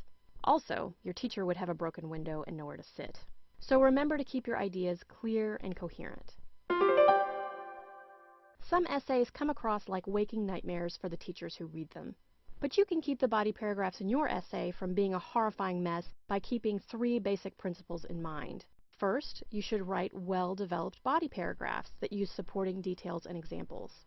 Second, strive for unified body paragraphs, in which all of the sentences in each paragraph stick to the main idea expressed in the topic sentence. Third, you should present coherent body paragraphs that feature clear, logical sentences that flow together well. You can also ensure coherence by using transitional sentences between your points and ordering your points in ways that make sense. Use chronological order when you relate a story, and don't back up and start adding details at one point in a paragraph when you should have included them earlier. By producing well-crafted body paragraphs in your essays, you'll help preserve your reader's sanity and earn high scores.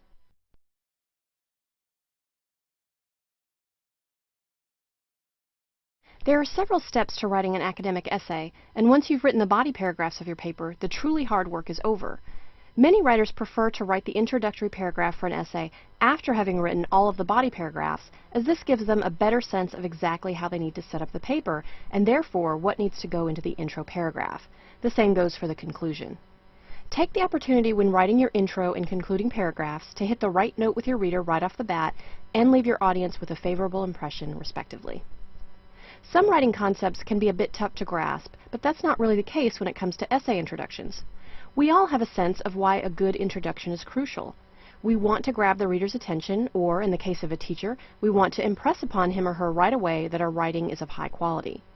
There are a few methods you can use when crafting an introductory paragraph, but one major guideline has to do with the thesis statement, which communicates the main point of an essay and expresses the writer's position.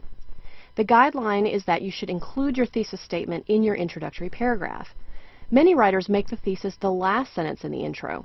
We've already developed our thesis for our sample essay, arguing that my state should completely ban all cell phone use for drivers while they are operating motor vehicles, because such a ban would reduce distractions and save lives. One very common method of introducing an essay consists of presenting useful background information. What type of background information would be pertinent for this paper?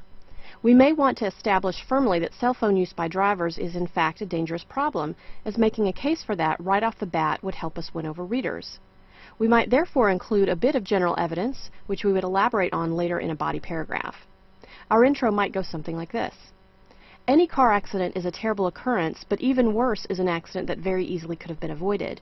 Drivers who use their cell phones while driving are increasingly causing accidents on the road. While some people may assume that texting while driving is the only real cell phone-related danger, it's actually the case that many types of cell phone use by drivers contribute to the number of accidents, from placing calls to checking email. Research has shown just how dangerous cell phone use by drivers can be. My state should completely ban all cell phone use for drivers while they are operating motor vehicles, because such a ban would reduce distractions and save lives.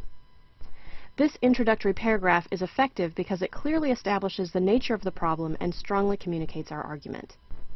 Another common move that writers make when putting together introductions is forecasting the organizational structure of the paper.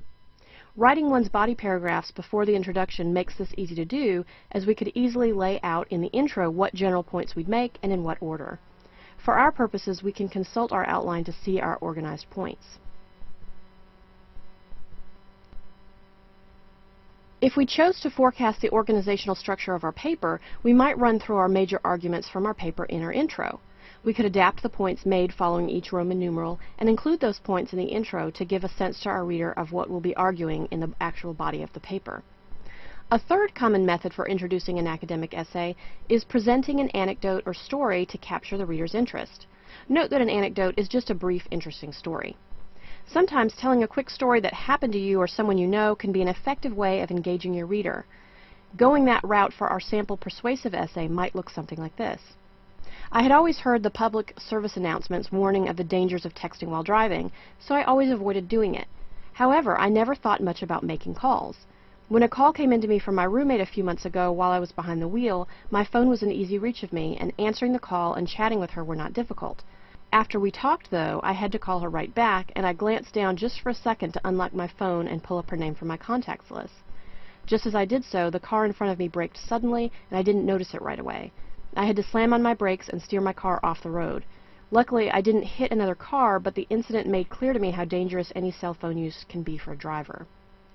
Note that this anecdote would lead nicely up to our thesis statement. My state should completely ban all cell phone use for drivers while they are operating motor vehicles because such a ban would reduce distractions and save lives.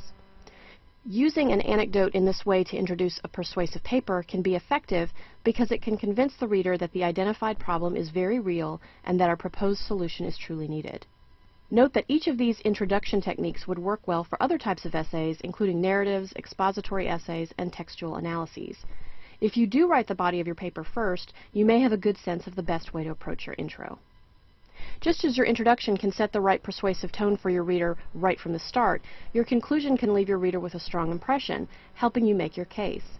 One route you can take is summarizing your main points or running through the major points you've made. This would be pretty similar to forecasting the organizational structure of the paper for introductions. This method is especially useful for a longer paper as it serves as a reminder to the reader of all of the points that you've argued. Another concluding technique is referred to as bookending, in which you relate your conclusion directly to your introduction. Think about how matching bookends fit at either end of a row of books. With this method, your intro and conclusion work as bookends that are linked thematically, with the body of your essay in the middle.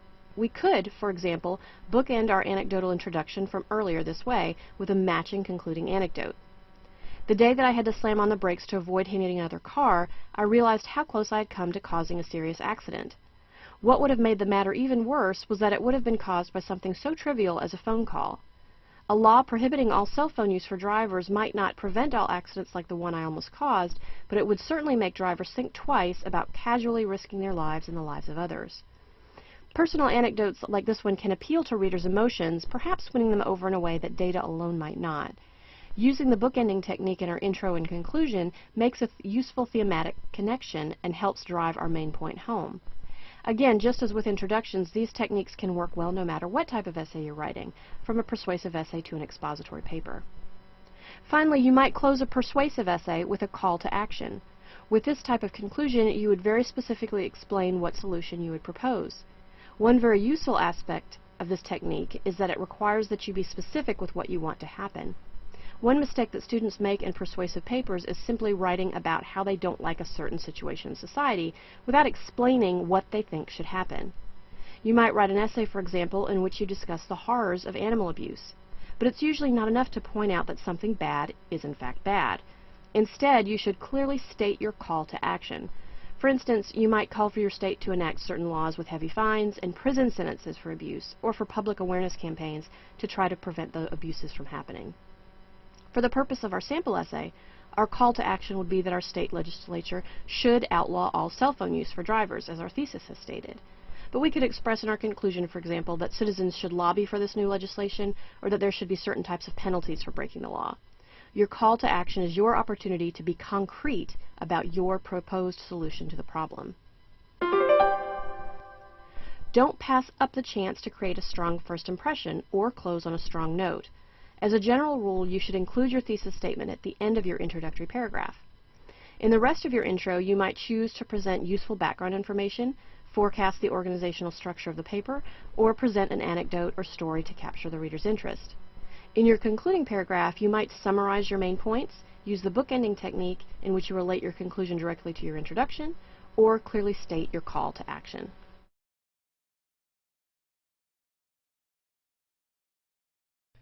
Jamie is trying to convince his parents to let him go on a long backpacking trip.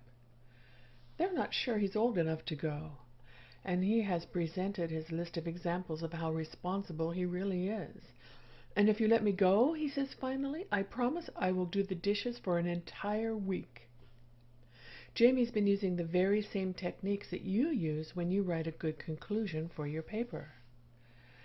At the beginning of your paper, in your introduction, you wrote a great thesis statement that contained your main points.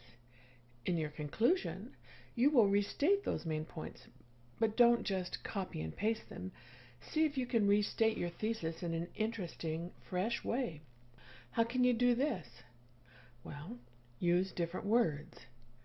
If one of Jamie's main points is that he is responsible, he could restate the idea by mentioning that he is trustworthy. Use a different order. This can be especially powerful if you want to end on a point that will clinch your argument. In Jamie's case, he tried hard to offer his parents a deal they couldn't refuse, a week's worth of dish duty. Split up the points.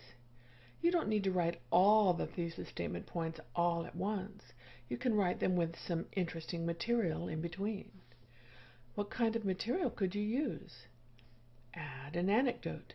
You may already know that an anecdote is a very, very short story. Sometimes a short, wonderful story can move your reader better than anything else.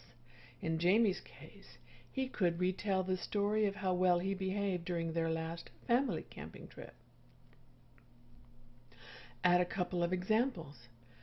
Sometimes you've got to play the everybody's doing it card. If Jamie can point out that some of his most mature friends are going on the backpacking trip, this may finally convince his parents to agree. Acknowledge your opposition. Even though your conclusion is meant to strongly convince your reader to accept your points, you can come across as a real authority if you are willing to mention a few points from your opposition. This shows that you understand the complexity of the issues and therefore sets you up as a good expert on the topic. Here are a few clever tips you can use to convince your reader in your conclusion. Of course, you don't want to use all of them. Choose a couple that will fit just right with your conclusion. Use a quotation. Maybe in your research you have run across a strong, convincing quotation that fits just right in your conclusion. Jamie could conclude with, "Coach Peterson says I'm ready for the challenge." Add a surprise. There may be some element of your research that surprised you. Add that to your conclusion to evoke an emotional response in your readers. Perhaps Jamie could surprise his parents by showing how he's saved up enough money for all his expenses. Use emotion. There's nothing like pulling the heartstrings just a little in your conclusion, especially if you're writing about an important social issue like homelessness or hunger. You could write a sentence or two that will reach out to the hearts of your readers. Call to action. Let's say you're writing a persuasive essay, and in that case, a call to action will work great in your conclusion. This means that you challenge your reader to take action in some way. Jamie might ask his parents to call his friend's parents with permission to let him go on the trip. In the case of a paper on hunger, you might challenge your readers to volunteer to help in a community food bank or soup kitchen. Once you've restated your points and used a few wonderful techniques to involve your reader, you're just about ready to end your paper. One great way to do it is to make your main point in a bigger way. Jamie could point out how kids all over the world benefit from the rigor and challenges of backpacking. A paper on hunger could point out that even though there's hunger the world over, we can do our part here and now to help in our community. Conclusion. So, what do you need to write a powerful conclusion? Restate the main points from your thesis statement in a fresh way. Add a couple of important details. Use a few clever writing techniques. Make your point in a bigger way.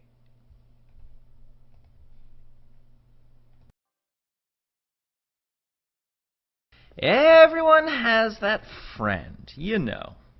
The one who's always passive-aggressive and never seems to come out and just tell you what he or she means. The roommate who wanders around the kitchen wondering aloud where all her milk went when you and she are the only people in the room and you wish she would just ask you directly if you were the one who used all her milk without asking. In English, a sentence written using passive voice is that annoying, ambiguous friend. In passive voice, instead of an agent performing an action, as an active voice, the action happens, often mysteriously, to the agent. Don't get what I'm saying? Take this scenario at the climax of this little-known film. The Emperor was thrown down a ventilation shaft by Luke's dad. This is a classic example of a sentence in the passive voice. Can you see why? First, ask yourself, what is the action in the sentence? The action here is was thrown, or the verb to throw. Then, single out who is being acted upon. In this case, who was thrown? The Emperor. Next, ask, is someone or something performing the action? Who was doing the throwing in this sentence? It's Luke's dad. Now that you've identified the key elements, you can make the sentence active by putting the person performing the action, the subject, Luke's dad, at the front of the sentence. So, the Emperor was thrown down the ventilation shaft by Luke's dad becomes Luke's dad threw the Emperor down the ventilation shaft. The sentence is not only shorter and clearer, but more direct. Now the only thing you have to answer is why there's a giant, death-defying hole in the middle of the throne room. Why active, not passive? At some point in your schooling, a teacher or three probably told you that passive voice was wrong, and that active voice was good. This is not entirely true, but for reasons of style and clarity, active voice is often preferable to passive voice. It makes sentences more immediate and engaging. Despite this, many people often write passively by default, as it feels more natural or academic to them. There's a good reason for this. Many scholars aren't very good writers, even if they are, say, brilliant thinkers. We can imagine, for instance, a committee of well-meaning scholars yielding this rather dry pronouncement. A large asteroid heading towards Earth has been discovered by the scientific group. The sentence contains some pretty important information, but this sentence, because it's passive, doesn't put the important information to the forefront. It also lacks immediacy. So how do we fix this? All sentences with passive voice contain two elements. A form of the verb to be. Those are is, are, am, was, were, has been, have been, had been, will be, will have been, and being. Plus a past participle, which is a verb in the past tense. So in the asteroid example, the to be verb there is has been, and the past participle is discovered. The direct object there, what has been found, is the asteroid. Hence, the sentence is in passive voice. Note, sentences without a direct object, that's the agent that the subject and verb affect, are never in passive voice. Another simpler clue in this sentence that it's in passive voice is the preposition by. If you see by, there's a strong chance that the sentence is in passive voice. However, a large asteroid heading towards Earth has been discovered by the scientific group could just as easily be a large asteroid heading towards Earth has been discovered, and it would still be passive voice without that preposition in there. So it's a good clue, but it's not the be-all and end-all of figuring out whether a sentence is passive voice. Here's a good rule of thumb. If by isn't in a sentence and you can't tell who's performing the action, the sentence is probably passive. To avoid Armageddon without the help of Bruce Willis, place the doers of the action at the front of the sentence and remove the to be verb. So the sentence becomes, the scientific group discovered a large asteroid heading towards Earth, and the world is saved by good style. It's a pretty common belief that sentences in the first person, I or we, can't be passive. After all, if I'm doing it, it can't be unclear who's performing the action, right? It's easy to fall into this trap, but first-person perspective is not an escape from passive voice. For instance, I was stranded on the island by the storm is passive. You're not stranding yourself on the island. The storm is performing the action of stranding you. To make it active, change it to, the storm stranded me on the island. To identify whether a sentence is in passive or active voice, first ask yourself, 1, what is the action of the sentence? And then 2, who or what is performing the action? Next, see if the preposition by is in the sentence and where. And then, look for a to be verb and a past participle pairing. Then, once you've determined the sentence is passive, if it's active, leave it alone. 1, place the doer of the action in front. 2, remove the to be verb. And 3, change the main verb if necessary. Now you've turned a dull, boring, passive sentence into a smooth, stylish, active one. Let's say you're on a road trip. you see a billboard saying the world's largest cow is at exit 72. It's awesome. How can you miss that? So, where are you? Well, you're just passing exit 68, so exit 72 must be close. Wait, now you see exit 12. What? Are you going the wrong way? But now you pass exit 93. Did you miss it? No, there's exit 84. What's going on here, and why are they hiding the world's largest cow from you? Not cool, road. Road signs are much like transitional words and sentences in your writing. They help take the disparate parts and make sense out of them. They help explain the order of the pieces in a logical, orderly manner. Well, not on this road, but on most roads, that's how it works. Let's look at how transitions work. In writing, a transition is a word, phrase, or sentence that connects one section to another. A transition can be as simple as a single word. In fiction, you might see the word meanwhile used as a transition. Here's an example. Marla summoned all her training in order to vanquish the Kraken. Meanwhile, her brother was at home eating chips. What happens if you take out that meanwhile? Those two sentences seem disjointed and awkward. The transition word helps move us from one place to another. Meanwhile moves us around in location. Other transitions move us around in time. Then, soon, later, next, finally. We could use these words to describe how we found that huge cow. I found exit 72. Then, I got lost again. Later, I saw a sign for the cow again. Finally, I found it. Okay, that's not a compelling story, but note how the transition words move us along in time. In an essay, you may use transition words to organize your thoughts and ideas. You can use words to indicate that you're expanding upon your idea. They can also provide additional support for an argument. These words include also, furthermore, similarly, likewise, to, including, and like. They don't have to begin your sentence. In fact, I just said they can also provide additional support for an argument. See that also in there? That's me expanding upon my idea. They can be at the end of a sentence too. Oh, I just did what I was describing. Furthermore, these may be simple words to provide structure, like first, second, and third. These are like signs on the road indicating milestones in the essay. They tell your reader that they're moving from one idea to another. Here's an example. There are countless reasons I love salad. First, it's a healthy lunch option. Second, it's easy to prepare. Third, no one steals your salad from the fridge. Each idea here is separated by a transition word that tells us a new reason is coming. Now it's important that the transitions fit the logic of the work, though. If that last sentence was, third, my favorite food is ice cream, then it's the wrong transition. In this case, you want something like, however. This is effectively a U-turn. Maybe you want to show a counter-argument. You can use words like but, although, however, conversely, still, and yet. So far, we've focused on single words. With transitions, though, you're not limited to single words. This is like the difference between a sign that says stop and one that says do not enter. Stop tells you all you need to know in one word. But what if do not enter was just do or not or enter?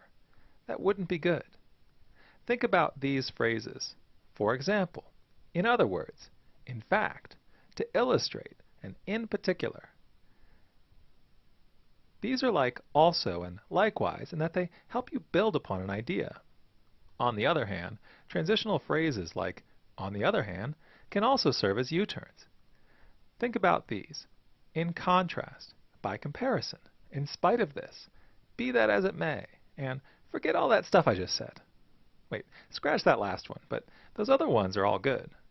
Transition phrases can effectively signal to your reader that we're nearing the end. In summary, in conclusion, to summarize, and as I have shown. After single words and short phrases, there are more complex uses of transitions.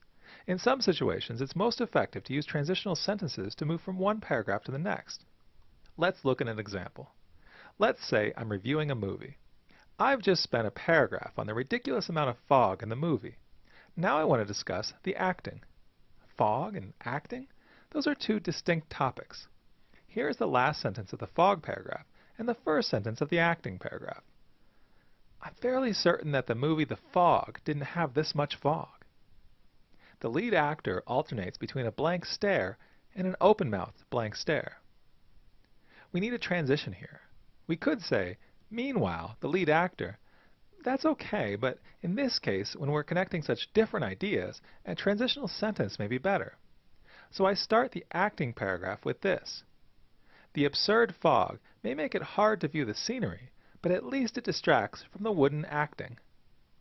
I took two topics and talked about one in relation to the other. Now I can logically transition to talking about the actors. In summary, hey, see what I did there? We learned all about using transitions. These are words, phrases, and sentences that connect ideas and sections in all different forms of writing. First, we looked at transitions that you might find in fiction. These include time-based transitions like meanwhile and later.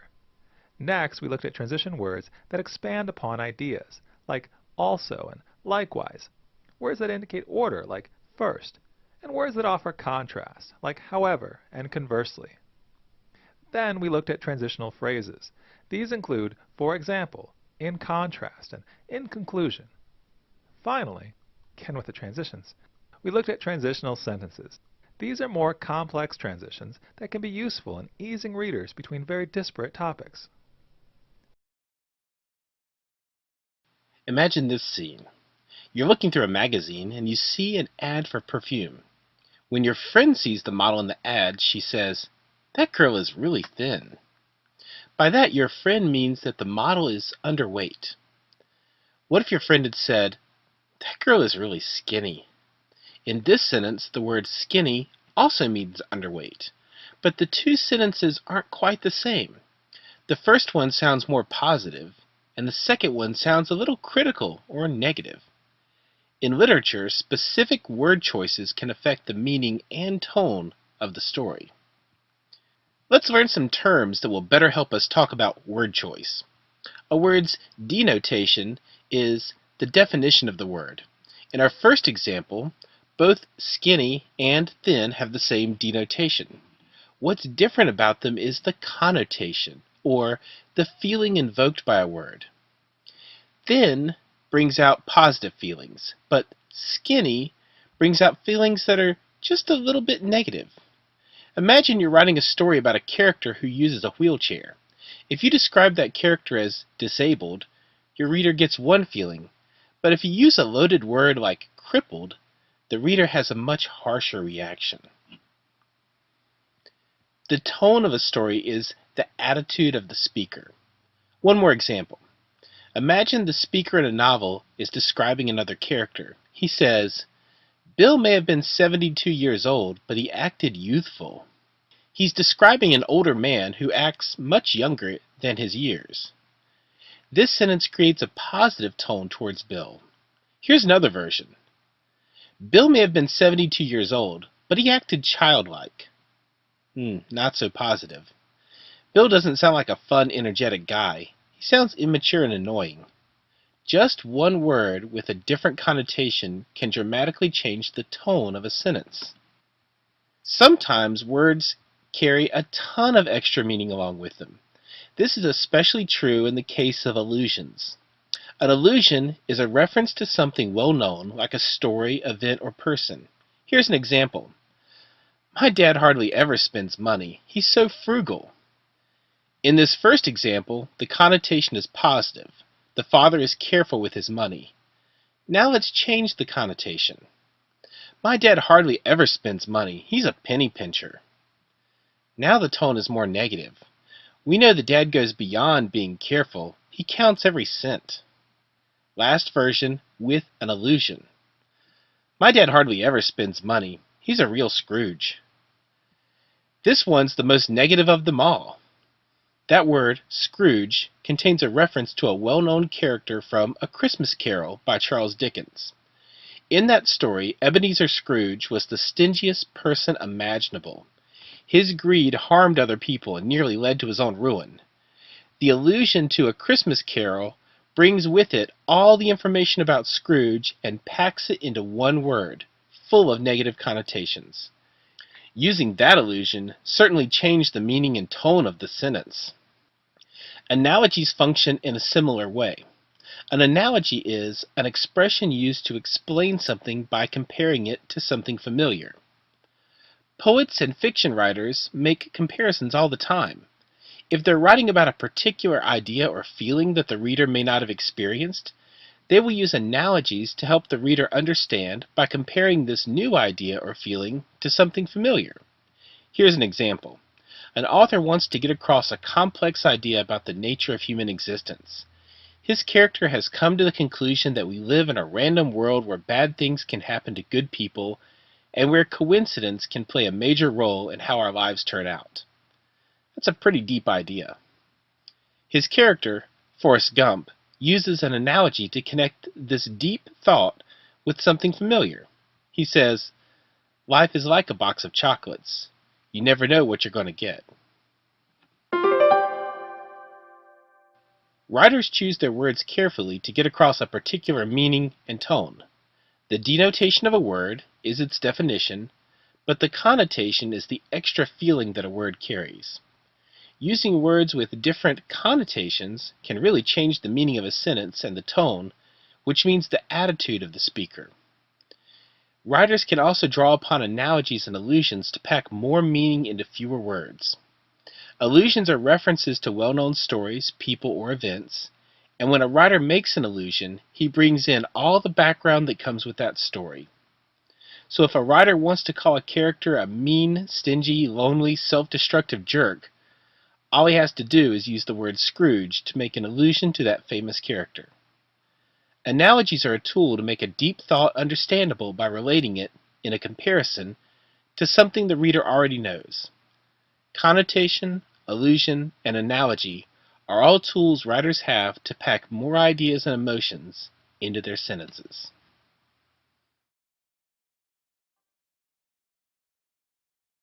Diction is just a fancy way of saying word choice. That is, when someone tells you you have good diction, they're saying that you have a good vocabulary and you use it well. Having good diction is an essential part of writing well, no matter what kind of writing you're doing. Diction is the key to developing your style, tone, and point of view. Don't use uninteresting words. Whenever you can, try to replace boring words with more interesting and descriptive ones. Take this sentence. James Blonde's good plan helped him win against the bad guy.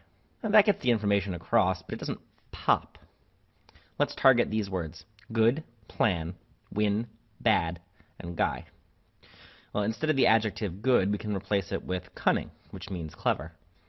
And instead of the noun plan, we can say strategy, which has a similar meaning but implies more action. Instead of the verb win, we can say defeat, which is more dramatic. And instead of bad guy, we can say villain, which sounds more threatening, and thus makes James Blonde's victory more epic. So what are we left with? James Blonde's cunning strategy helped him defeat the villain. Make just a few small changes in word choice, and the sentence now has much more zip. However, that doesn't mean you should replace 10-cent words with $10 ones just because you can. That's to say, just because a word sounds fancier, i.e. it costs more, doesn't actually make it better.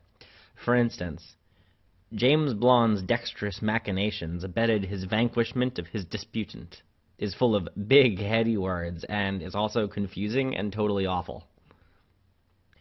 Good diction requires you to strike a balance between the dull and wordy while still sounding natural. Specific details are better.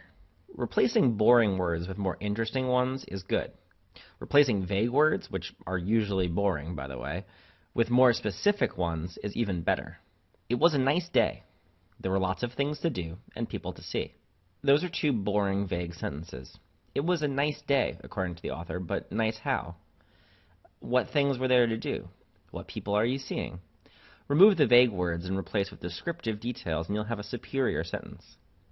It was a beautiful, partly sunny day. There were many sports and games to play and friends to meet. While this still isn't the most exciting sentence in the world, it at least tells us something now.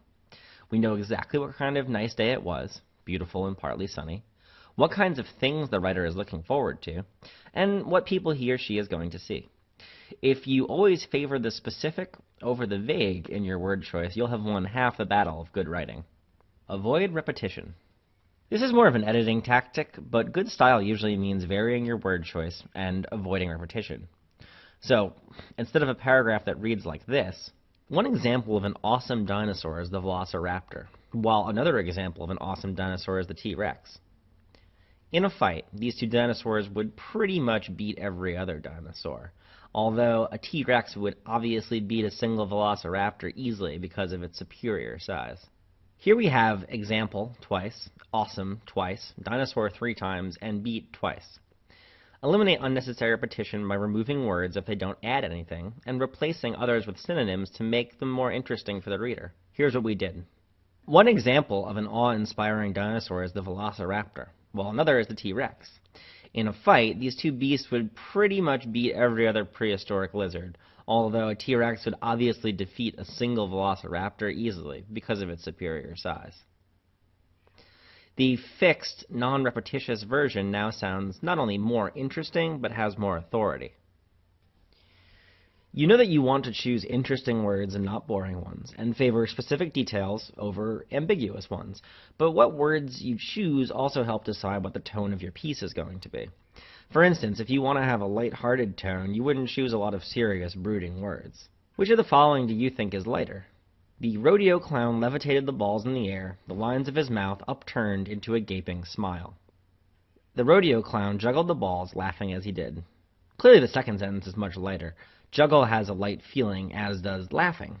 Compare that to levitated the balls in the air, which is not only longer, but the verb levitated sounds like it takes a lot more effort. The way a word makes you feel and the other things that it makes you think of make up a word's connotation, and that's something you have to be conscious of when you're writing. Think about the tone you want to have, whether it's stern, upbeat, firm, professional, or personal, and then choose your words carefully based on what feeling they give the reader. In the first example sentence, the adjectives upturned and gaping both give the reader an uncomfortable feeling. In the second sentence, laughing expresses nothing but joy. Both sentences describe the same action but leave the reader with completely different impressions. Check for confusing words. English, tricky language that it is, has a number of words that sound similar but have slightly to very different meanings.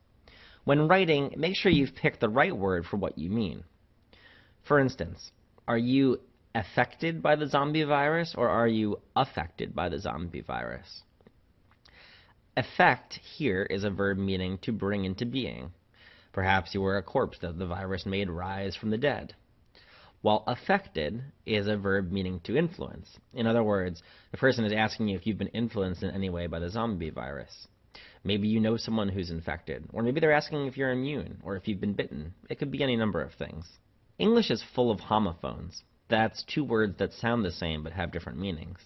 So you have to be careful when writing and revising to make sure that you've chosen the right word. Accept means to leave out, for instance, while accept means to receive or agree to.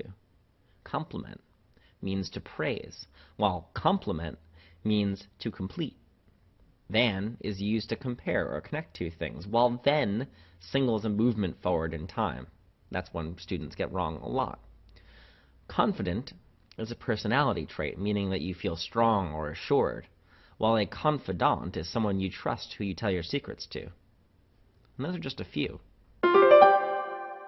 There's more to making the right word choices than anyone can explain in a 10-minute lecture, but this should get you started on the road to good diction. Just remember to 1. Avoid bland, uninteresting words. 2. Try to be as specific as possible. Details are always better than no details. 3. Single out repetitive words and change them or get rid of them. 4. Think about the tone that you want to strike and pick words that fit that tone. 5.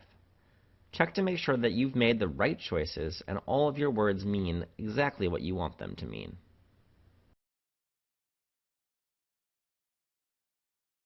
If you've ever known someone who acts like he or she doesn't care 1 minute but is angry and sarcastic the next, but then switches back to being unconcerned, you know that those sudden attitude shifts can be confusing.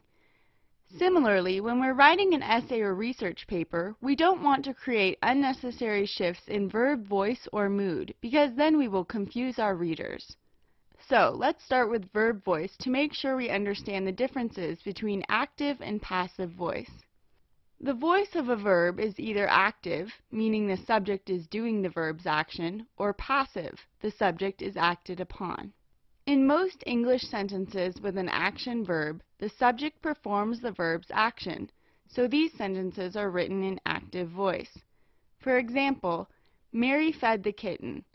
Mary is the subject and she is doing the feeding because fed is the verb. Here's another one. Mischievous monkeys live in the jungle.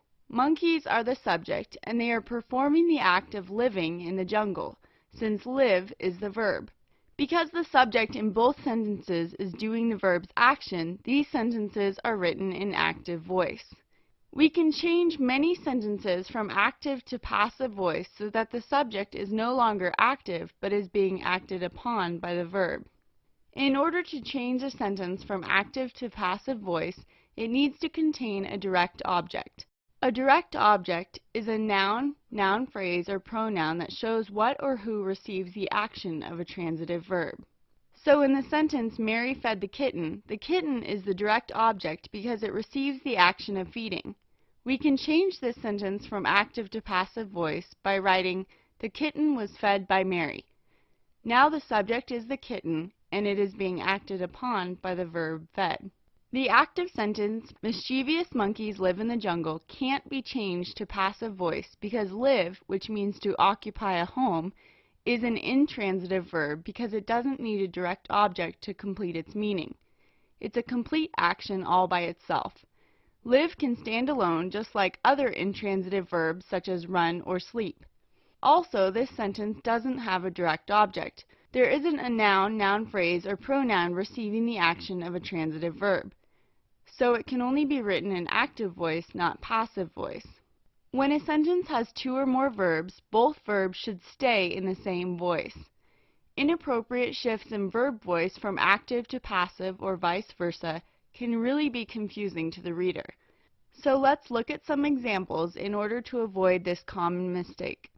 When Jim turned on the microwave, a crackling sound was heard. The verb turned is in active voice, but then was heard is in passive voice. So there's an obvious shift to passive voice. To fix this, we would rewrite the sentence to say, when Jim turned on the microwave, he heard a crackling sound. Now both verbs are in active voice and the sentence is written clearly. It is generally preferable to use the active voice over the passive voice. Sentences in active voice tend to flow more smoothly and are easier to understand. Here's an example that illustrates this. That article is being read by the entire class. This sentence is written in the passive voice with the article as the subject, but the class is doing the reading. To make this clearer, we can rewrite it as, the entire class is reading that article. Now it is in the active voice with the class as the subject and the article is directly receiving the action of reading. In some cases, the passive voice may be a better choice, but only when the doer of the action is unknown, unwanted, or not needed in the sentence. Here are a couple of sentences that work better in passive voice. The exams have been graded. Sometimes our efforts go unnoticed. The first sentence is written in passive voice because who graded the exams isn't said, but it is automatically understood that teachers graded the exams, and stating that isn't necessary. The second sentence, also in passive voice, communicates how the speaker, presumably a teacher, feels about his or her work and how little he/she feels it's appreciated. The goal here is to emphasize the efforts that don't get recognized, rather than to focus on who doesn't recognize them, so this is purposefully written in passive voice. The mood shows the writer's intentions and attitude. Changing from one mood to another in the same essay or research paper can also disrupt the feel of the writing and confuse the reader. First, let's review the 3 types of moods, and then we will see how problematic it can be to shift moods. The indicative mood indicates something by making a statement, asking a question, or exclaiming something. For example, Isabella leaves tomorrow is written in the indicative mood because it is a statement of fact. Will Isabella return soon is written in the indicative mood because it asks a question. Isabella is so tall now is an exclamatory sentence that is also written in the indicative mood. The imperative mood gives a command or makes a request. Eat whatever your grandmother makes for dinner is a command written in the imperative mood because it is telling the implied you what to do. Please be good while staying with your grandparents is a request that is being asked of the implied you, which doesn't need to be stated because it is already understood. The subjunctive can be used in two different ways. It points to a hypothetical situation that isn't actually occurring. For example, I wouldn't go there if I were you, because were is the subjunctive since the speaker is not actually you. Or, the subjunctive shows a wish or desire to hint at something that is possible but isn't currently happening. The lawyer requested that her client be treated fairly.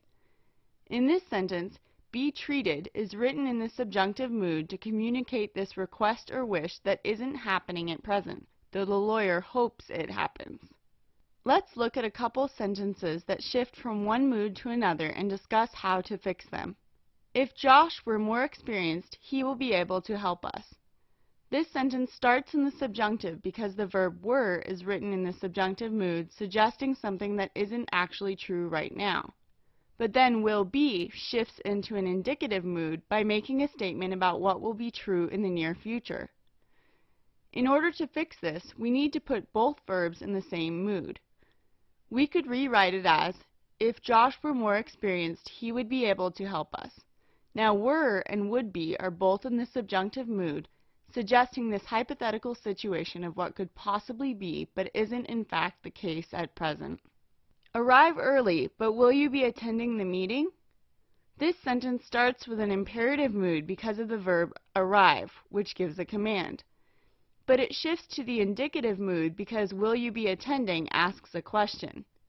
To correct this sentence, we can change it to arrive early to the meeting.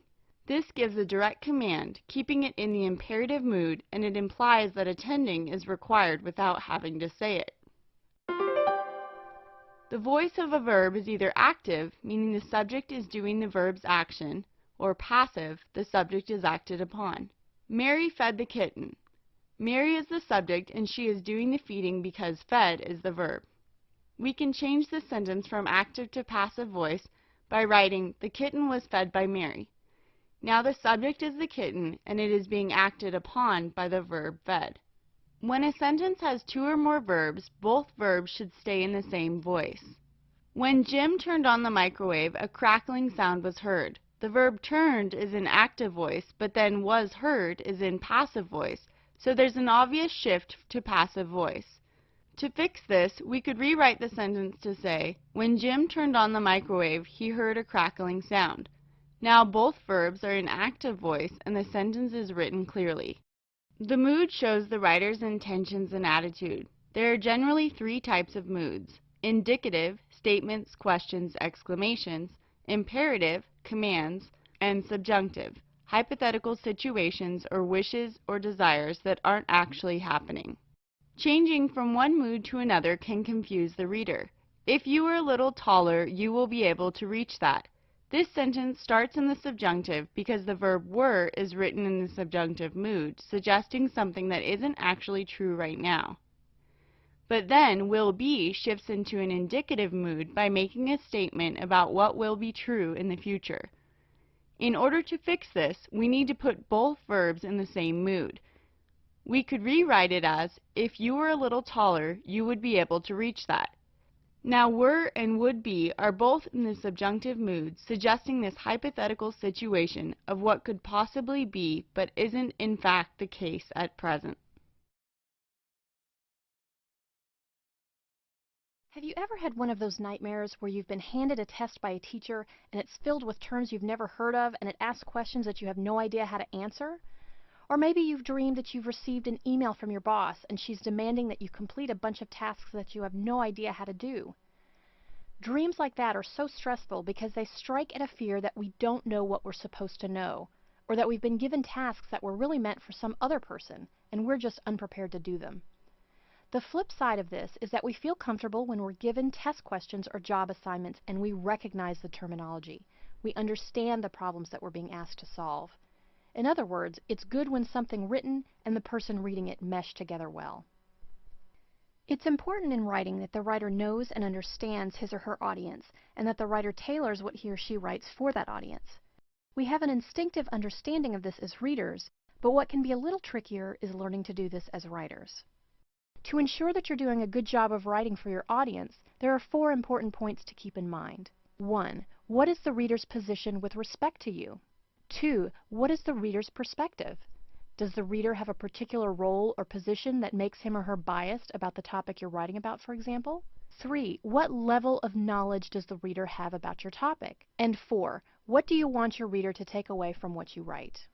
As you probably already know from school, work, and everyday life, it's important to think about your reader's position when you write something. And by position, I mean how that person is situated with respect to you. It's common sense to know that when we write a paper to submit to a teacher, we're trying to demonstrate what we've learned in class.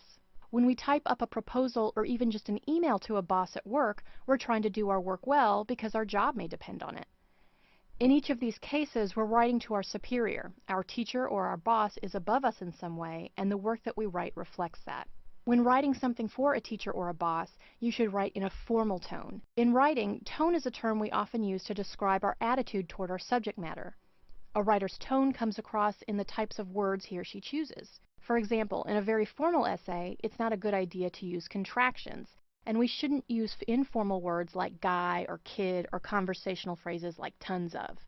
Because you'll usually be trying to impress a teacher or a boss with what you write, you should take care to write using a formal tone, to edit and proofread your work carefully, and to be sure that you fully answered whatever questions you've been asked. The rules are quite different, of course, if you're sending a quick text message to a close friend. When you're texting a friend, contractions, conversational language, and even emoticons are fine. When writing, it's crucial to remember who your audience is and to tailor your writing style for that audience. It's also a good idea to be aware of your reader's general perspective on an issue when you write. For example, many people have an opinion on the issue of whether high school students should be allowed to bring their cell phones into the classroom, and their opinions are often determined by their perspectives, by who they are. Many teenagers would support or oppose the idea of being allowed to bring cell phones to class simply on the basis of whether having a cell phone in class would benefit them. We could probably expect that the idea would be pretty popular among high school kids, but many teachers, on the other hand, probably wouldn't like the idea too much if they don't want a bunch of distracted kids in their classrooms. So if you were to write an essay in which you argued in favor of high school students being allowed to have cell phones in class, that essay would be quite different depending on whether you were writing for an audience of high school students or teachers. And that's because we know that the members of those two groups have their own interests in mind. So if you were to write in favor of allowing cell phones in high school classrooms and your audience were a group of teachers, you'd have to come up with ways that teachers could benefit from that policy. You would have to make an appeal to that group's interests. You might argue, for example, that in the wake of so many violent incidents in schools, allowing students to have cell phones is a basic matter of safety. Clearly, though, a group of teachers would be a much tougher crowd to convince on this issue than a group of high schoolers would be. Think back to our nightmare situation from earlier, about having panic-inducing bad dreams about trying to take a test but not understanding any of the words on the sheet, or about your boss sending you an email about work that you don't understand. You definitely don't want your audience's reaction to be horror when they read an essay you've written. There are, of course, exceptions, but we'll save how to write an effective vampire essay for another day. To prevent a scary reaction on the part of your reader, you should take into account what your reader knows about your topic as you write. The reader's knowledge of your subject might depend in part on his or her age or level of education, for example. Think about what background information your reader might need to be brought up to speed on your topic. Are there any facts, processes, or techniques that need to be explained? Any terms that need to be defined? Let's say that you're writing about what a lawyer needs to do to get a photograph admitted into evidence during a trial. If your audience were a lawyer that hadn't ever had to do that yet, you could use plenty of legal terminology and simply lay out the steps for him or her.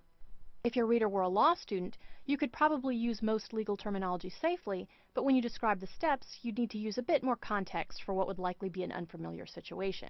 And if your reader were a layperson, someone with no legal background, you would have to start with some background information, explaining why following the rules very strictly would be important. You would have to explain each step in detail, and you would have to define a number of legal terms.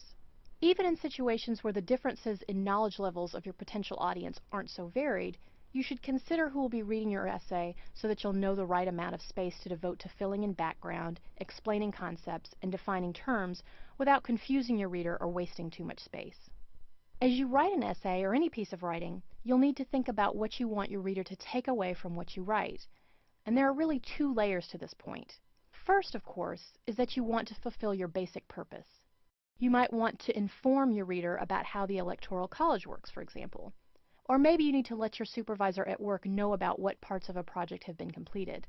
Or, borrowing our idea from before, perhaps you're trying to persuade your school's faculty and administration that students bringing cell phones to class is a fantastic idea.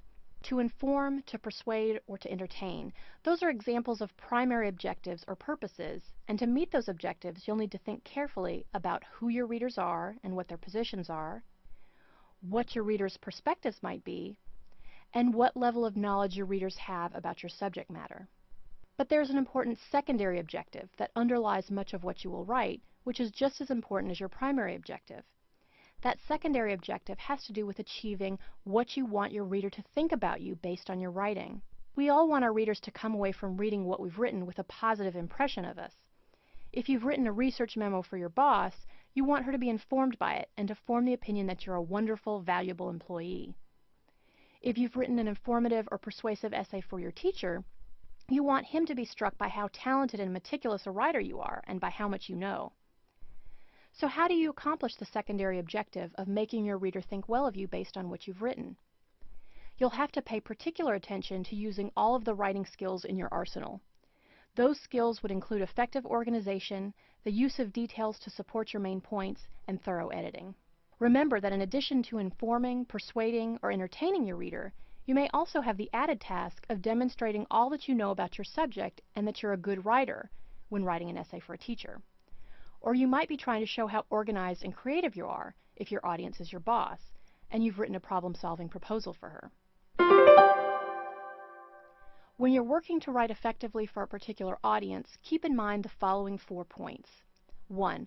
What is the reader's position with respect to you? 2. What is the reader's perspective? 3. What level of knowledge does the reader have about your topic? 4. What do you want your reader to take away from what you write?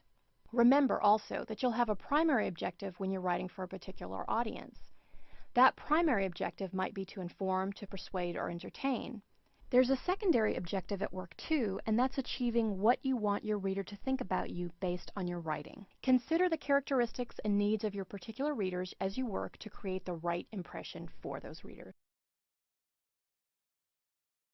Because I said so. We've probably all heard that phrase at some point before. Maybe we heard it when we were kids, or perhaps we've used it on our own kids when we're tired of giving reasons for why something should be done. An exasperated mom might have some success using it on her little kids through sheer exercise of parental authority rather than actual explanations of why the kids should, for example, clean up their rooms. But if you write a persuasive essay without using several reputable, credible sources to back up your assertions, no matter how good your ideas are, you're essentially saying, "Because I said so," over and over to your readers.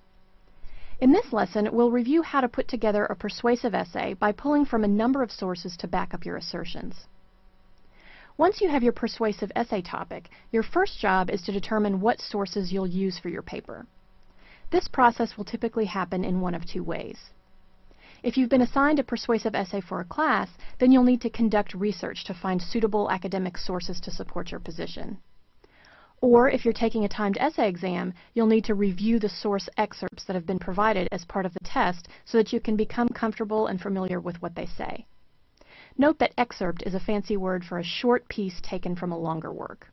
With standardized exams, you'll often be given a few short excerpts to read and use as sources for the essays you write. If you've been assigned a persuasive essay for school for which you'll have to conduct your own research, be sure to use credible academic sources. That means that you'll need to use books and scholarly journals from the library. As you look for good sources, keep the following criteria in mind. 1. Look for current sources. Some history papers, for example, may not require the most recent sources, but a good rule of thumb is to find sources that have been written in the past few years. 2. Look for sources written by experts in their field or by reputable organizations. 3. Avoid internet sites that are not run by legitimate, credible groups. Sites associated with universities, governments, and major reputable organizations are typically acceptable. Crowdsourced sites like Wikipedia usually are not. If you're writing an essay for a timed exam and you've been presented with excerpts from sources that you must use in your essay, take a few minutes to read through those excerpts more than once. On your second pass through the excerpts, you can scribble notes to yourself about the key points in each source. These notes might be quite simple. For example, if you're writing a timed persuasive essay on the topic of whether the government should place high taxes on unhealthy junk foods, and you've been presented with a few short excerpts expressing different opinions on the issue, you might jot down simple notes about what the author of each source is saying, such as pro, because people would be less likely to eat unhealthy foods, better for society, or anti, because government shouldn't interfere with personal choices about what people eat.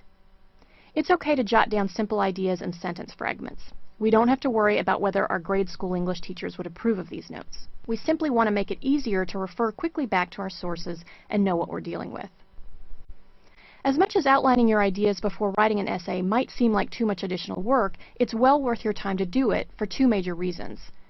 First, sketching out an outline will help you identify and organize your best, most convincing points in support of your argument. If your essay ends up being a tangled bunch of ideas, you won't end up persuading your reader or getting a good score, even if you put a few really good points in there. Second, outlining your points of argument ahead of time will help to ensure that your persuasive essay will be structured logically around your ideas.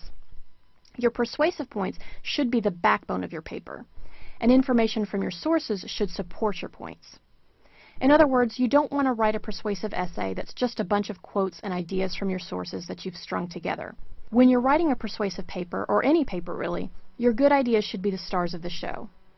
The information from your sources should play supporting roles to help build your credibility by providing data, facts, and credible opinions that bolster your ideas. Remember, though, that while your ideas are the stars of your essay, you do need to back your essays up with good, credible research. Keep in mind that nagging mom from earlier. Without supporting your key points with information from your sources, you would just be trying to persuade your readers by telling them that your ideas are the right ones just because you said so. Just remember to strike the right balance between using your sources to support your points without depending on them too much and just pasting them all over the place instead of presenting your own ideas. So, how do you accomplish that balance? How do you use your sources enough, but not too much? Let's think now about how to avoid relying too much on your sources and not putting enough of yourself and your ideas in your paper. The next time you write a first draft of a persuasive paper for class or a practice essay in preparation for a standardized essay exam, take a look at each body paragraph and do a quick estimate of how much space in that paragraph is devoted to you explaining your argumentative points and how much space is taken up by quotations, paraphrases, or summaries of your sources. If you find any paragraphs that consist entirely or almost entirely of material from your sources, consider that a red flag for revision. The start and end of each body paragraph should always consist of your words and ideas, and your words and ideas should also run throughout each body paragraph, where you'll be making your major persuasive points with ideas and occasionally words from your sources used as support. For example, if you're writing a persuasive essay arguing that the government should institute higher taxes on unhealthy junk food, you should have a few major points that make that case, and hopefully you should have those points organized in an outline.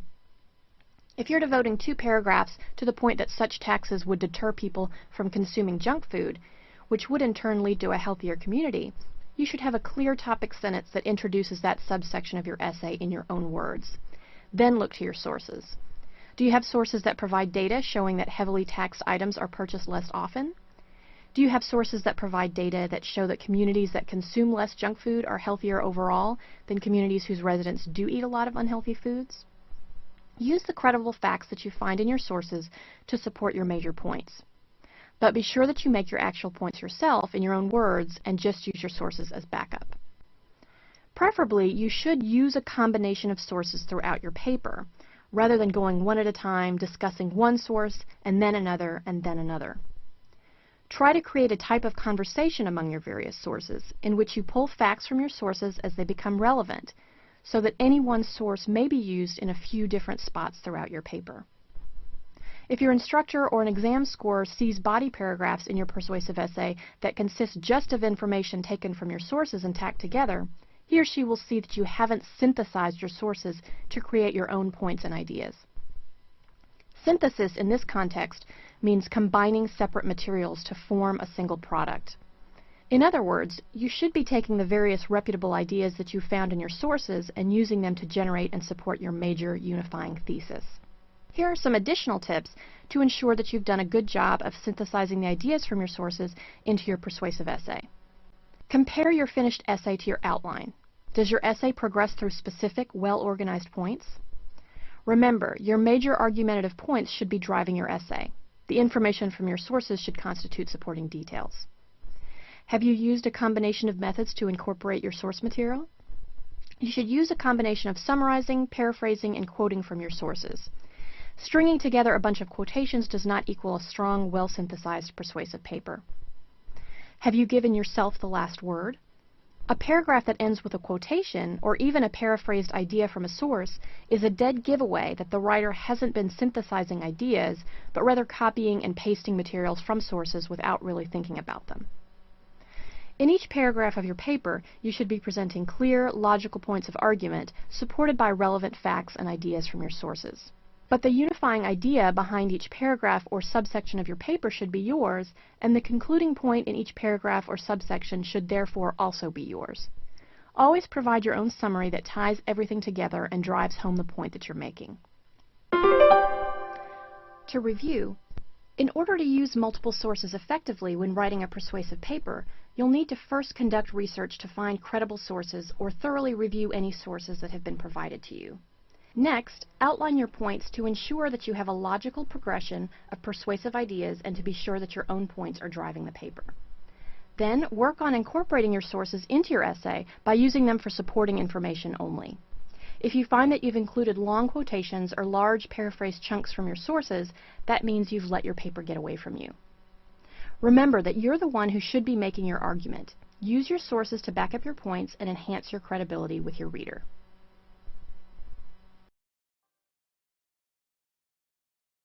If you're anything like me, you get stressed when you feel rushed. Sometimes when I feel that I don't have enough time to get something done, I get so frantic that I end up not being able to do anything right. Just last week, I had to get my 2 young kids to their swim lesson. We were running late, and all I could think about as I drove to the lesson was the clock. Distracted, I ended up missing the right intersection and having to drive far out of our way. Then, as I scrambled to get everyone out of the van, I completely forgot to close the back passenger side door. I left it standing wide open when we went inside. By the end of the day, I felt lucky just to have gotten the right 2 kids out of the pool and back to the house.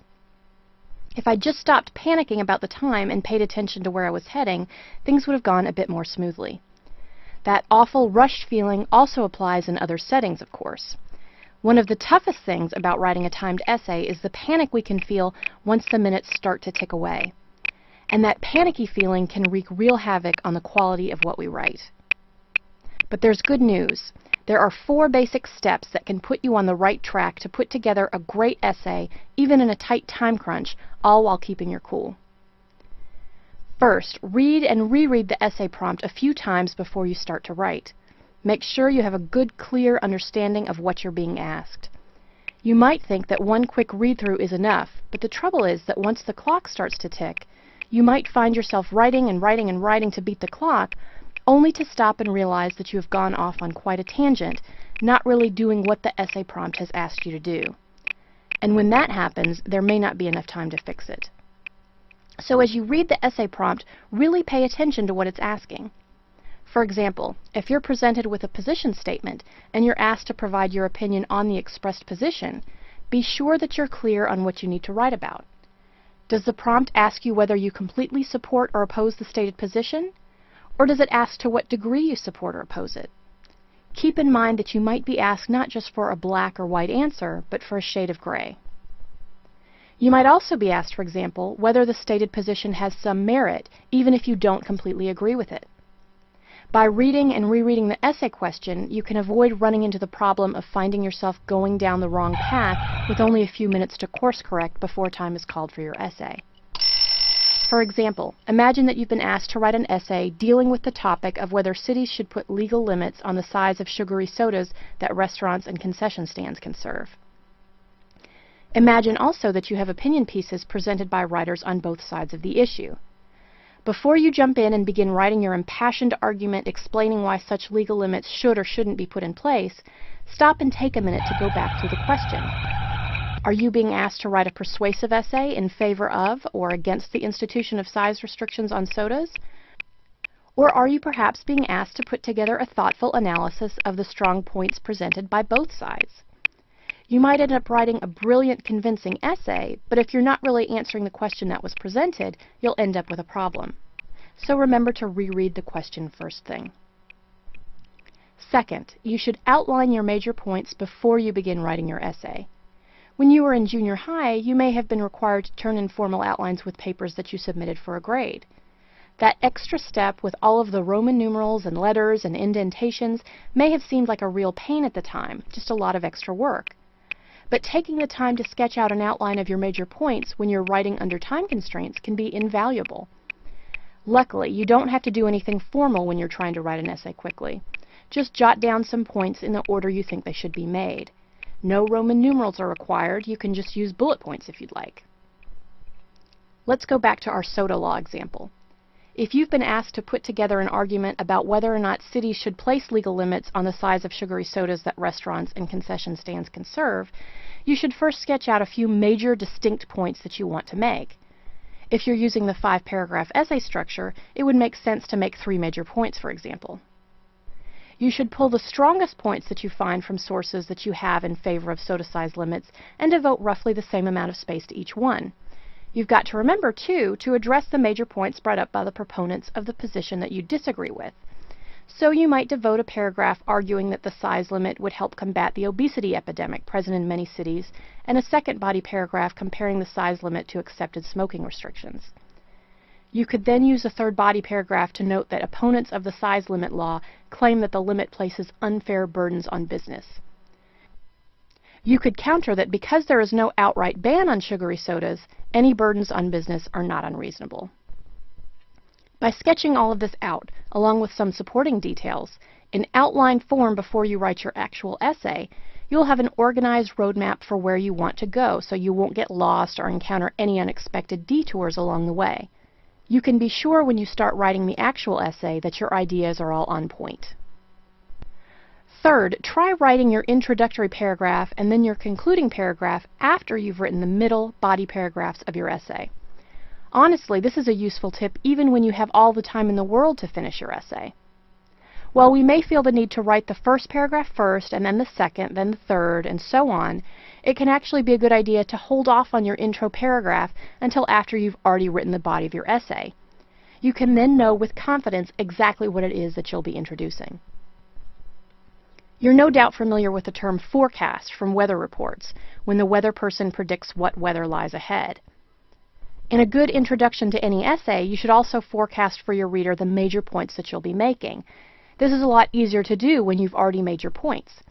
You can simply tick off for the reader in your intro paragraph the major points that you've covered in the body of your essay and in what order you've covered them. Similarly, in your concluding paragraph, you can just sum up the major points that you've made throughout your essay and restate your thesis. Fourth, be sure to edit your essay. No matter how tight your timeline is when writing an essay, it's crucial that you set aside a little time to read through your work and correct any mistakes. As you read back through your essay, in addition to checking for spelling, grammar, and sentence structure mistakes, you should check for one other major thing. Does each paragraph serve a clear function that supports the thesis of your essay? If any paragraph seems a bit muddled, work on clarifying your topic sentence or transitional sentence for that paragraph, or add an additional short detail or example. Quick tweaks like that can help shore up a paragraph that might otherwise seem a bit off track or unclear.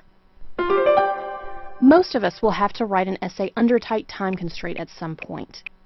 But just because you write your essay quickly doesn't mean it can't be great. Remember, don't let that panicky feeling distract you. Be sure to read and reread the question carefully and ensure that you understand it before you start writing. Remember to quickly outline the major points that you want to make. This will help keep you on track. Then write your introductory and concluding paragraphs last after your body paragraphs in order to make them apply better to what you've written. And finally, give yourself a bit of time to edit for grammar and content.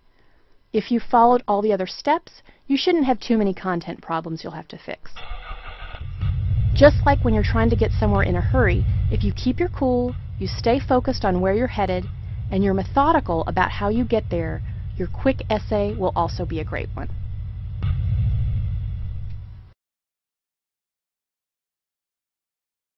Every piece of writing has some sort of objective. Novels, letters, newspapers all have something called the author's purpose, which is the author's reason for writing. There are three main purposes for all written work. These three categories can be remembered with the acronym PI, which stands for Persuade, Inform, and Entertain. In order to really understand if your essay truly addresses your purpose, you should know which category of author's purpose you are writing under. Let's look at each one and see where your essay falls. The P in the PI stands for Persuade. If your essay falls under this category, then you must give your opinion and try to persuade your reader to agree with you. A politician is a prime example of someone persuading others on a daily basis. He gives his or her opinion, tries to get everyone else to agree, and usually asks for a call to action, which is trying to get others to do some sort of act. That politician is likely trying to get listeners to vote for them. Voting, then, is his or her call to action. Other examples include commercials, billboards, and any other advertisement that tries to get a consumer to buy a certain product. If you are not sure if your essay falls under this category, ask yourself, am I using my own opinion or asking the reader to do something?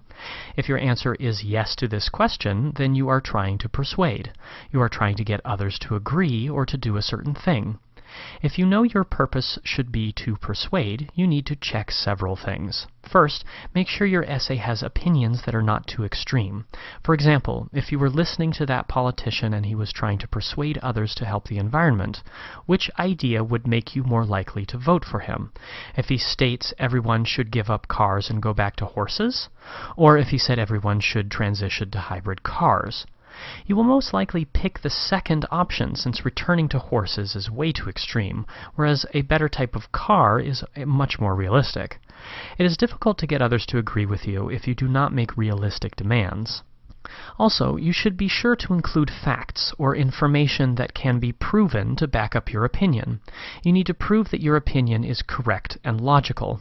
For example, if your essay is trying to persuade people to move to hybrid cars, then you need to include statistics on how gasoline cars pollute the environment and stats on how hybrid cars can remove that pollution. If you use realistic examples and proven facts, then you show you are correct in your beliefs. If you follow these tips, your essay will be extremely persuasive. The second author's purpose is to inform. If your essay falls under this category, then your purpose is to provide facts to your reader. If this is your purpose, you should not include opinions. An informative essay should never pass judgment on anything or anyone. Only provable information should be included. For example, the same essay persuading people to give up gasoline cars would change into an informative essay if all the opinions were removed. What would be left are just the facts, including the good and the bad, of gasoline cars and hybrids. There would not be a call to action asking anyone to give up gasoline cars. The overall goal of your essay, if you are writing to inform, should be to enlighten the reader about a topic. Other examples of works written to inform include textbooks, encyclopedias, and even cookbooks. If you have decided your author's purpose is to inform, then you need to check for several things to determine if you have accomplished this goal. First, make sure you have included a fair amount of relevant facts that support your thesis or main idea. Do not pack your essay with facts that have nothing to do with your thesis. This would overwhelm your reader and undermine your main idea. For example, in the essay about gasoline cars versus hybrid cars, statistics on the earliest cars created would not have a place in this essay. It would just bog down your main idea. This would prevent the reader from learning about the topic of current gasoline cars and hybrid cars. Overall, informative essays emphasize facts and try to teach the reader about a topic.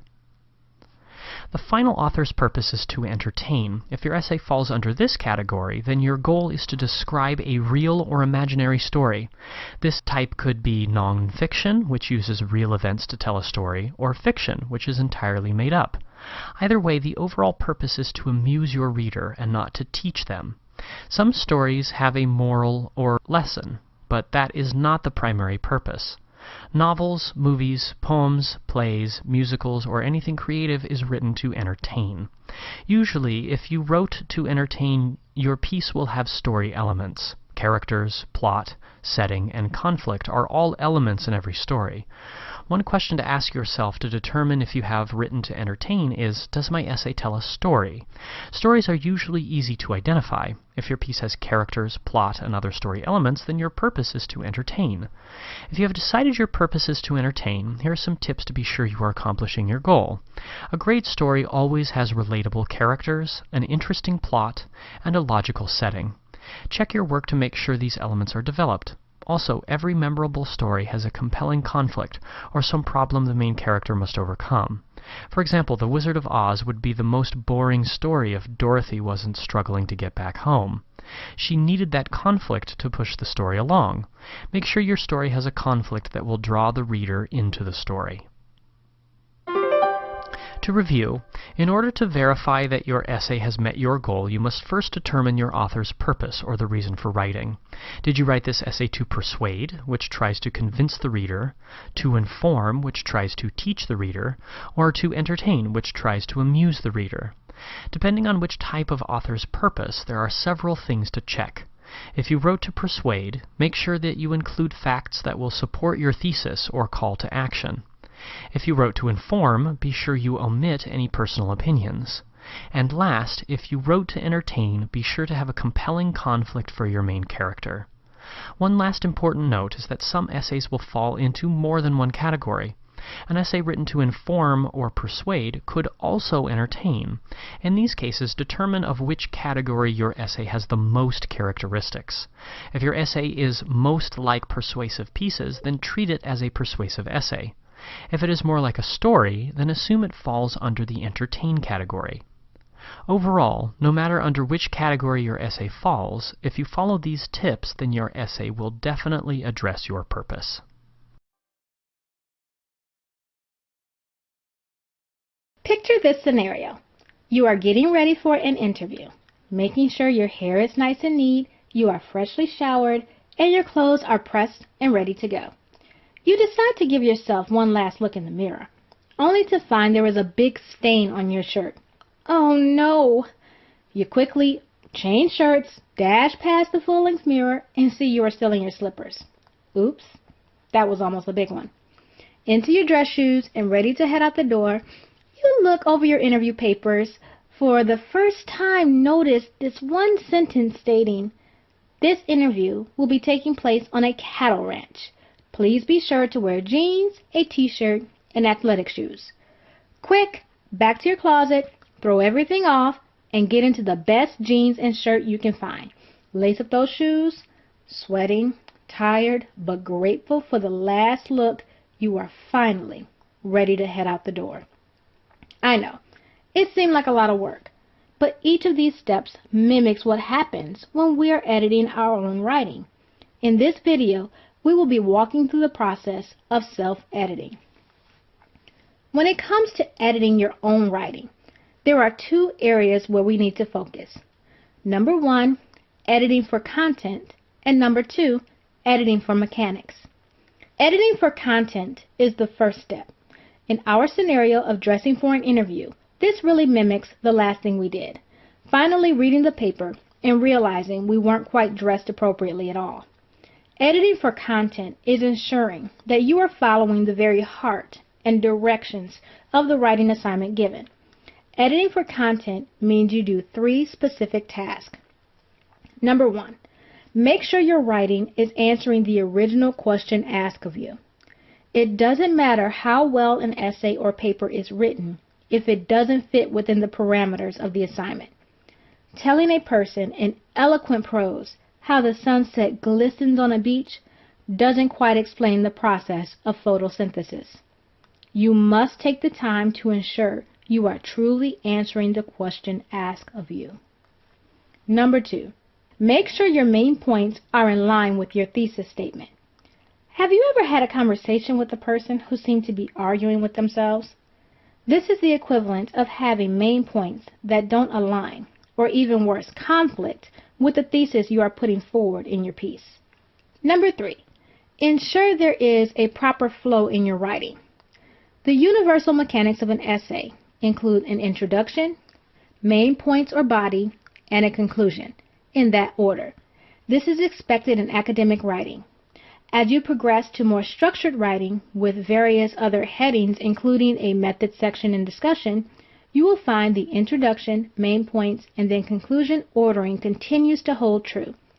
Your piece should flow in this order for it to be read by your audience with ease. Now that we have discussed editing for content, let's discuss editing for mechanics. In our interview scenario, this is similar to our noticing a stain on our shirt or slippers on our feet. It really doesn't have to deal with our understanding of the topic, but looks do matter. If mistakes that are simple to correct, like wearing appropriate shoes, are ignored, it makes people pause and wonder how much time and effort you really spent on the content. We often hear the phrase, "Don't judge a book by its cover." And while that is really nice to hear, it just simply isn't the case. In fact, there is a reason why books we find in stores and online have such pretty covers. Taking care of the mechanics allows the reader to take their time with our content and truly read what we wanted to convey. There are 3 areas we are going to look at when it comes to mechanics. Number 1, spelling and grammar. Spelling and grammar are intrinsically tied together in the English language for a number of reasons. The first is our extensive number of heterographs. Heterographs are words that are pronounced the same, but are spelled differently and have different meanings.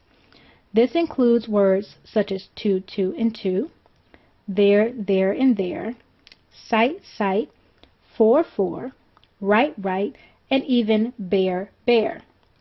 Heterographs can be hard to see at times when editing because the word is spelled correctly, just the wrong word was used. So you might not get the benefit of the lovely red underline alerting you to a problem. In addition to spelling, you need to edit for comma errors, proper tense, correct punctuation, and the other rules of the English language. Number 2, proper citing of sources. You need to ensure that you always cite your sources properly. This helps to avoid plagiarism, in addition to being a universally accepted ethical practice. Number 3, parameters set within the assignment. This includes such things as page length, number of sources, organization style like APA or MLA, and any other requirements set forth for the assignment. When it comes to self-editing, there are 3 general rules that allow the practice to go as smoothly as possible. Number 1, set time aside for editing. If you are writing a timed essay, make sure that you set aside some time for editing. You should budget at 10 to 15% of your allotted time for editing. Number 2, if time allows, spend a couple of minutes away from your piece before editing. The brain is a powerful muscle that can sometimes see what we intended to write instead of what is actually on the paper. Have you ever quickly looked over a paper after writing it and found no error, only to look at it 5 minutes before handing it in, only to see 1, 2, or more errors glaring right before your eyes? That is because your brain knows what you meant to write, and that is what your eyes saw immediately after you finished your paper. Number 3, try reading aloud and backward. Reading your paper aloud allows you to stop seeing what you intended to write and hear what is actually on the paper. It allows you to more easily check for the proper flow and experience the level of difficulty it will take to read your paper smoothly. This process helps with editing for content. Reading your paper backward allows you to see each word. This process helps most with spelling, word choice, grammar, and overall mechanics. In this video, we covered why editing our own work is important. We covered 3 tips for editing for content, 3 tips for editing for mechanics, and 3 tips for making your way through the editing process.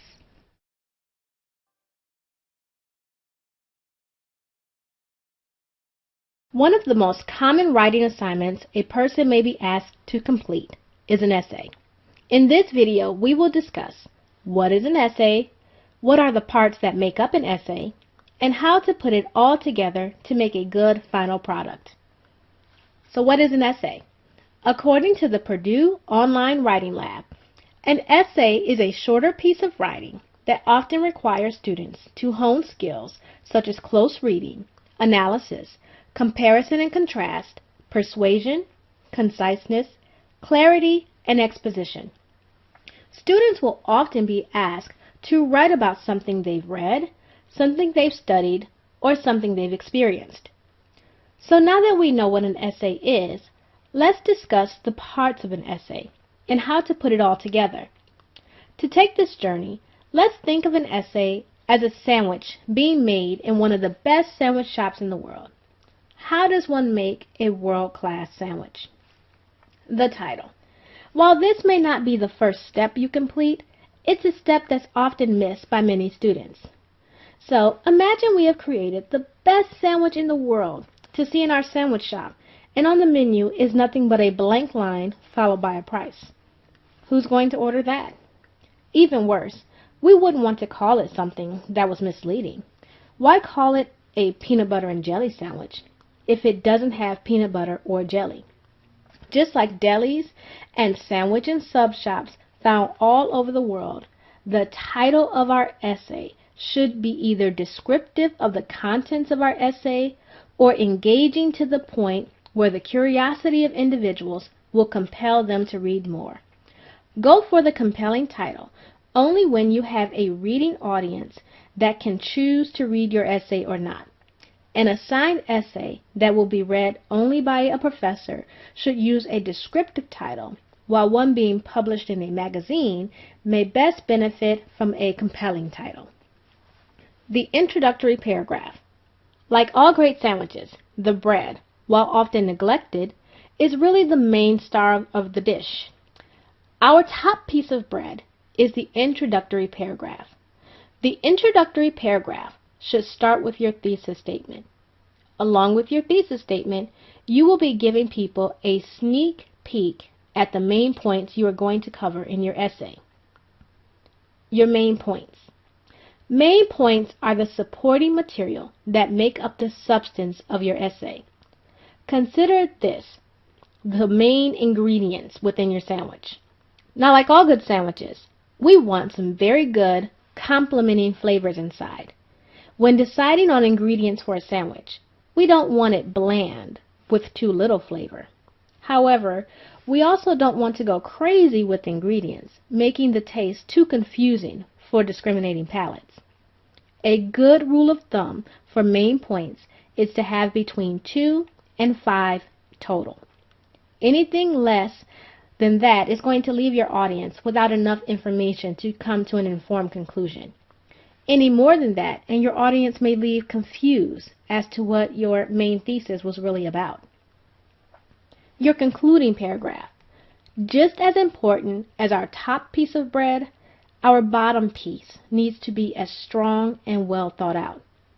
Imagine picking up a sandwich and noticing the person used a slice of sourdough bread on the top and a slice of pumpernickel bread on the bottom. Would you be confused? Just as the top and bottom pieces of bread complement each other and almost mimic each other in taste and texture, this should also be the case in your concluding paragraph. It should read similar to your introductory paragraph, reiterating your thesis statement and main points. Transition statements. Okay, while what we have so far might look like a sandwich, the taste isn't there without some wonderful background notes of condiments and accenting flavors. Like mayo and cheese, transition statements are the notes that hold the sandwich together, ensuring it doesn't get too dry and that it has enough background flavor to guide the reader through. There should be transition statements following your introductory paragraph, between your main points, and before your concluding paragraph. Again, consider them the wonderful accents that give your essay the flavor that sets it apart, that makes it more than just a summation of the big parts. Like mustard on bread, transition statements are easy to forget to add, but the reader will always know if they are missing. Make sure to flavor your essay sandwich accordingly.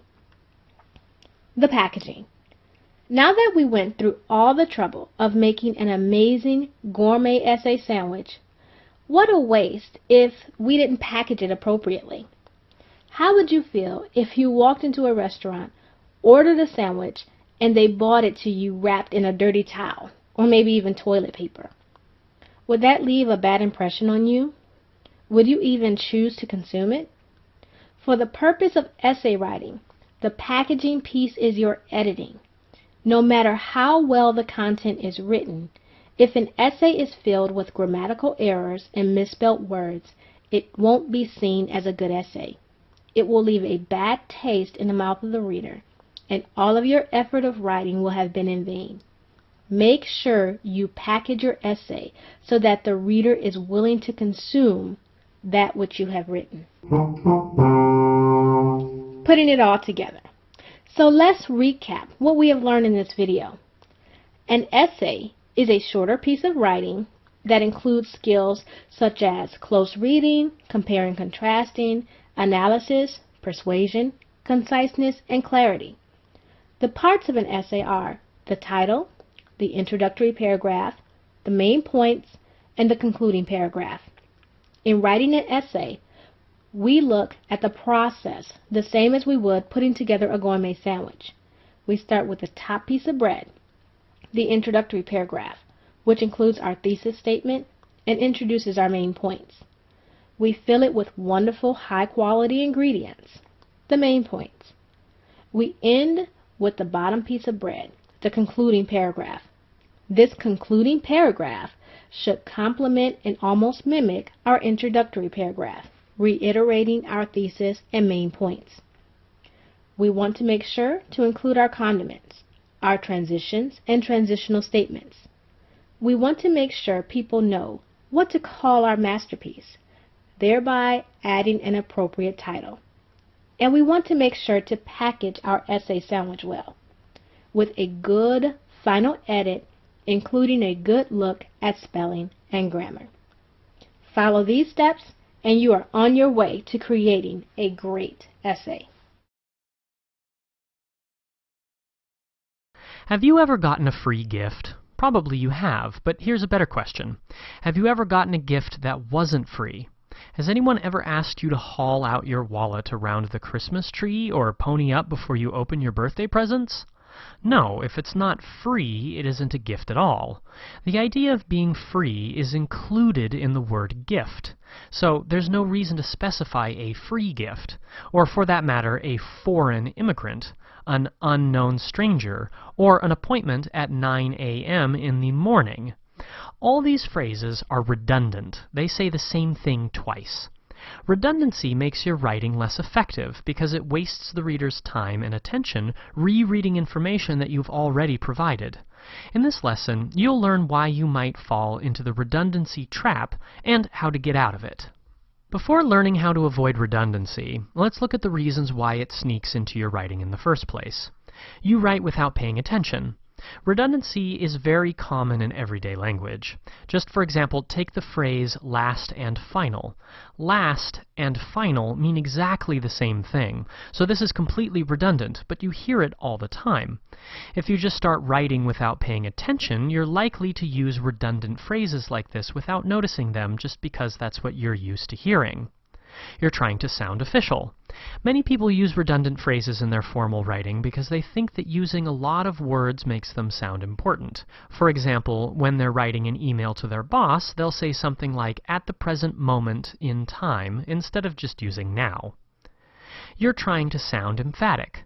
If you're really driving home a point, redundant expressions can seem like a good way to add weight or power to your sentences.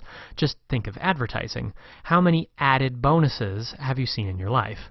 You're trying to fill a word count. What do you do when you have to turn in 1,000 words but you're done writing at 800? Add fluff. Don't lie, you know you've done it too. Now you know why redundant phrases might be sneaking up on you, but regardless of the reason why they're there, it's time to learn how to avoid them. Enlist some help. It's hard for all of us to spot our own verbal tics. Have a friend or teacher read a few pieces of your writing and underline redundant phrases. Go on the offensive. Keep a list of the redundant phrases you commonly use near your computer and do a quick search for each when you're revising your writing. Eventually, you'll become so aware of them that you'll stop yourself before they ever make it onto the page. Impress them with concision. Piling up unnecessary words doesn't actually make you sound official or important. In formal writing, clarity and precision are much more impressive than a barrage of redundant phrases that pull the reader's attention away from your main point. Have an interesting or useful point, express it as clearly as possible, and then stop. Try other ways to show emphasis. One striking metaphor or vivid verb will do more good than a heap of adjectives. Alternately, use sentence or paragraph length to emphasize certain parts of your writing. For example, one short but hard-hitting conclusion sentence after a long and complicated paragraph can pack a huge punch. When in doubt, cut it out. Every time you use an adjective, adverb, or description, make sure it tells the reader something they wouldn't otherwise know. If you have to debate it, it's probably redundant. Write more content, not more fluff. Word counts are pretty annoying, especially when you've said everything you had to say but you're still under. Instead of writing more fluff, show your draft to someone else and ask them what questions or objections they have, then address those in your remaining words. In this lesson, you learned about redundancy, what it is, why it might creep into your essays and other writing, and how to defeat it.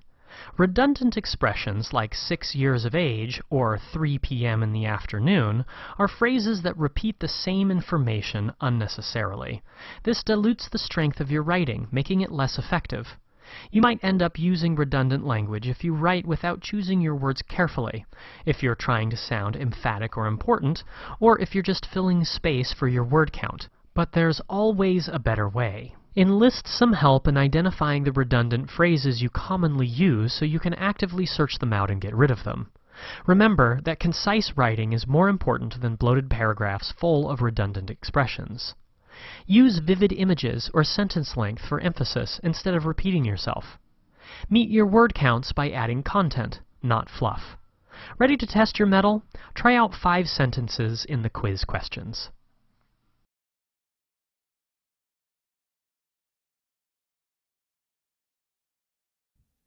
When you're writing an essay, sometimes the prompt will ask you to write about more than one source.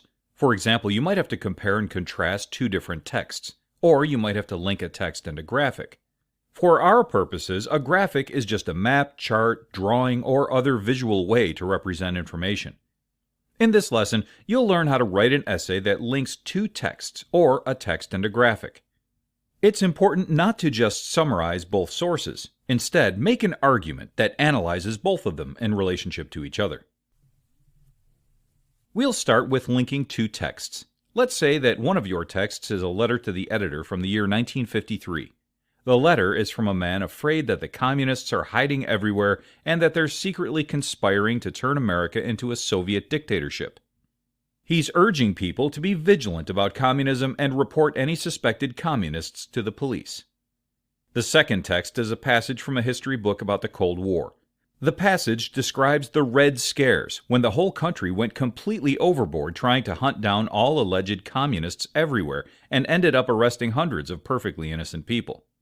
When you write an essay about 2 texts, a good place to start is asking what do the texts agree or disagree about. For these 2 texts, you could say that they have different attitudes about communists in the United States. Text 1, the letter, they're a huge threat, they're coming for us all. Text 2, the book, they really weren't that big of a threat. Okay, so they disagree about communists, but don't stop there. After identifying agreements and disagreements, ask what is the relationship between the 2 texts, and what perspective does each text have on the issue.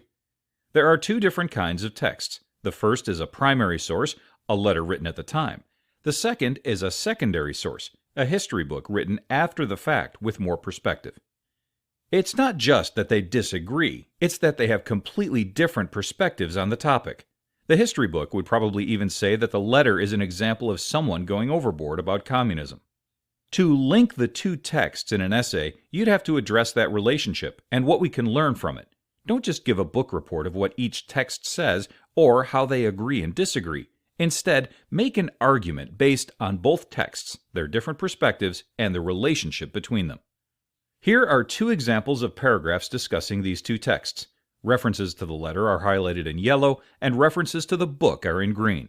You can see that on the left, the letter and the book are just two things on the same page. They're not really linked together.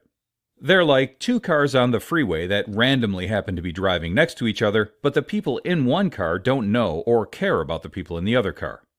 On the right, the author is making an argument that links the two texts together, and both texts are mixed up throughout the paragraph. They're more like two train cars, where they're actually connected, and the connection is important. The text on the right acknowledges the context of the texts and the relationship between them, and makes an original observation based on that. The right-hand paragraph is a much better example of linking two texts together in an argument. Here are some practical tips for making this happen in your own essay. Make an argument that addresses the different positions and perspectives of the two texts and acknowledges the relationship between them. What do we learn from these similarities and differences? Does one text clarify or challenge something in the other? Try to express your main argument in one sentence that includes the names of both texts. Remember that a main argument is a debatable claim. In this essay, I discuss text X and text Y is not a debatable claim because it's a fact. Put the names of both texts into an argument that it's possible to disagree with. Organize your essay to support your argument. Each paragraph should make one point in support of your argument. Since your argument is about both texts, each paragraph should usually refer to both texts.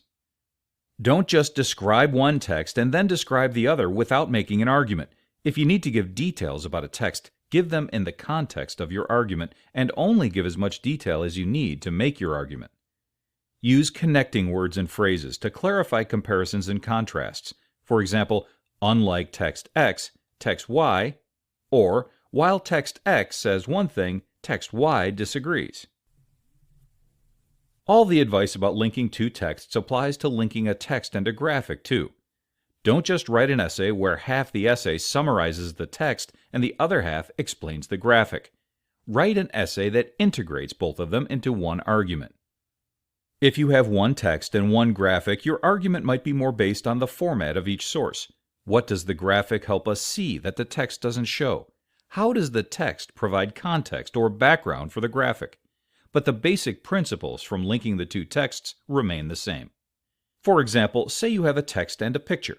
The text is the history book excerpt from the previous section. Here is the picture. The picture is a piece of anti-communist propaganda from 1946. The picture is clearly sending the message that communism is terrifying. The flag is burning in the background while Americans are being killed by communists in the foreground. Here are two example paragraphs about these sources. References to the poster are in yellow, references to the book are in green. On the left, we have two cars on the freeway again. The text and the graphic aren't linked at all. On the right, the paragraph links the text and the graphic in an argument about how they communicate about communism. There's an argument that really engages with both sources. You can use the same practical tips for linking a text and a graphic as you used for linking two texts. Try to state your argument in one sentence that mentions both sources, organize your paragraphs to support that argument, refer to both sources in each paragraph, and avoid long patches of summary without argument. In this lesson, you learned about linking two texts, or one text and a graphic, in the same essay. Start by thinking about agreement and disagreement, but don't stop there. Consider the relationship between the two sources. What is the perspective of each source? What is the relationship between them? Make an argument about the two sources, considering their different perspectives and positions and their relationship to each other. Don't just summarize each source and call it a day. Try to at least mention both sources in every paragraph of your essay. Use connecting words and phrases like, although the text says X, the picture says Y, to link the two sources.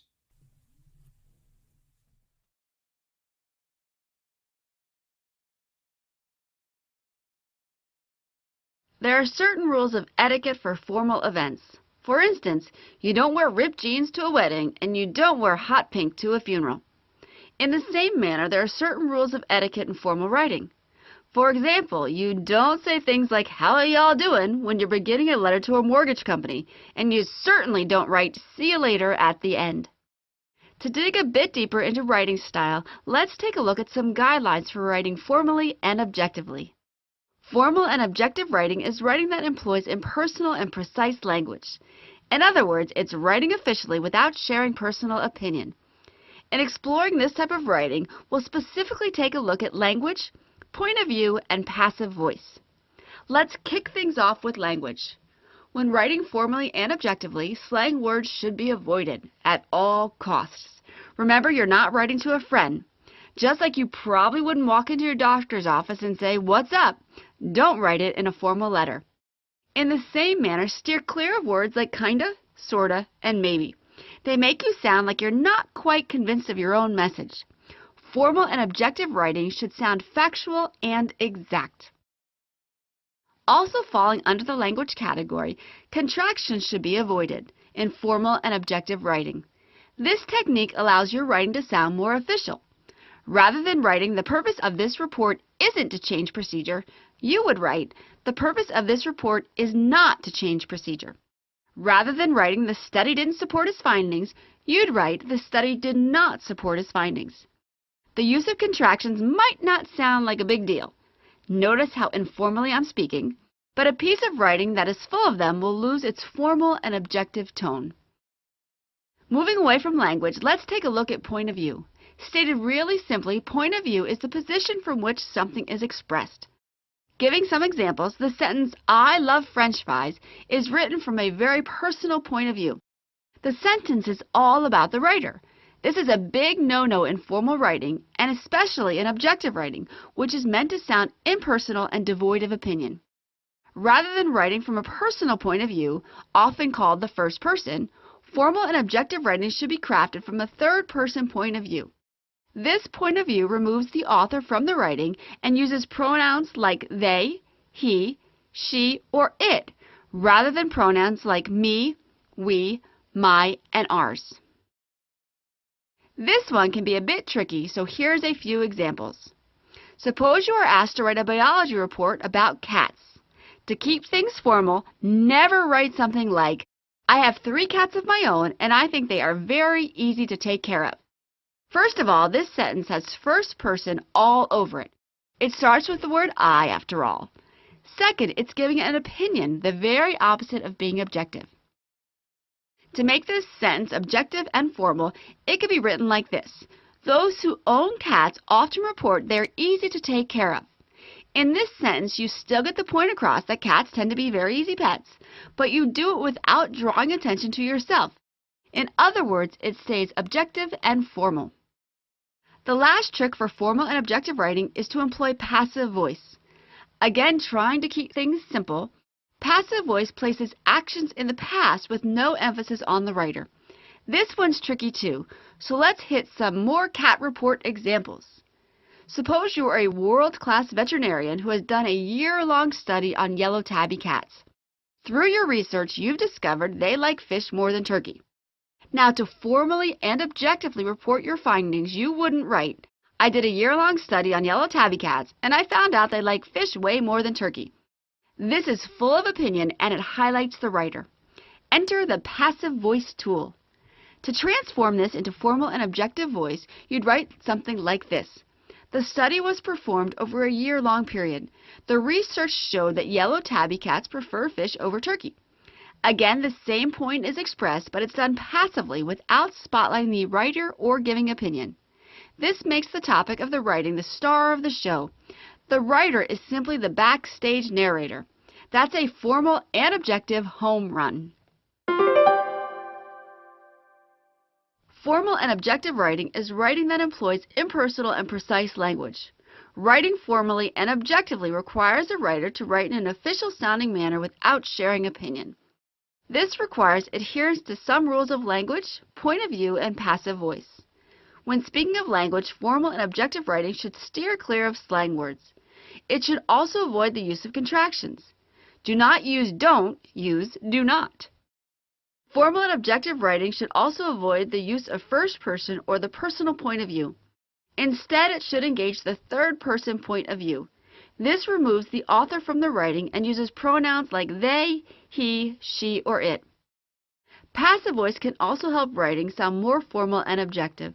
Passive voice places actions in the past with no emphasis on the writer.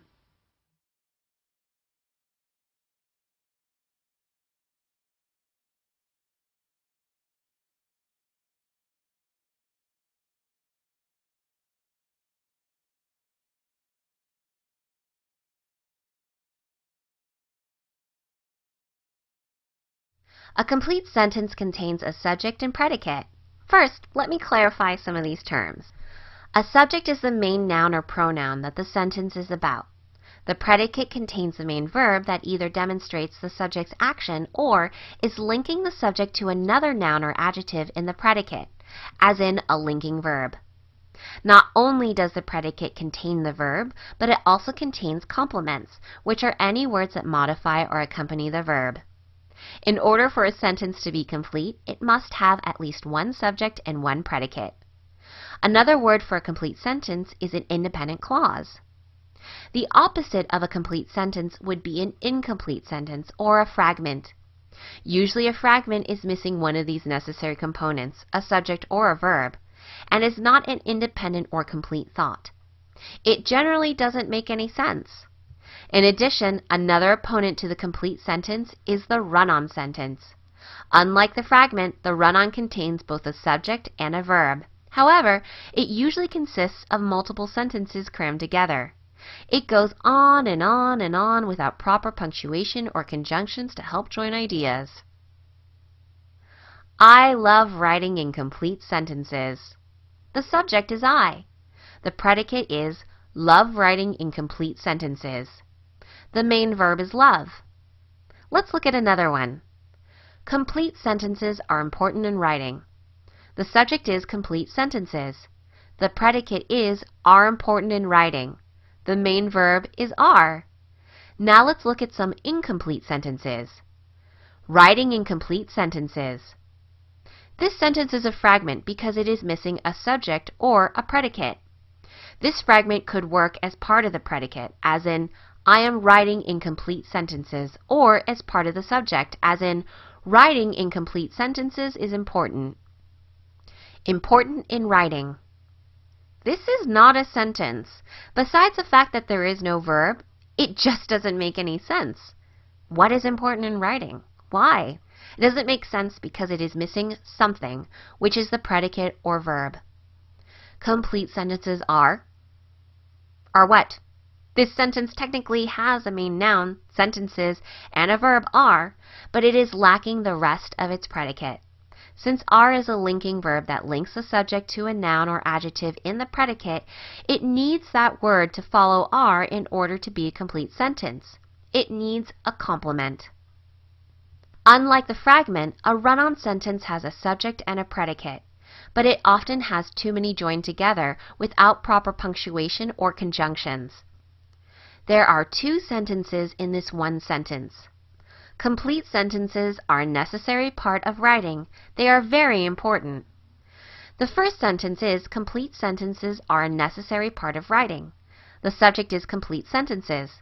The predicate is are a necessary part of writing. The second sentence is they are important. The subject is they. The predicate is are important. To correct this sentence and make it complete or correct, you could add a conjunction like and or because in order to join the sentences. Complete sentences are a necessary part of writing, and they are very important. Complete sentences are a necessary part of writing because they are very important. Or you could just place a period between them and make them two separate sentences. Complete sentences are a necessary part of writing. They are very important. Complete sentences have subjects and predicates. They express a complete thought. Without complete sentences, your writing would be very hard to understand, and no one would have a clue what you were trying to say.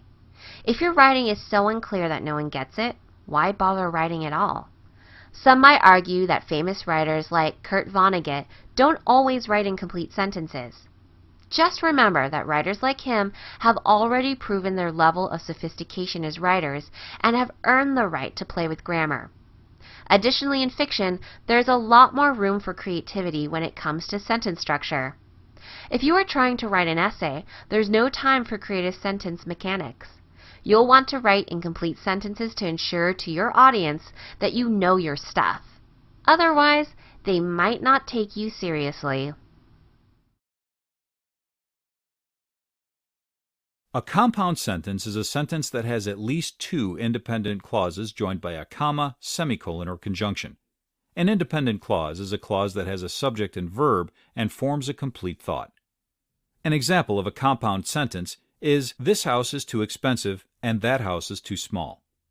This sentence is a compound sentence because it has two independent clauses. This house is too expensive and that house is too small, separated by a comma and the conjunction and.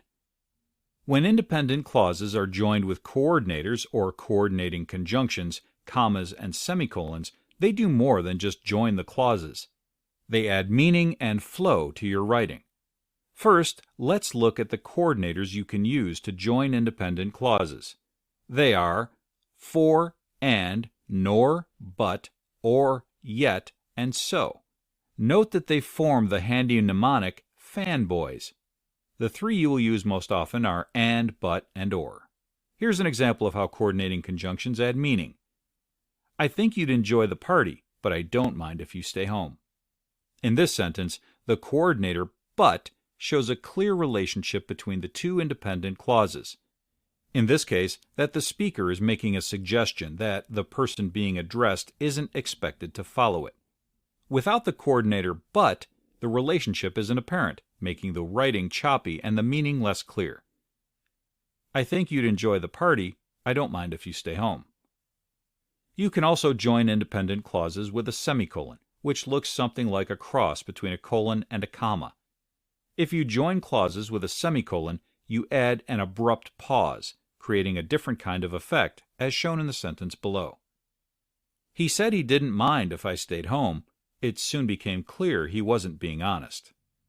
You should use a semicolon when the independent clauses are related but contrast in a way that you want to stand out. In the sentence above, the contrast is that the person being talked about in the first clause sounded honest when he said he didn't mind if the speaker stayed home. But in the second clause, the speaker is telling you that the person being talked about was not honest. You could just as easily have written the sentence using a coordinating conjunction. He said he didn't mind if I stayed home, but it soon became clear he wasn't being honest. The sentence still means the same as before, but using the coordinator but softens the impact of the second clause. Sentences give structure to language, and in English they come in four types: simple, compound, complex, and compound complex. When you use several types together, your writing is more interesting. Combining sentences effectively takes practice, but you'll be happy with the result. The simple sentence is an independent clause with one subject and one verb. For example, Katniss can survive in the forest. The compound sentence is, as noted previously, two or more independent clauses joined with a comma, semicolon, or conjunction. For example, Katniss can survive in the forest, and she is a capable archer. The complex sentence combines independent clauses with dependent clauses. For example, when equipped with her bow and arrows, Katniss can survive in the forest. The compound complex sentence has at least two independent clauses and one or more dependent clauses. For example, when carrying her bow and arrows, Katniss can survive in the forest, and she is a capable archer. The joining elements in compound sentences, comma, coordinator, and semicolon, aren't just there to make the sentence a compound sentence. They're there to help you correctly read and understand the sentence as well. A run-on sentence occurs when two or more independent clauses are written together without the correct joining elements.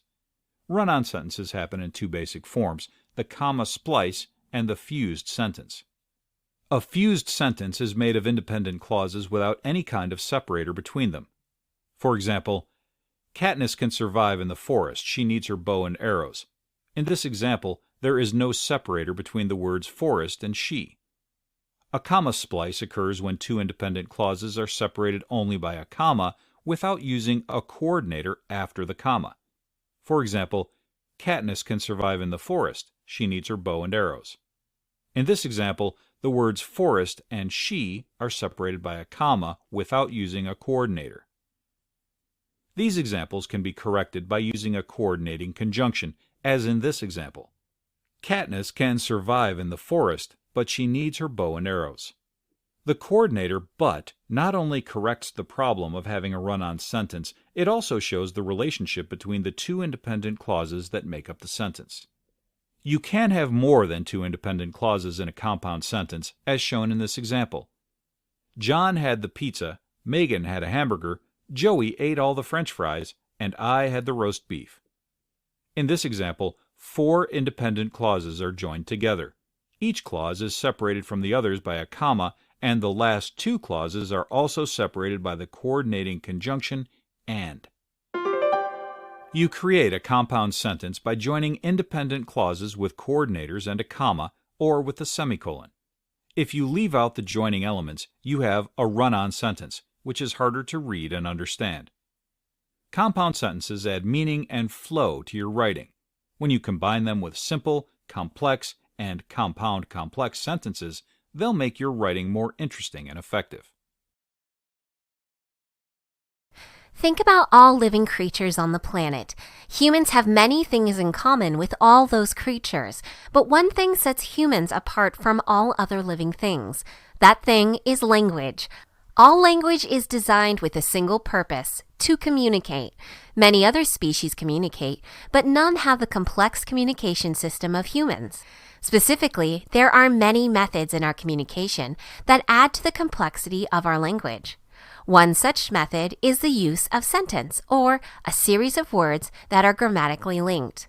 Sentences serve four main purposes: to make a statement, to ask a question, to make a demand, and to show strong feeling. These types of sentences that show strong feelings are called exclamatory sentences. Let's examine this pair of sentences. Where are you going? I don't want to go to the beach. What is the difference in the meaning between the two? You should see that the first is asking a question, implying that an answer is wanted in return. The second sentence is merely making a statement or declaring a feeling or thought. Now, what is the difference in punctuation? Again, you should see that the question ends with a question mark and the statement ends with a period. Exclamatory sentences are essentially statements, just like the second example in the pair of sentences we just discussed. However, there is one important difference. Since exclamatory sentences express a strong feeling, the punctuation must reflect that emotion. Consider the following sentence. I don't want to go to the beach. In wording, it is exactly the same as the first version. But do you see the difference? This sentence now ends with an exclamation mark. All exclamatory sentences end with an exclamation mark. This punctuation shows the feeling is a strong one, and that this sentence is not just a statement. Let's try saying these two sentences out loud. I don't want to go to the beach. I don't want to go to the beach. What was the difference in how each was said? You should say the second one with more feeling, more emphasis, and maybe even at more of a yell. That is what the exclamation mark means. The feeling must be much stronger than a mere declaration. Let's look at a few more examples. Practice saying some out loud and put some feeling into it. You're really funny. That joke is a lot older than I am. That's the one. He was dressed like a clown. As you say exclamatory sentences, your voice should stress the strong feeling of the sentence. Without the exclamation marks, these sentences would just be regular statements. The difference in punctuation shows the difference in the feeling behind each sentence. Human language has many devices used to specify particular feelings and intentions. In speech and in writing, there are different types of sentences to show those feelings and intentions. One such sentence is the exclamatory sentence. This sentence's purpose is to show strong feeling. The strong feeling is communicated in writing through the use of the exclamation mark. Without this punctuation, the sentence would lose the strong emotion behind it.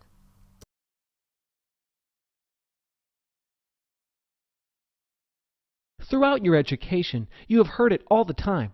Read the 2 paragraphs, write a 5-paragraph essay, organize your paragraphs. But what is a paragraph? You are constantly required to deal with paragraphs, either with your own writing or with reading. It is a huge help with these types of activities if you truly understand the definition of a paragraph. A paragraph is a section of a piece of writing covering one topic and indicated by indentation. Let's look a bit closer at that definition. The first part states a paragraph is a section of a piece of writing. This means paragraphs break down larger pieces of writing. For example, imagine you are reading a chapter in your history textbook on President Abraham Lincoln. Each section of that chapter will be broken into paragraphs. The paragraphs will help you follow along with the ideas throughout the entire chapter. The second part of the definition states a paragraph covers one topic. Within that larger piece of writing, each paragraph should explain just one concept related to the larger topic. For example, in that chapter on President Lincoln, you may read one paragraph that describes his childhood. That paragraph should focus on only his childhood and not the other parts of his life. The final part of the definition is indicated by indentation. This makes paragraphs easy to identify. The first line of all paragraphs need to be indented or moved further from the margin than the other lines. This way you can visually see how the topics may change or how a chapter will be broken up. Now that you know what a paragraph is, let's discuss why paragraphs are important. As we saw earlier, paragraphs help to keep a large piece of writing organized. Since each paragraph should cover one specific concept, they provide a flow to the writing overall. When you write assignments or essays, paragraphs will help you keep your ideas organized. You should even decide the topic for each paragraph before you begin writing. Then you can organize the whole piece of writing by deciding the order of the topics, and thus the paragraphs. If you do this and stick to one main idea per paragraph, then your paper and your ideas will not be confusing. Besides helping writers, paragraphs also help readers. Imagine you are reading that chapter on Abraham Lincoln. What if the first few sentences were about how he was elected, the next few were on where he was born, the next on his death, and the next on the start of the Civil War? Wouldn't you be completely confused? Having one paragraph for each of those topics will help you, as the reader, comprehend the author's ideas. Furthermore, you will not be overwhelmed with information and will remain interested in the writing. Now that you know the definition and purpose of a paragraph, let's look at the structure. We have already discussed how the first line of a paragraph should always be indented. This helps the reader visually see when topics will change.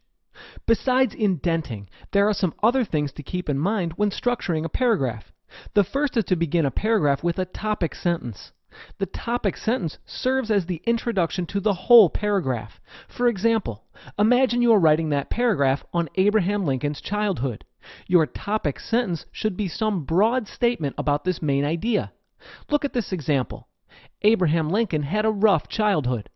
If this is your topic sentence, then the whole paragraph must be about challenges he faced when he was young. The middle of a paragraph should contain supporting sentences which support the main idea of the paragraph.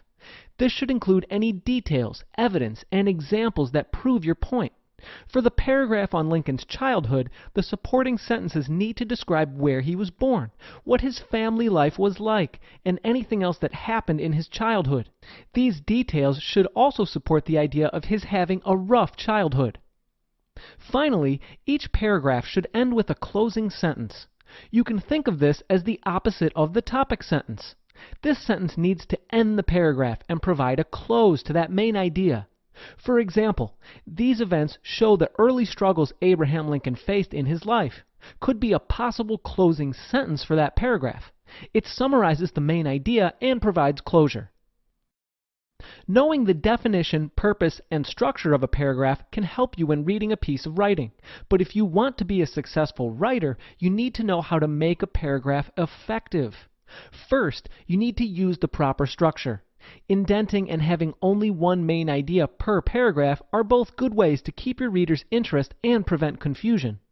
In addition, you need to make sure that you not only have topic and closing sentences, but that they provide a transition between the ideas of the different paragraphs. For example, if you plan on writing a paragraph about Abraham Lincoln's struggles in early adulthood right after the paragraph on his childhood, then your closing and topic sentences should indicate that change in topic. You can end the childhood paragraph with, "These events show how Abraham Lincoln was able to learn the skills that will allow him to overcome obstacles in his later life." This indicates that the next topic you will be discussing relates to struggles he faced in his adulthood. In this way, that closing sentence connects or transitions to the next paragraph. Lastly, an important way to create an effective paragraph is to include relevant and convincing supporting details. In each paragraph, the middle sentences need to contain the evidence for whatever is your main idea. For example, if you were writing the paragraph on Lincoln overcoming obstacles in his early adulthood, then you need to share details of him succeeding in elections, or in his family, or in any circumstance where he overcame the odds. These ideas support your statement that he had struggles but succeeded anyway. If you have relevant evidence to support your claims, then your paragraph will be effective. To review, a paragraph is a section of a piece of writing covering one topic and indicated by indentation. It must have one main idea and have a first line indented from the margin more than the other lines. Paragraphs help writers to keep their ideas organized and provide a flow to their writing. For readers, paragraphs help keep them interested in the writing and able to comprehend the writer's ideas. Paragraphs should also have a specific structure. Each needs to have a topic sentence to introduce the main idea of the paragraph, supporting sentences to describe the evidence and examples, and a closing sentence to provide an end to the paragraph. Finally, to be effective, a paragraph needs to have relevant and important supporting details. The structure should be clear and properly indented. Also, the topic and closing sentences should connect to previous and following paragraphs. If you keep these ideas in mind as you write, your paragraphs will be strong and credible.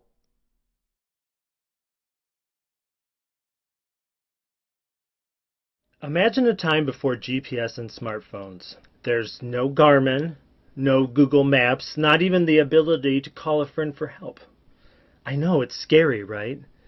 Before our era of modern technology, drivers actually relied on paper maps and road signs to get from point A to point B while traversing the unknown. Think about how important those signs along our highways become. Without a sign that warns drivers, Elm Street exit on right 5 miles, how would they know to prepare for a right lane exit? Even more important, without the Elm Street exit sign, how would drivers know to leave the highway for their final destination? Let's think about those who read our essays as the poor souls before GPS. Readers rely on essay writers to clearly take them from point A to point B without having to encounter bumpy back roads and dead ends. The main argument of an essay should be clearly identified for readers in the introduction as an arguable thesis statement. As they progress through and between the body paragraphs of the essay, readers should be prepared for new ideas and shifts in tone through the use of the writer's transitions. Effective essay writing is just like providing really concise directions. No surprise exits, no out-of-the-way and impassable roads. If done well, your essay will provide a clear path for readers to follow and the confidence to know they'll reach the desired destination. This lesson will show you how to transition between individual sentences, transition within paragraphs themselves, and finally, how to transition from one paragraph to the next. So what exactly are transitions, and how do they work? Transitions are words and phrases that help carry a thought from one idea to the next. Let's start with 2 basic sentences. Club X is a 21 and over club. 18-year-olds may enter with a valid ID and a $5 cover charge. Sure, It lacks refinement. No, it's not winning any writing awards, but there is nothing inherently wrong with these two sentences, except that without a transition between the two, the delivery seems abrupt and choppy. How about we change the second sentence to include the transition word however to show exception? The sentence now reads, Club X is a 21 and over club. However, 18-year-olds may enter with a valid ID and a $5 cover charge. Not a drastic change, but the addition of a transition word between the two sentences makes it easier to read and the ideas flow better. Let's take this concept a step further. We graduate from the individual sentence to look at the relationship between several sentences in a paragraph. Follow along as I read. Education Portal Academy succeeds in bringing quality education to students through the Internet. Its key to success is employing instructors who know how to capture the main idea of each lesson and bring it to life on screen. The videos are particularly beneficial in helping visual learners acquire the skills needed to master each concept. The instructor-created assessments at the end of each lesson help students retain the concepts learned. The Academy's resources have the potential to change the lives of all students. Just like our pre-transition word sentences, there is nothing explicitly wrong with this paragraph. It is a paragraph in that the sentences are related to one another and stick to the overall main idea. The problem is that without those carefully chosen transitions, the writing is too choppy and difficult to read. It doesn't read like a cohesive idea. Keeping our road analogy in mind, this is one bumpy off-road experience. But look what happens when we add transitions to smooth out the sentence and help readers along the way. Let's add for example to the beginning of the third sentence to set up the detail. In addition, to start the fourth sentence showing sequence, and with continued outreach in front of the in the last sentence to indicate the passing of time. Now let's see how this reads. Education Portal Academy succeeds in bringing quality education to students through the Internet. Its key to success is employing instructors who know how to capture the main idea of each lesson and bring it to life on screen. For example, the videos are particularly successful in helping visual learners acquire the skills needed to master each concept. In addition, the instructor-created assessments at the end of each lesson help students retain the concepts learned. With continued outreach, the Academy's resources have the potential to change the lives of all students. The main idea stays the same, but the paragraph is much more coherent, employs a greater variety of word choice, and is much easier to read. Why? Because the revised writing transitions readers through the content of the paragraph. Finally, writers must ensure that there is not only flow between the individual sentences and within the paragraphs, as we've seen, but also between the paragraphs. As the sentences flow, the paragraphs will begin to flow, leading to an essay that flows, and soon you're flowing your way to a quality paper. It's true. Each paragraph is meant to express a single idea. However, those ideas are each components of one cohesive argument laid out in the thesis. That's why each paragraph should follow a logical order that connects everything together. Here we have the thesis statement for an essay on global warming.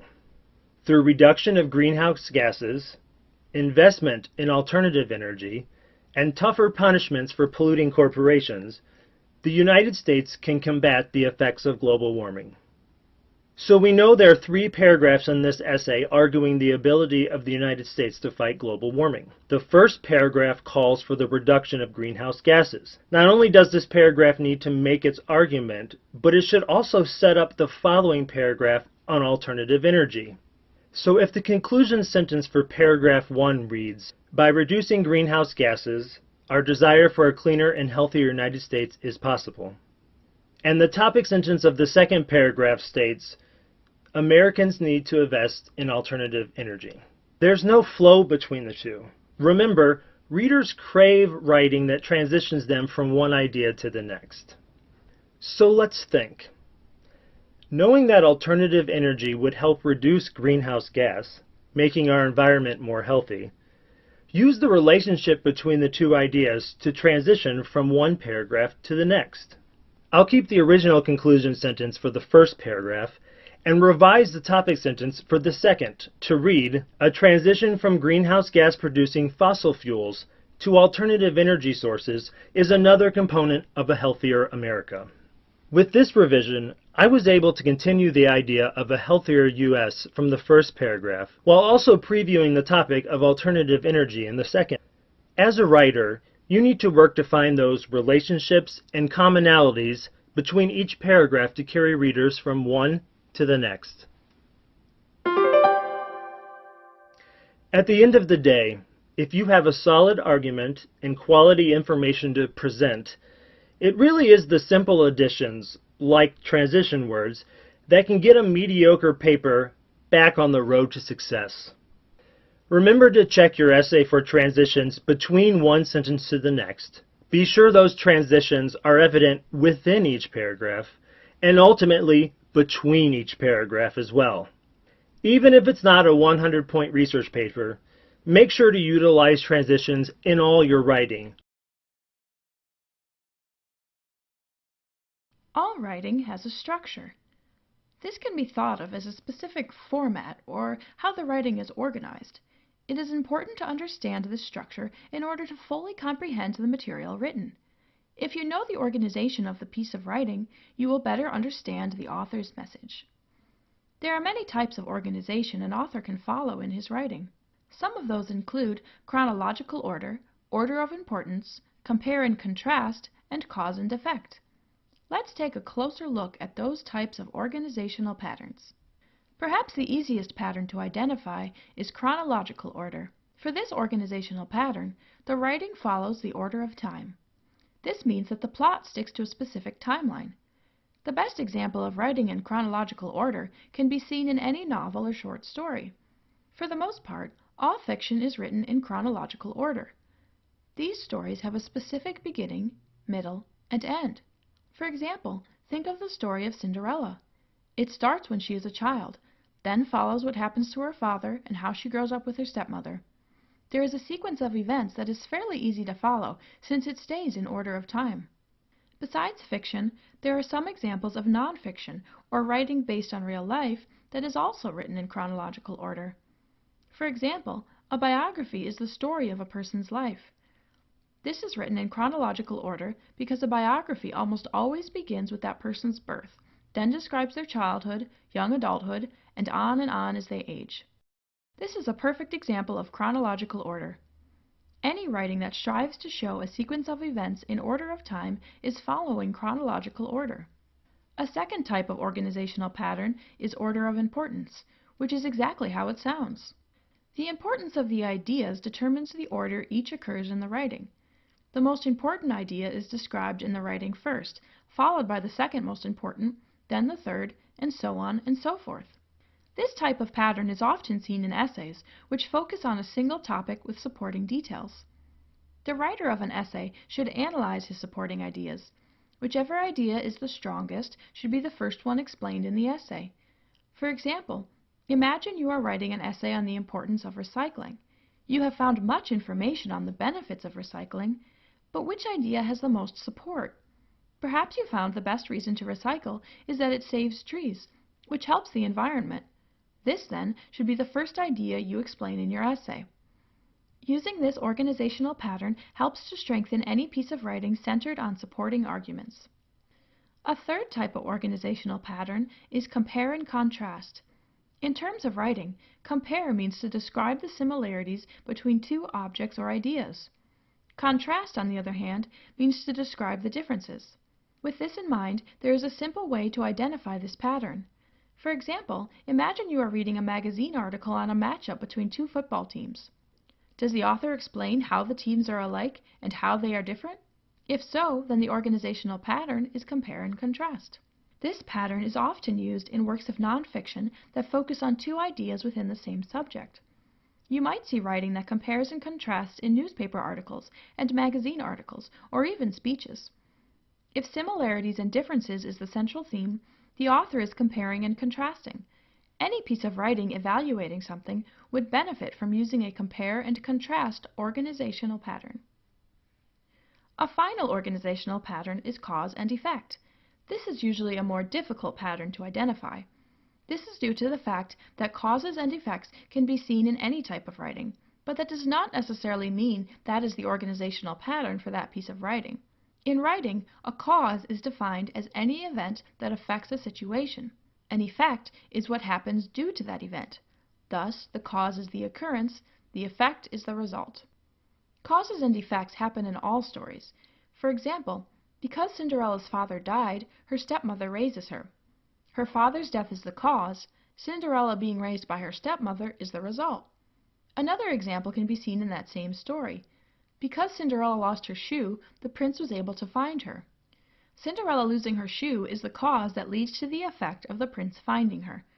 These are two examples of causes and effects in that story, but does that mean the story is written in a cause and effect pattern? Of course not. It is a story that follows chronological order, or order of time. The causes and effects are just a part of the story, not the organizational pattern. In order for a piece of writing to have an organizational pattern of cause and effect, the whole piece must describe a number of causes and the effects of each. A story usually never follows this pattern. You often see this pattern in nonfiction articles. For example, imagine you are reading the newspaper and you come across an article on the turmoil occurring in the Middle East. The article describes a variety of reasons and events that led to the many wars and instances of violence that have broken out over the years. This article is written in cause and effect. The causes are the reasons war has broken out, and the effects are each instance of violence. If an author is attempting to explain the reasons behind some outcome, he should choose an organizational pattern of cause and effect. Overall, there are many forms of organizational patterns in writing. Some examples include chronological order, order of importance, compare and contrast, and cause and effect. Chronological order follows a specific timeline of events and is often seen in stories with a clear beginning, middle, and end.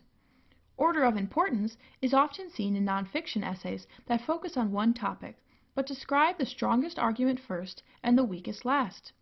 Compare and contrast is also seen in works of nonfiction, but these pieces of writing focus on explaining the similarities and the differences between two objects or ideas. Finally, a piece of writing is organized by cause and effect if an event is related to the result that followed. Overall, organizational patterns or structure of writing is very important in literature. Structure can help you understand the material and identify the author's message.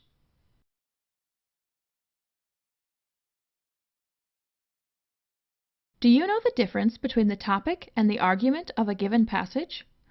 Learning how the distinction works can help you become a better reader, and it also really helps when you're answering questions on any kind of standardized test. So here's an overview. The topic of a passage is what the passage is about. The argument of a passage is the author's point of view about the topic. The argument is sometimes also called the main claim or the thesis. The argument will be something debatable. If you can't argue the other side of the issue, it isn't an argument. Passages on the same topic can make different arguments. For example, imagine 3 passages all on the topic of global warming. Passage 1 argues that it does exist and is caused by human activities. Passage 2 argues that it does exist but is not caused by human activities. Passage 3 argues that it doesn't exist at all.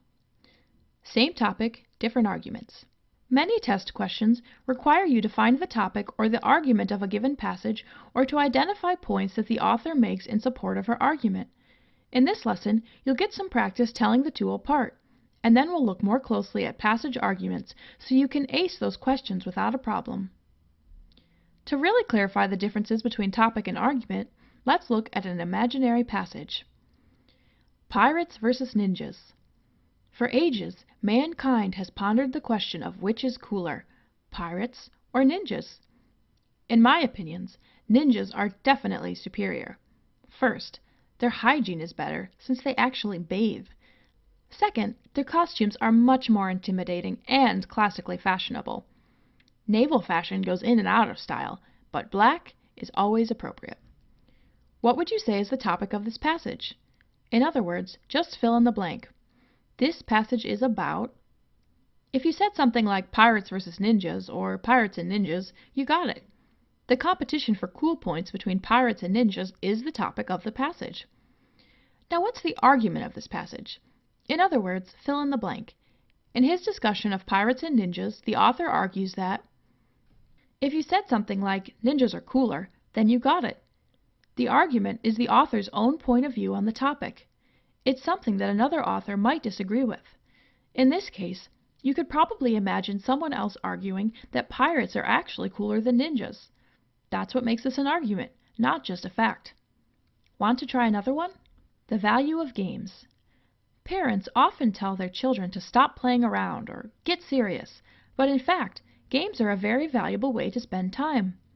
Games can help teach young children about social cooperation, following rules, and fairness, all lessons they will need later in life.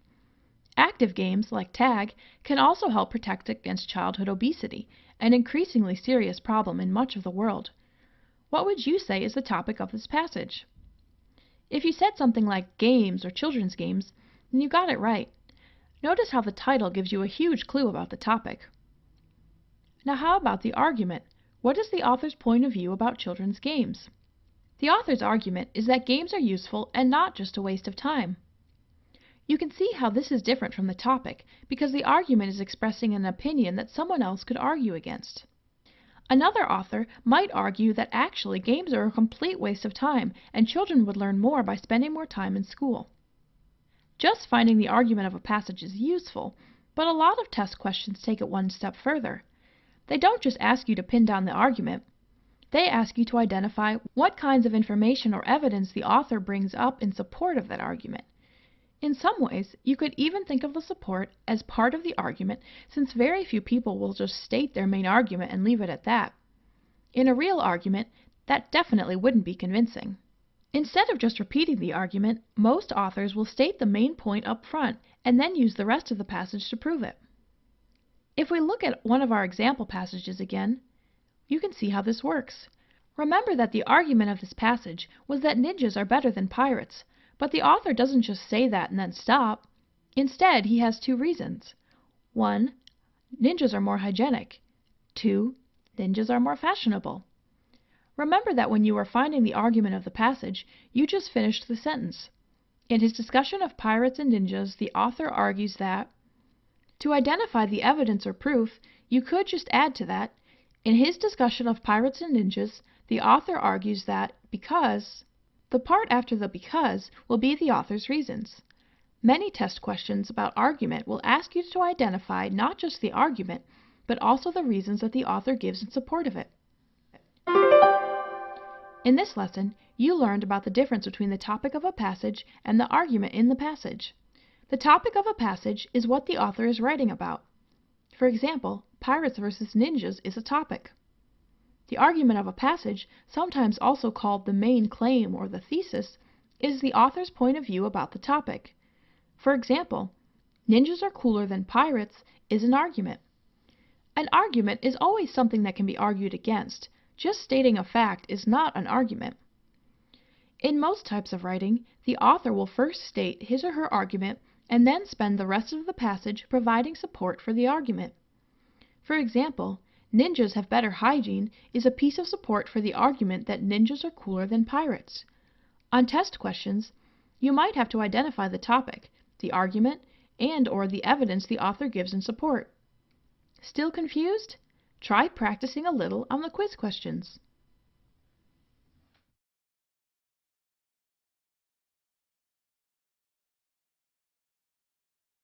If you use Facebook or watch TV, you are familiar with rhetorical devices. In fact, you have probably used rhetoric without even realizing it. Rhetorical devices are the techniques of using language in order to persuade your audience. These techniques can use either logic or emotion to influence the audience. Let's look at some common rhetorical techniques used in text and media. The first technique is one we can all use effortlessly. Repetition involves writing or verbally repeating a word or phrase over and over. This strategy has the effect of stressing a specific theme in order to try to influence the audience. Basically, repeating an idea over and over will emphasize the idea to the audience. Let's look at an example to see how repetition could be used persuasively. Imagine the President of the United States is giving a speech making an argument for invading another country. He will probably realize that many citizens will not approve of going to war. So he might aim to repeat the word freedom. Why would he do this?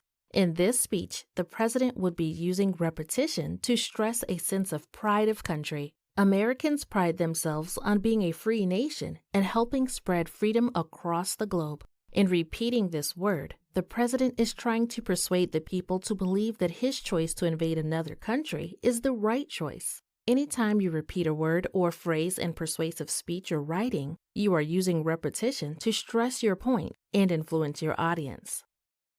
A second rhetorical device is exaggeration, which occurs when any idea is made to seem either better or worse than it actually is. Using exaggeration has a similar effect to that of repetition. Essentially, you exaggerate to make the idea seem more important. This can work in a positive way. Your idea is made to seem better, or negatively. Another idea is made to seem worse. Both of these can be used to influence the audience. Let's look at an example of both a positive and negative exaggeration. Have you ever seen an advertisement for a miracle weight loss pill? Perhaps it states that the pill will make you lose 20 pounds immediately. This is a positive exaggeration. If the pill even works, it can't possibly work immediately. 20 pounds cannot melt off as soon as you take it. On the other hand, the same commercial might also claim that physical exercise has bad effects like injury or loss of time and money. This is a negative exaggeration of the effects of physical exercise. In reality, you will rarely injure yourself exercising appropriately, and you can do many exercises without spending money on equipment or a gym membership. The goal is to convince the audience that this pill is better than exercise. These exaggerations emphasize specific ideas either in a positive or negative way to make them seem more important than they actually are. The next technique, euphemism, is actually the opposite of exaggeration. For this strategy, the writer or speaker tries to make something seem less important and de-emphasize some idea. You probably know the code of real estate ads, cozy equals small, or you may refer to an older coworker as experienced or mature. Think again of that commercial about the weight loss pill that used exaggeration. Imagine the commercial begins with this. Do you keep telling people you are just big-boned? Do you shop in the plus-size section? Then you need this pill. The phrases big-boned and plus-sized are euphemisms for being overweight. In this way, the advertisement de-emphasizes the fact that these people are overweight so that they do not offend the target audience. Euphemisms are a great technique of implying meaning without having to directly state it. Have you ever been the one person who disagrees with the group? You may have felt a bit anxious about opposing the group. Overall, human beings have this instinct to be included and a part of the group. The bandwagon appeal is a rhetorical device that plays on those instincts. When using bandwagon, the writer or speaker will make it seem like everyone else agrees or is doing something, and so the audience should too. This strategy counts on the fact that most people don't want to be left out. You can see many examples in commercials and advertising. Any ad that implies that everyone else is buying this product or going to this place for vacation or signing up to donate money is using bandwagon appeal. If everyone else is doing it, do you really want to miss out?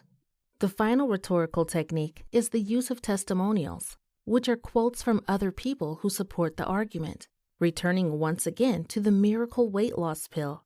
Imagine that commercial showed people who were overweight prior to taking the pill. It would then have those people speak about how awful they felt about their bodies and how they tried everything to lose weight.